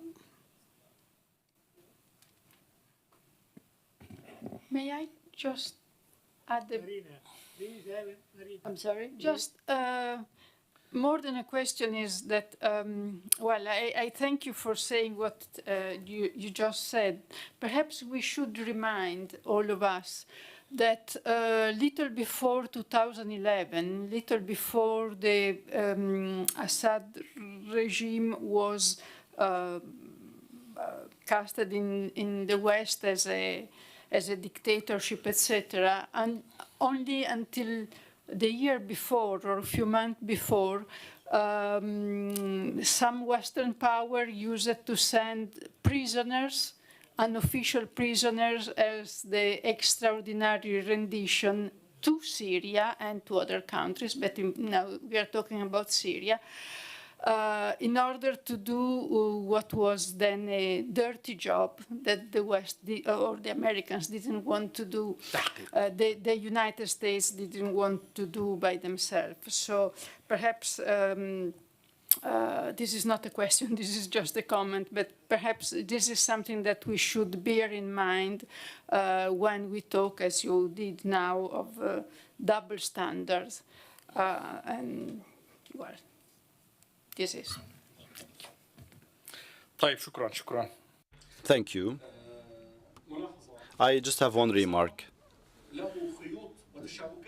The regime has ties, security ties with Europeans and non-Europeans. We all agree about this. When the U.S. wants to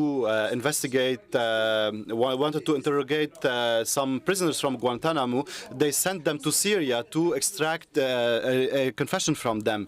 With waterboarding and others, there are 71 ways of torture in Syria that were used in Syria. These ways of torture were used against everyone, international prisoners and the local prisoners. There's a Syrian guy, Syrian Canadian guy called Maher Marab. He was an engineer, and he used to live in Canada, and his wife was Canadian. So a report came from one of the countries saying that he is a terrorist, and he was extradited to Syria, where he was detained for 3 years. Canada extradited him to Syria, and then his case is known. And then a while later, Canada retrieved him, so asked the regime to give him back to her. So he was returned to Canada, and they apologized to him. And eventually, this report and this accusation, it turned out that it was false, and they had to pay him a reparation. Maher Marab wrote a book about what he saw and what he witnessed in Syrian prisons. So lots of Syrian apparatus, the security apparatus in Syria, they use. The international community sometimes use the Syrian regime in order to do dirty work for them. And some people wanted the Syrian regime to stay because of this security file. And what we say, the Syrian people has to stay in order to build a secular state, a democratic state. We are not a terrorist state. The Syrian people are not terrorists. There are rare cases of Syrians who were detected with terrorist accusations. But these are very rare cases. It's rare that Syrians would cause problems. Syrian people are simple people. They don't like violence. There are other people maybe who like violence or who like terrorism. That's it. Thank you. Thank you. Thank you. I don't think we have any more questions. We've heard a lot from you, but thank you very much. شكرا. Thank you. Thank you so much. We will take a short 15-minute break and then close the hearing today with the closing statements of the prosecution and the panel of judges.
Welcome back at the Syria hearing of the People's Tribunal on the murder of journalists. We will now continue with the closing statement of the prosecutor, Almudena Bernabeu.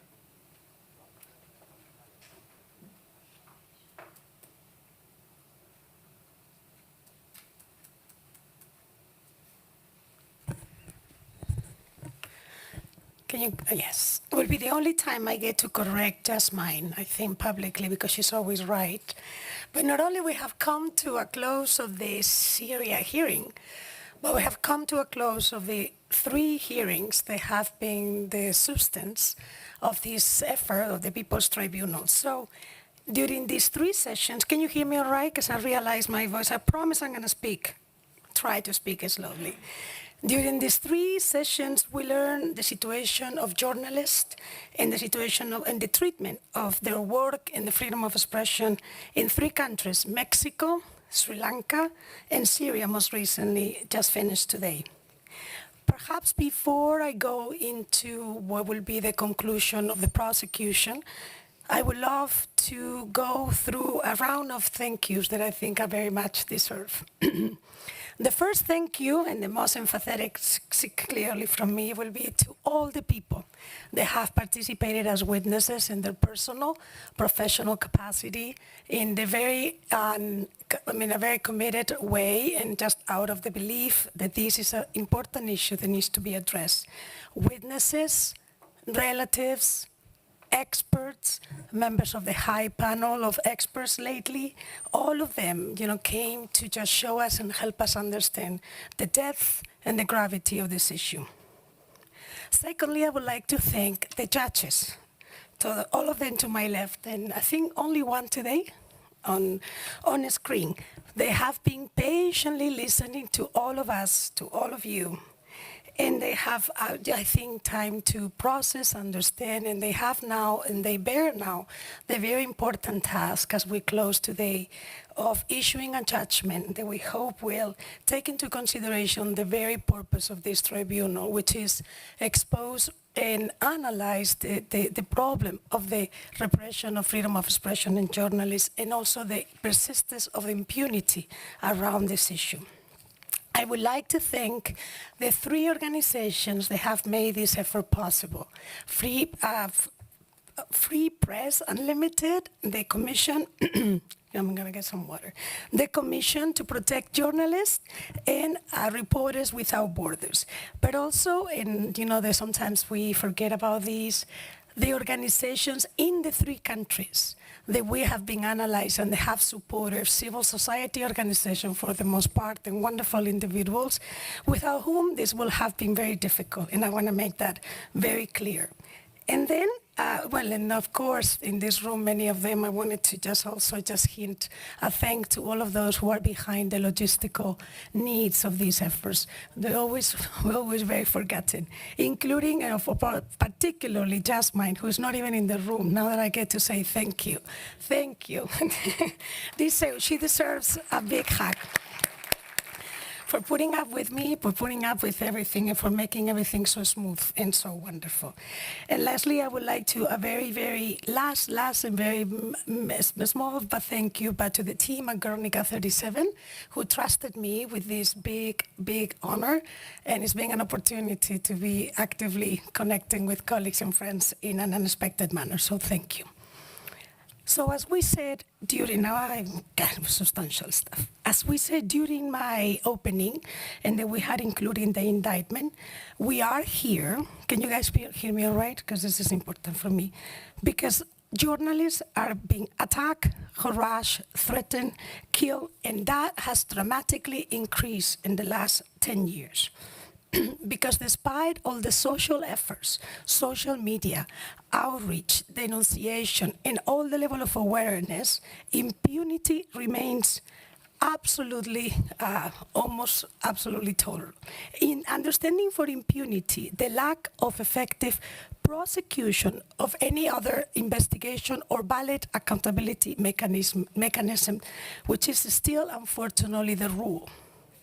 During these 3 hearings, we were aiming, and hopefully, and have successfully, we believe, substantiated the allegation in the indictment, specifically in the following manner. That Mexico, it is a so-called democracy. Sri Lanka, a likely kleptocracy. And Syria, an authoritarian regime. But then in all of those three countries, there are similar patterns of how journalists, excuse me about my voice, it's the air conditioning, so I blame the air conditioning. The journalists are targeted for reporting about the truth and for exposing their states for related violence and criminal activity and repression.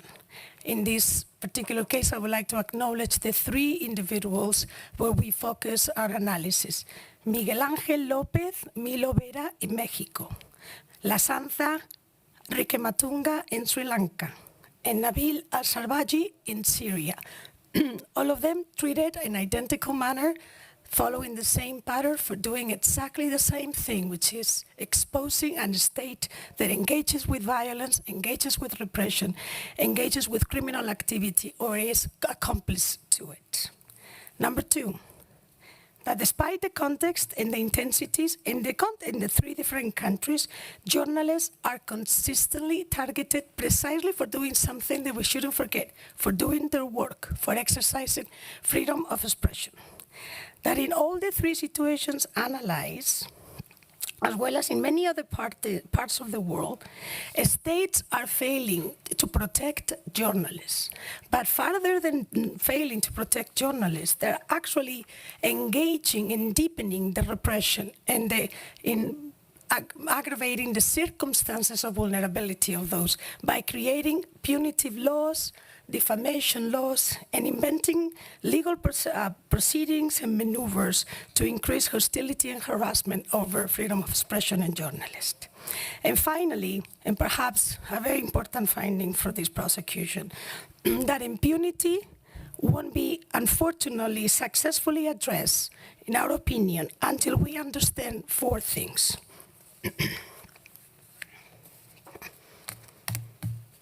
Is that mine?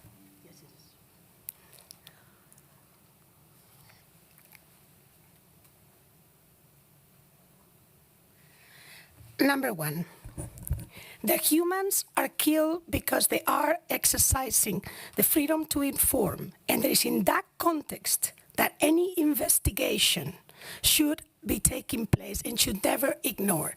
Unless we understand that component, we will not be effective. Number two, that these professionals and their families are not sufficiently supported as victims in their quest of justice. Number three, that this is a transnational and an international problem that demands an international exercise of responsibility. Number four, and finally, I think it is important, particularly for this prosecutor, that investigating and increasing the awareness, as it happened, for instance, with gender violence, we need to understand that the crimes against freedom of expression, freedom of the press, against journalists, it is a category within itself. And we need, with transversal components, they need to be taken into consideration. In our opinion, the time has come and the indignation runs pretty deep. So we are aware, I think, we have been listening, we have learned a great deal from all the people that came to do this effort and help us understand. So for this prosecution's perspective, it is time to act. Thank you very much.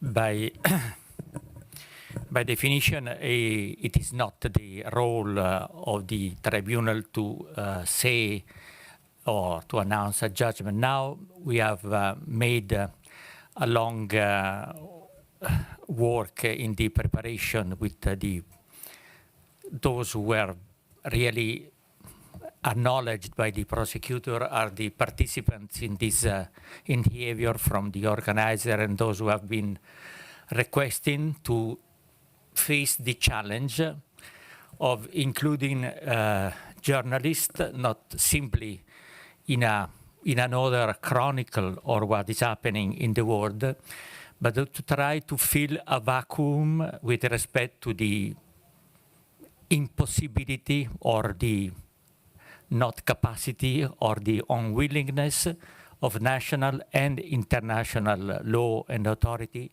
to take seriously the fact that those who are representing the right to truth could be left in the full impunity. I think that the common denominator of the killing of journalists, whatever is the broad definition that we could give to that name, is common in all the part of the world. We have taken 3 cases which, as our prosecutor has put into evidence, apparently are very different, but in fact they reflect a common situation which faces the official legal authorities and the absence of the respect of legitimacy of the right to life and to dignity and to truth.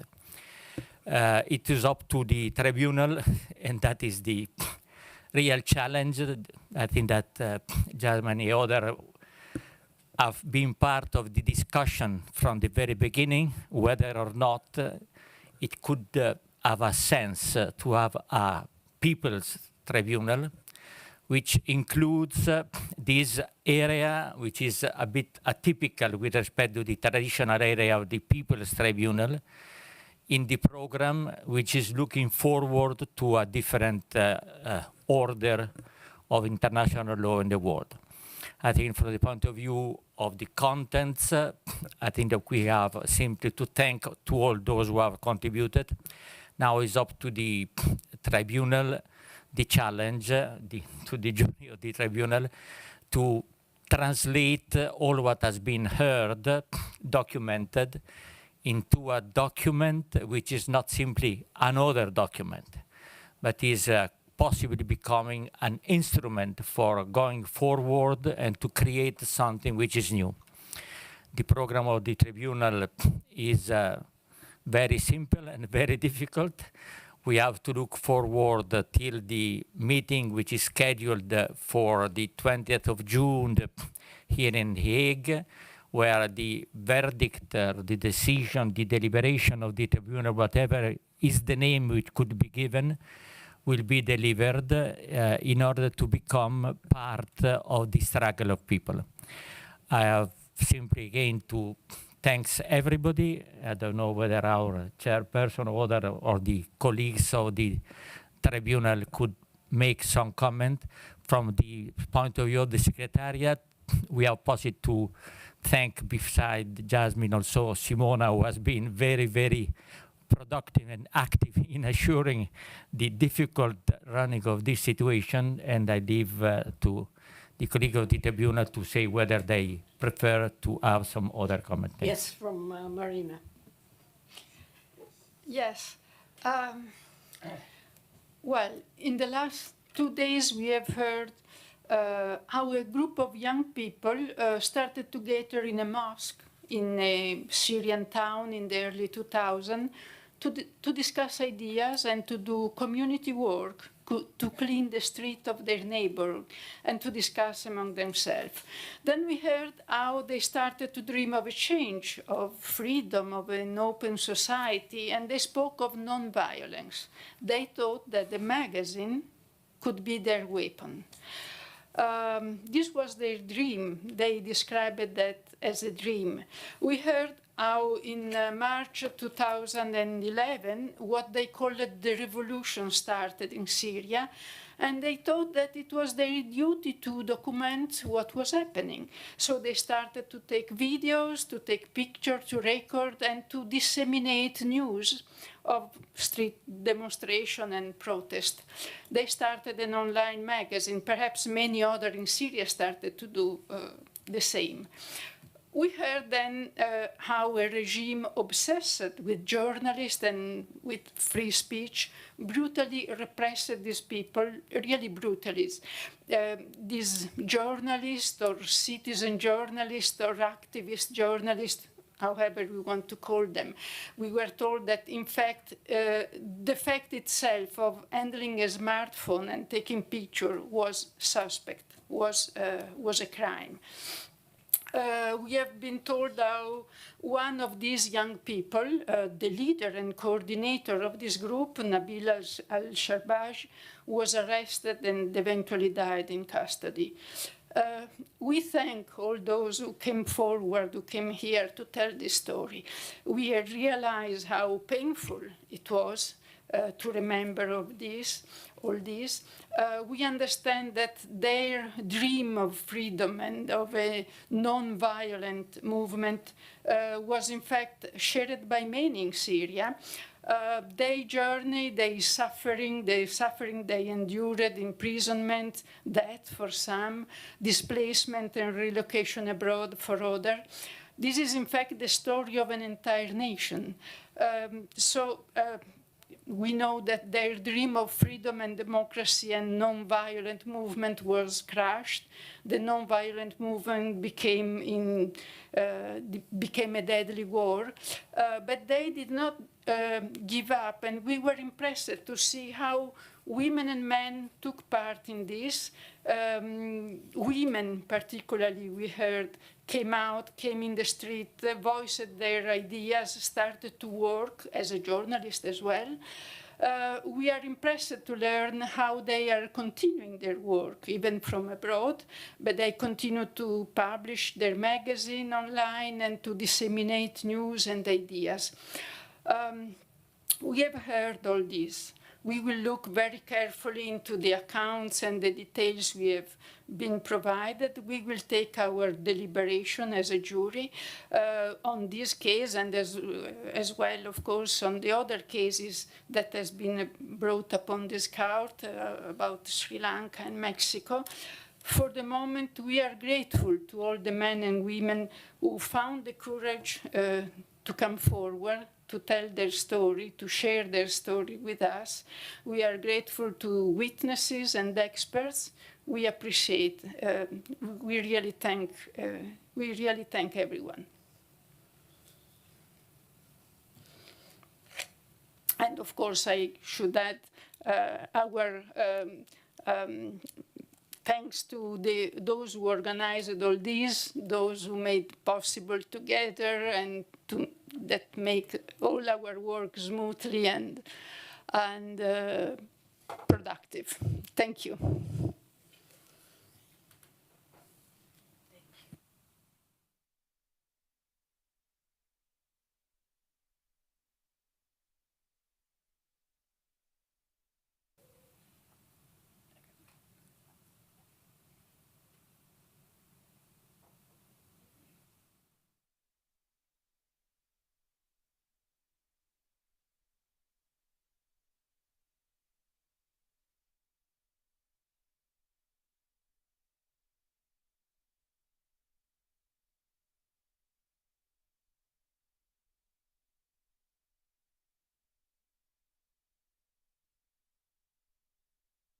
And we